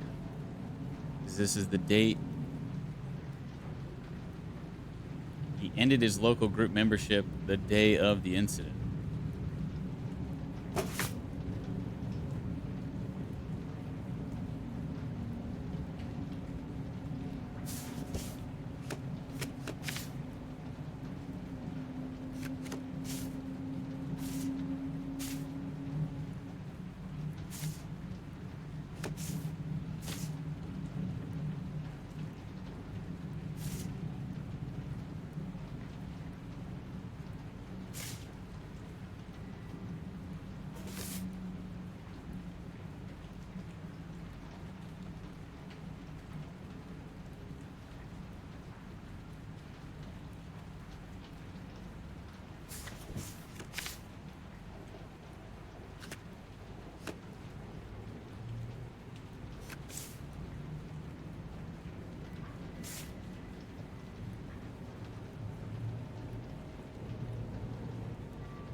Now I can see it.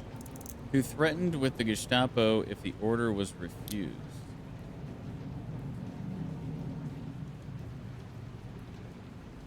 Should investigate previous denunciations.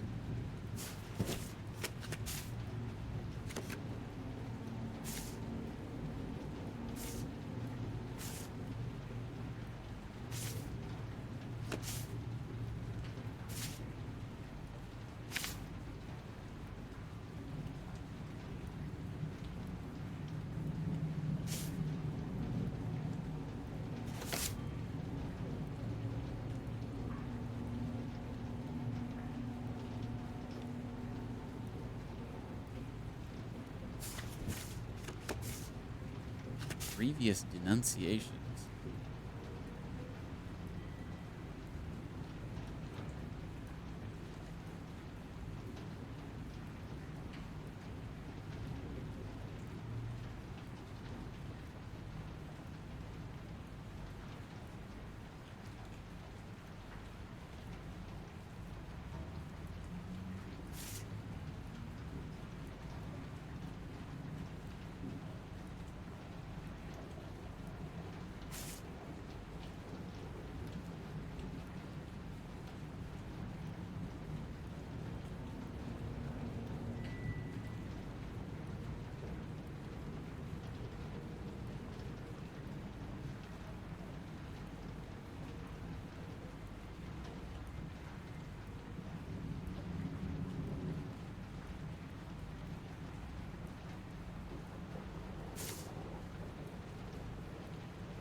March 13, 1945.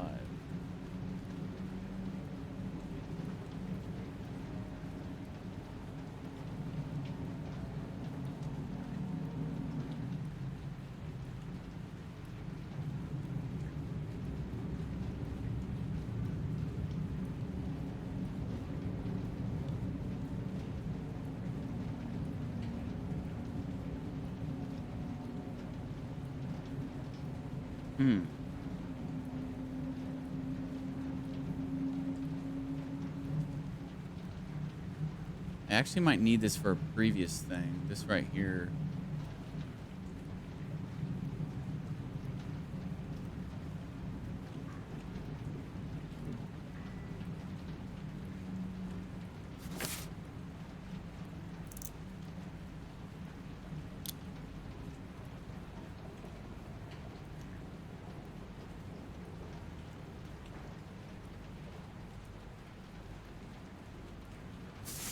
We need to replace this with that.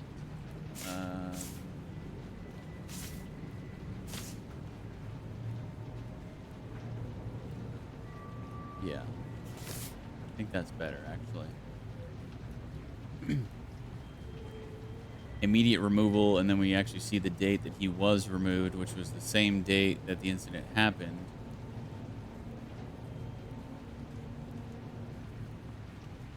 This makes sense. I think I like that better.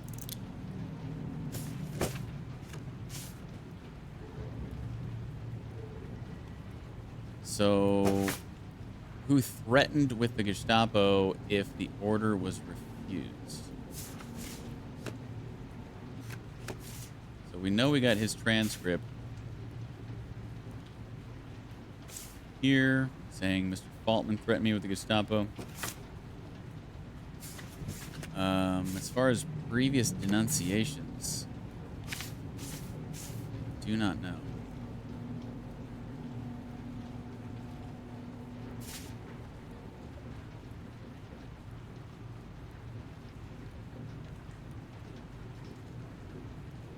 I mean, would evidence of being a good little Nazi be, you know, evidence in favor of, what's his face? That he, I don't know. This is all confusing.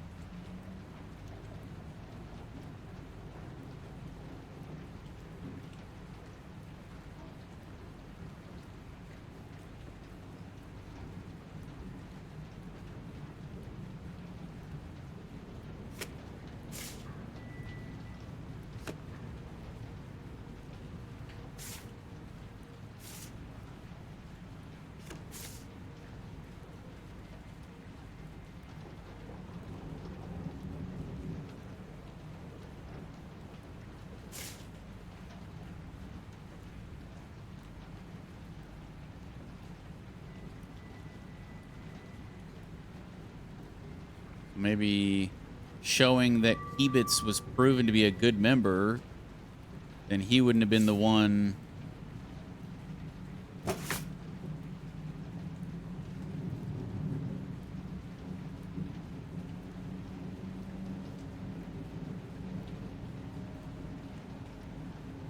Oh.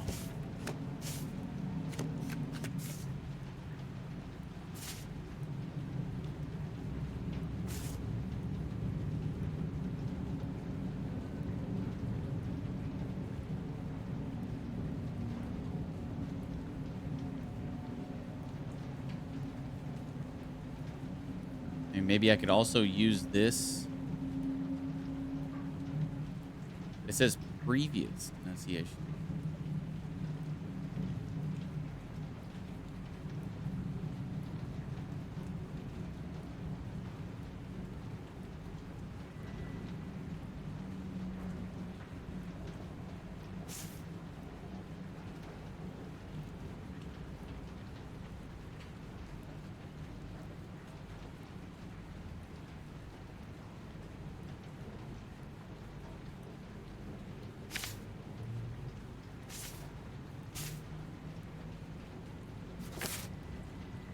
I don't know. I don't know what to do. I'm just kind of picking stuff that might be relatively useful.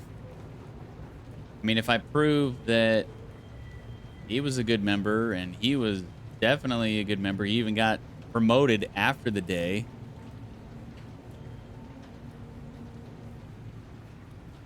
I don't know. This makes sense. I don't have a lot of faith in those three. Who shot Mr. Nauman?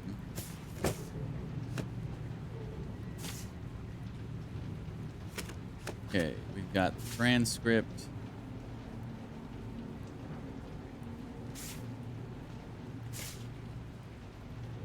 Schickert. I ran into Mr. Kibitz.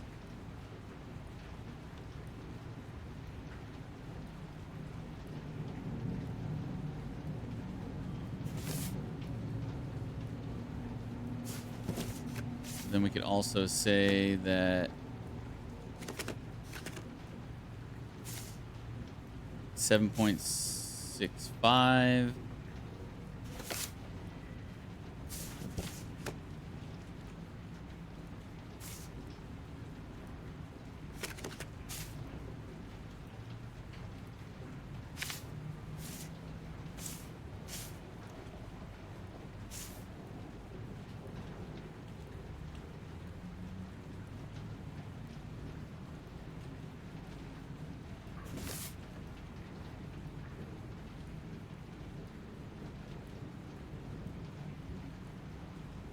I don't know. It must have been like this. I guess we'll see how this goes.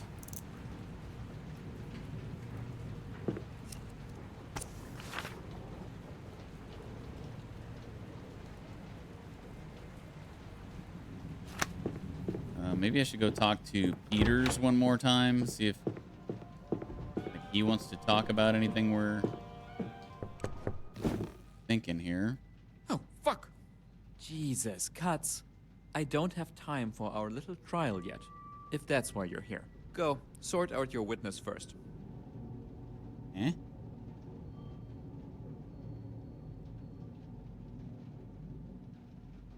I have some questions about somebody. About whom? You, actually.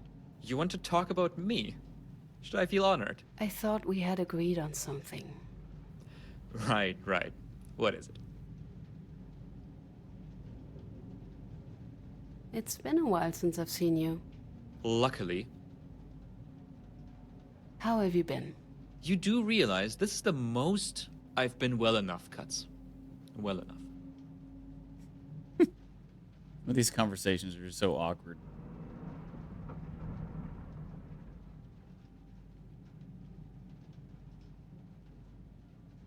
Did you keep in touch with anyone?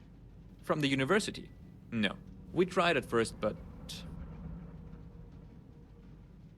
Right. But it just fell through. We exchanged some letters with Walter, Ziegler... They're in Bavaria, right? Munich. Still, over time, We just stopped. Then I took up this position, and the few people that were left started avoiding me like a leper. And you were engaged, right? Julia? Judith. Close enough. I'm surprised you remember. It didn't work out. We didn't see eye to eye on some issues.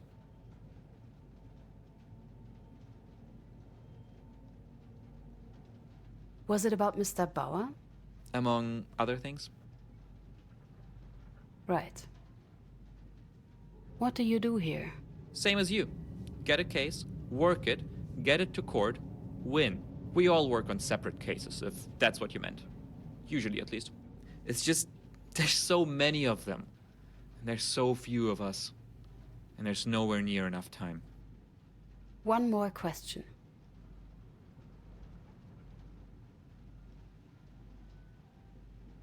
I have some questions. About whom? About Mr. Bauer. Mr. Bauer is a good man, a righteous man, an idealist, very professional, and very good at what he does. Even if he can be a bit difficult to work with at times. I have some questions about work. So? What can you tell me about the work here? It's important, necessary, but it's exhausting. And very much unwanted by those outside of the team, if even that. And then there's the... No matter. Got it. Back to the work topic. How long have you been working here? From the start. I reached out as soon as I learned Mr. Bauer was to be the general prosecutor. He needed the best, so I joined.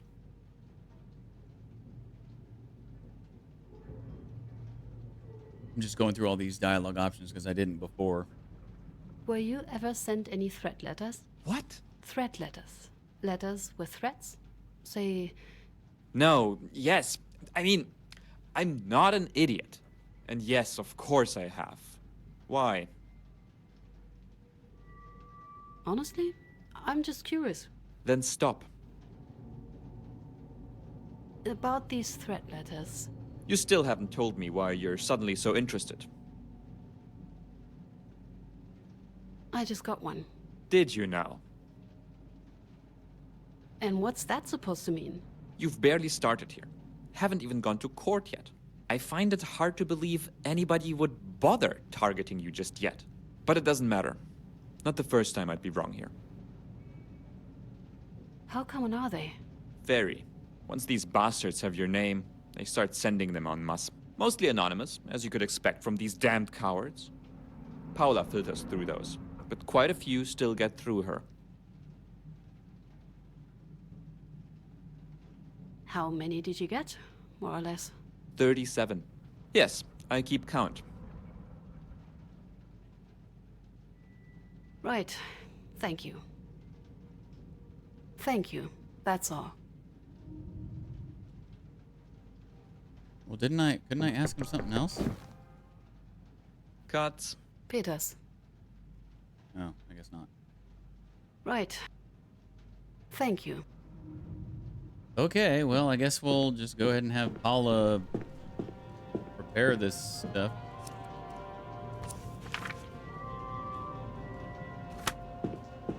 I hope I'm right. Wait, maybe I should talk to him? Maybe he could help with something? Miss Katz, welcome. Tell me, have you by any chance seen a brown folder somewhere around? Old, dirty thing, has my name on it, big coffee stain on the back.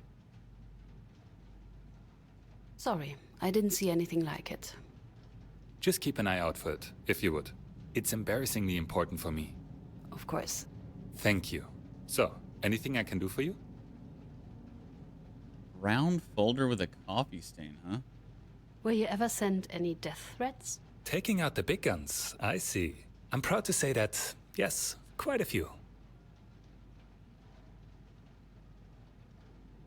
And how do you deal with them?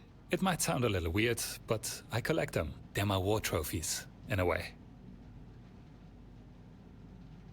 Are these letters common? Not in most cases. Didn't get a single one back in Hamburg. But here, I can't remember a week without at least one. I just got one this morning. I had no idea. Congratulations. Congratulations on getting a death threat. Thanks, dude. Don't. Please don't. Right. I forgot most people don't see it like that. My apologies. You're proud of being threatened? Of course I am. Just think. All those people out there, pretending nothing happened. Our work gets them furious enough to send literal death threats. If that doesn't prove we're doing something right, I don't know what does. Literal death threats? That's a bit extreme. So I've been told. Can't help it, I'm afraid. Right. Thank you. I think that's all for now. Don't be a stranger.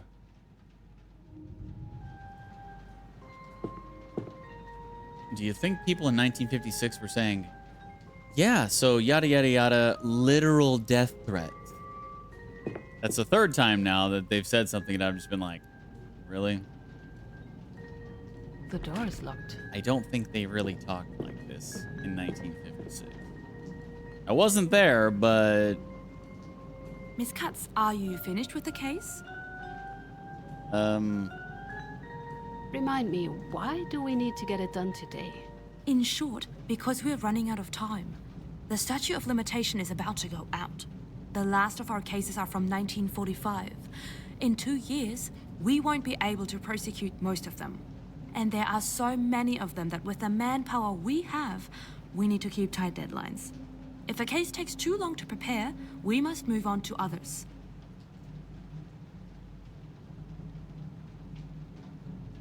Okay, well, I guess I'm good. I believe I'm done, yes. Right. I'll start writing the indictment then. I hope we can get some justice here. Yeah, me Shall too. we go to court then? I'm not confident at all.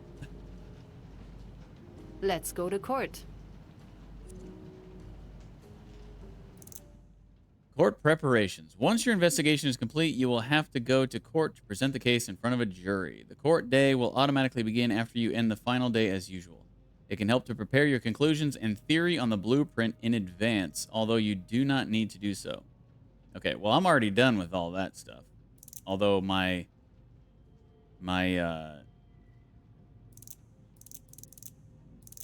crap, where'd it go?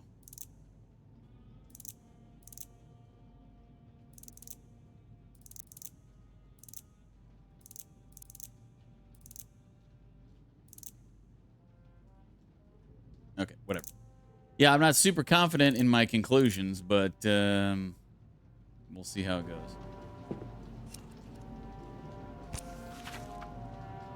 Before we call it a day and go home and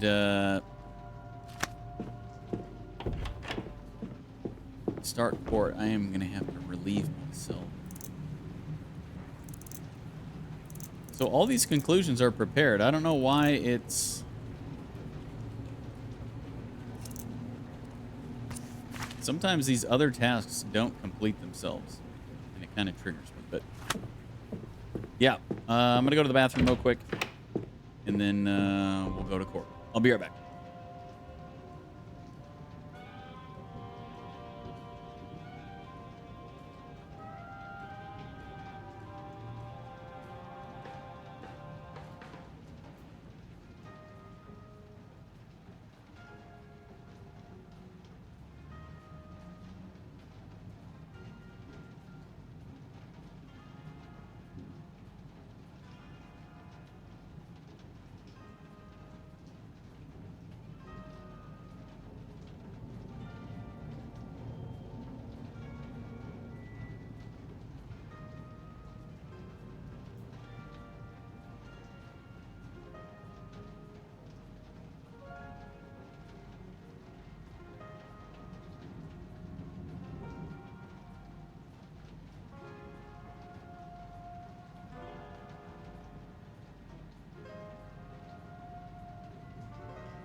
Okay. Let's go to court.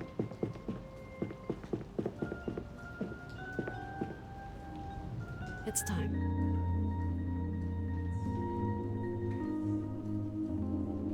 And I assume after this will be the end of chapter 1 or act 1 or whatever it's called. So I'll just go ahead and end the stream after this.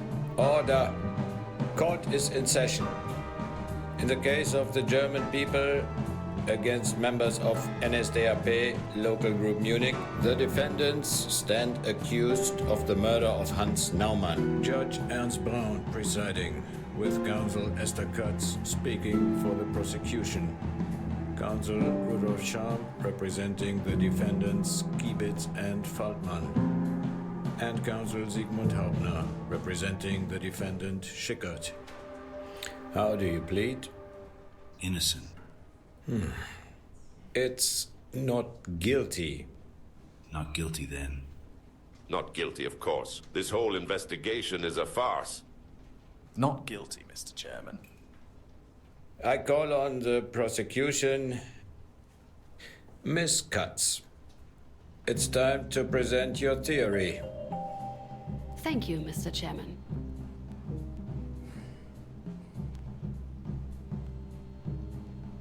Hans Naumann was innocent. This bears repeating. Innocent. And yet he was taken from his own home and killed. Executed for another man's crimes. That this case has remained closed for so long is a clear failure of the justice system. A failure that we must put right. Mr. Chairman, on April 28th, Hans Naumann was shot dead.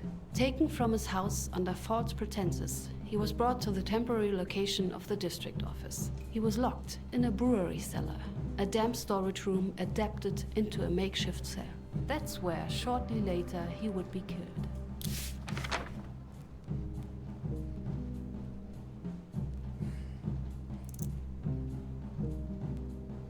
His execution was ordered by Herbert Schwarz, the district leader for the city of Munich.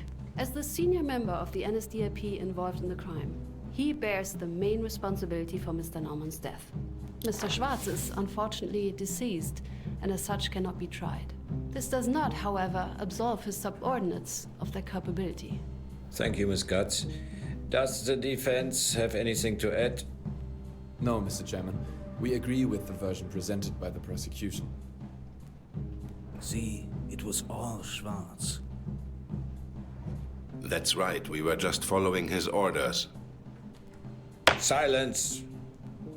Mr. Scham, please remind your defendants of the appropriate behavior in court. Let the record show that the prosecution and... That was a really loud sound.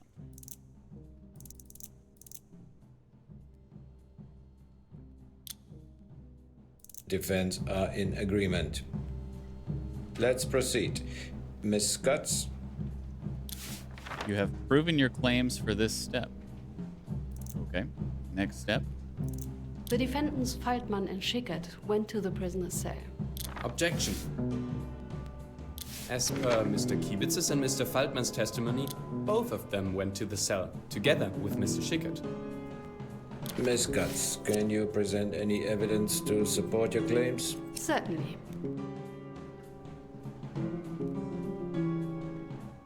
Eh?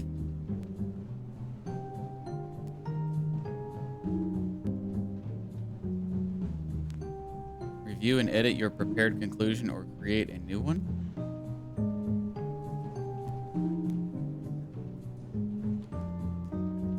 If you don't know how to prove your claim, you might as well withdraw it.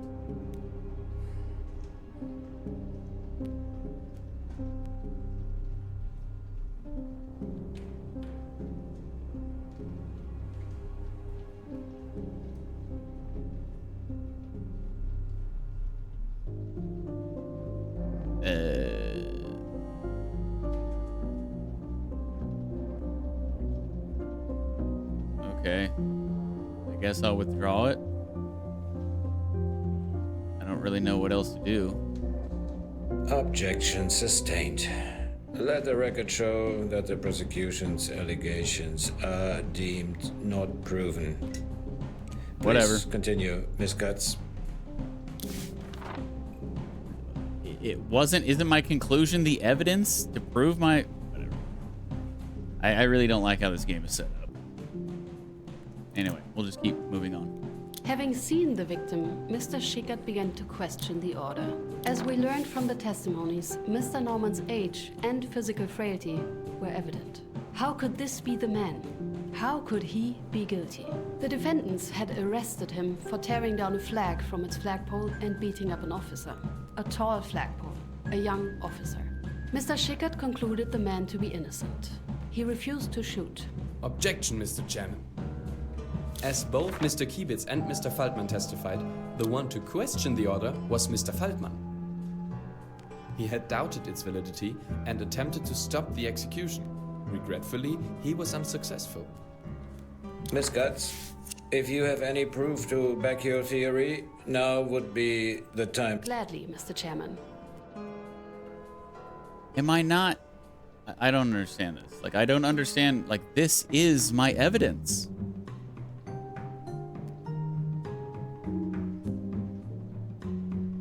I mean, I obviously didn't pick the right things, but I don't know what else I'm supposed to do in place of it, so... Whatever. We're probably gonna fail this, but I don't... Objection sustained. Let the record show that the prosecution's claims were refuted. Miss Guts, if you would.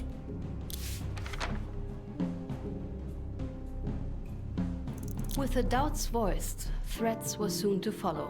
Threats by Mr. Faltman. He wasn't going to allow for this sort of insubordination. An order was an order. If his co-defendants continued to object, he would report them. And not just to... I trust the implications of such a report are clear. Objection. So his objections are just going off of fucking, like... Both Mr. vocal Kiebitz testimonies. And Mr. Faltman He's agreed not in giving their any testimonies. evidence either. It was Mr. Schickert who threatened his co-defendants lest they agreed to the shooting. Exactly. The Gestapo were a This is so bunch of stupid. sneaky sadists. Psychopaths. I've never had anything to do with those monsters. Silence, Mr. Faltman. Silence. Miss Guts, can you present any proof to support your claim? I don't even care. Otherwise, I will be forced to consider both the alternatives. I can't, Mr. Chairman. Objection sustained. Miss Guts, proceed to your next point. We've established the course of the crime up to its final moment. Only one question remains, the most important one. Who shot? Who killed Hans Naumann? I mean, they're basically being like, but he said this. Can you prove that that's not true? It's like, what? So you're just going off of his word? Like, this is freaking dumb. Defendant Hermann Kiebitz. He might have followed orders. He might or might not have resisted. He might have been coerced. But in the end, the truth remains the same. Hermann Kiebitz shot and killed the victim. Objection. Once again.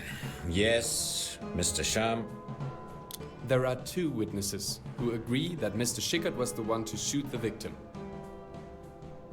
Why should we believe that they were lying? Miss Guts, if you would, I will require... So, again, two people say something else. And now, why do I have to prove what I'm saying is correct, but they don't have to prove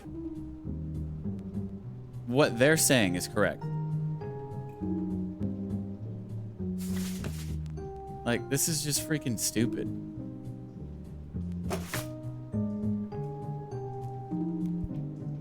So I guess the only part of this that I got all things right was the very first part, because he didn't object. I don't see how this serves as evidence of your claims. Objection sustained. Let's proceed. I have heard enough. Will the defendants please rise?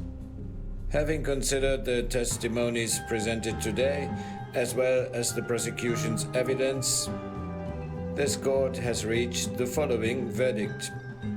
Defendant Karl Schickert, born January 3rd, 1912, resident of Mauergasse 4 in Munich. Defendant Alfred Faltmann, born June 29th, 1889, resident of Löwenweg 11, Munich. Lastly, defendant Hermann Kiebitz, born August 8, 1905, resident of Schweigerweg 12, Hagelstadt, Munich. As no substantial proof of the crime has been presented, this court has no choice. All three defendants are found not guilty. While it is my belief that those guilty of Mr. Naumann's death are present in this court, the prosecution has failed to provide sufficient proof to justify a different verdict. Gentlemen, you are all dismissed. With that, the cost of the trial will be covered by the state. Court adjourned.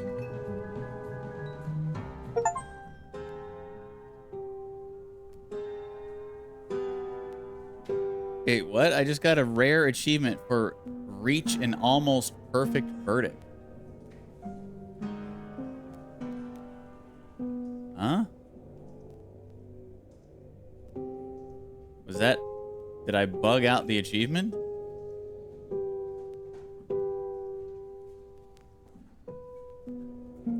Also, what does this mean? Investigation 33%? Case solution 20%?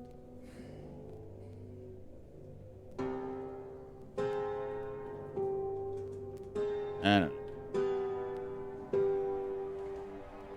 Spoiler warning. The real case summary contains spoilers for the solution of the case in the game. If you want to play the case again to get a better rating, we recommend not reading the summary yet.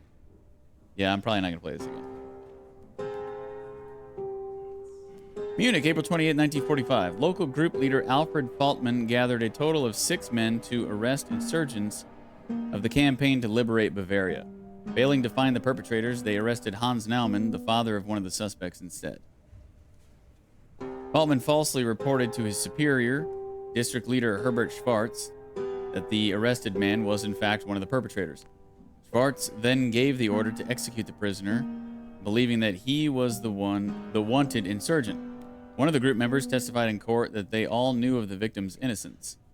He refused to take part in the execution and left the scene of the crime. Threatening his remaining subordinates, Faltmann enforced the execution order. Karl Schickert, who also resisted briefly but then gave in to the threats, and a second group member who did not hesitate at all, shot the victim simultaneously. What?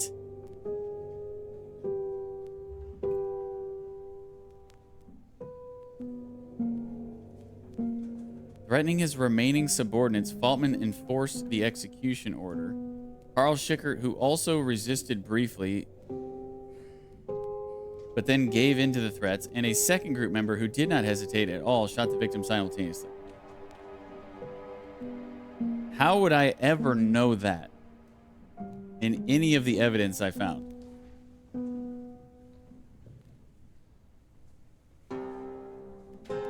So they're all three guilty? That doesn't make any sense.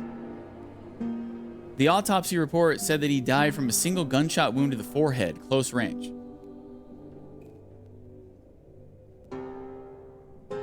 So how did they all shoot the victim simultaneously? Did they all have all three of their hands around one gun and did it all together?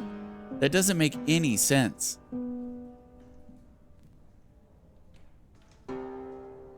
In 1948, Faltmann, Schickert, and the second shooter stood trial for murder before the Munich Higher Regional Court. Faltmann, in particular, denies ever having known of the victim's innocence or being present at the shooting.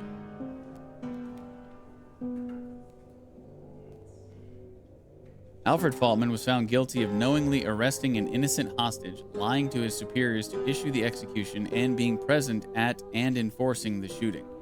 He was sentenced to 15 years in prison for manslaughter. Co-defendants and actual shooters were found guilty of aiding and abetting in manslaughter. They were sentenced to 4 and 5 years in prison, respectively. Okay, so two of them shot simultaneously.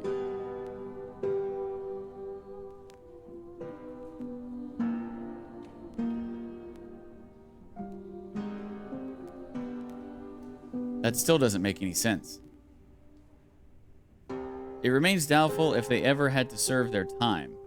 In 1949 and then subsequently in 1954, the Federal Republic of Germany enacted wide-reaching amnesty laws, freeing many members and associates of the Wehrmacht and the NSDAP itself. Among them were the perpetrators of so-called final phase crimes, such as this one. All names used in the game have been changed. Similarities with real persons bearing these names are purely coincidental, but this story remains true and is one of many. Yeah, this is stupid.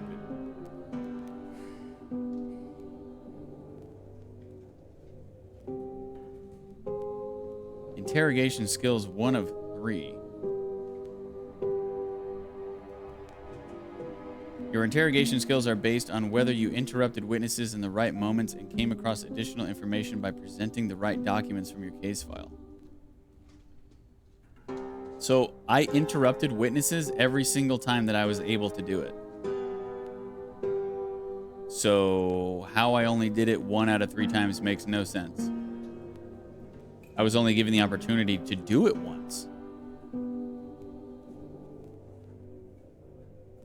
Investigation skills, 60 out of 59? Your investigative skills are based on how thoroughly you searched the witnesses' imaginations and came across additional information. 60 out of 59.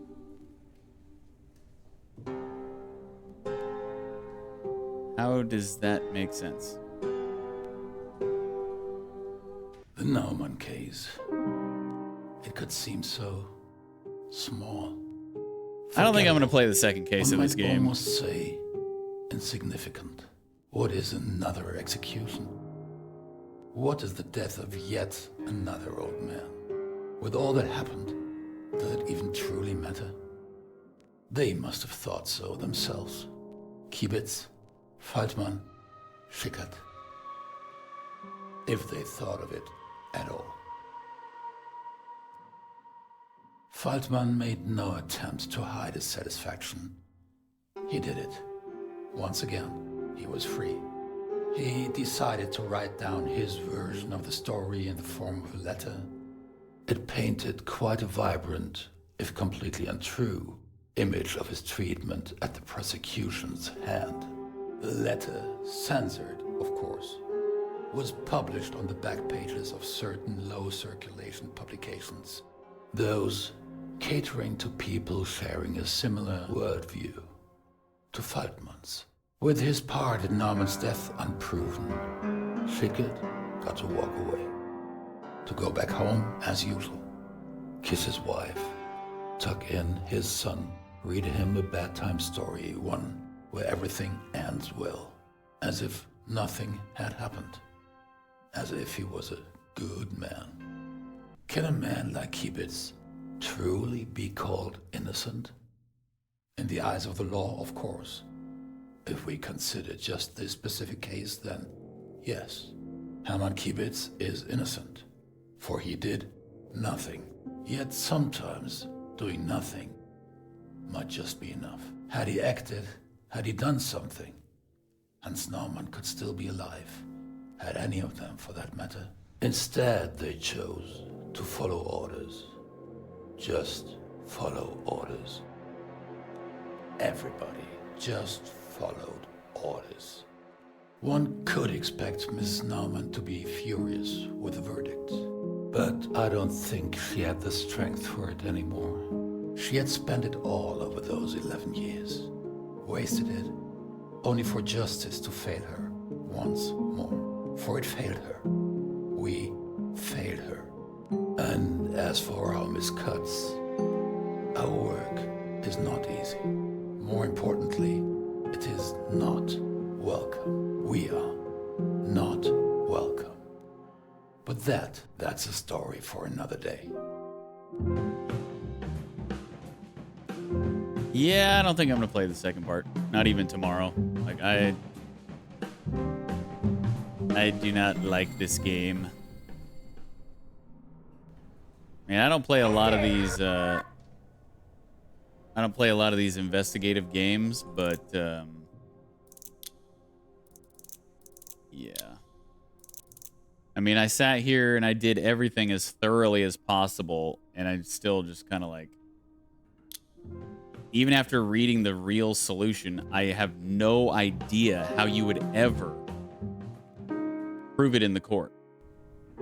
Because, and I don't understand how if I didn't have certain information, I don't understand how I didn't have certain information. I mean, I did everything. I did all the tasks every single day. So, yeah, I don't like it. But anyway, we're going to go ahead and end there. And I don't know what we're going to do tomorrow. I mean, I guess we could play more. I was planning on doing Terraria on Tuesday before we head out to our little mini vacation. But I mean, I guess we could do Terraria tomorrow as well, because I don't really have anything else planned, and it's gonna take more than 2 days to beat Tomb Raider 3. So I don't know. We'll see how it goes. I'll let you guys know though. See you tomorrow. Good night. Good luck.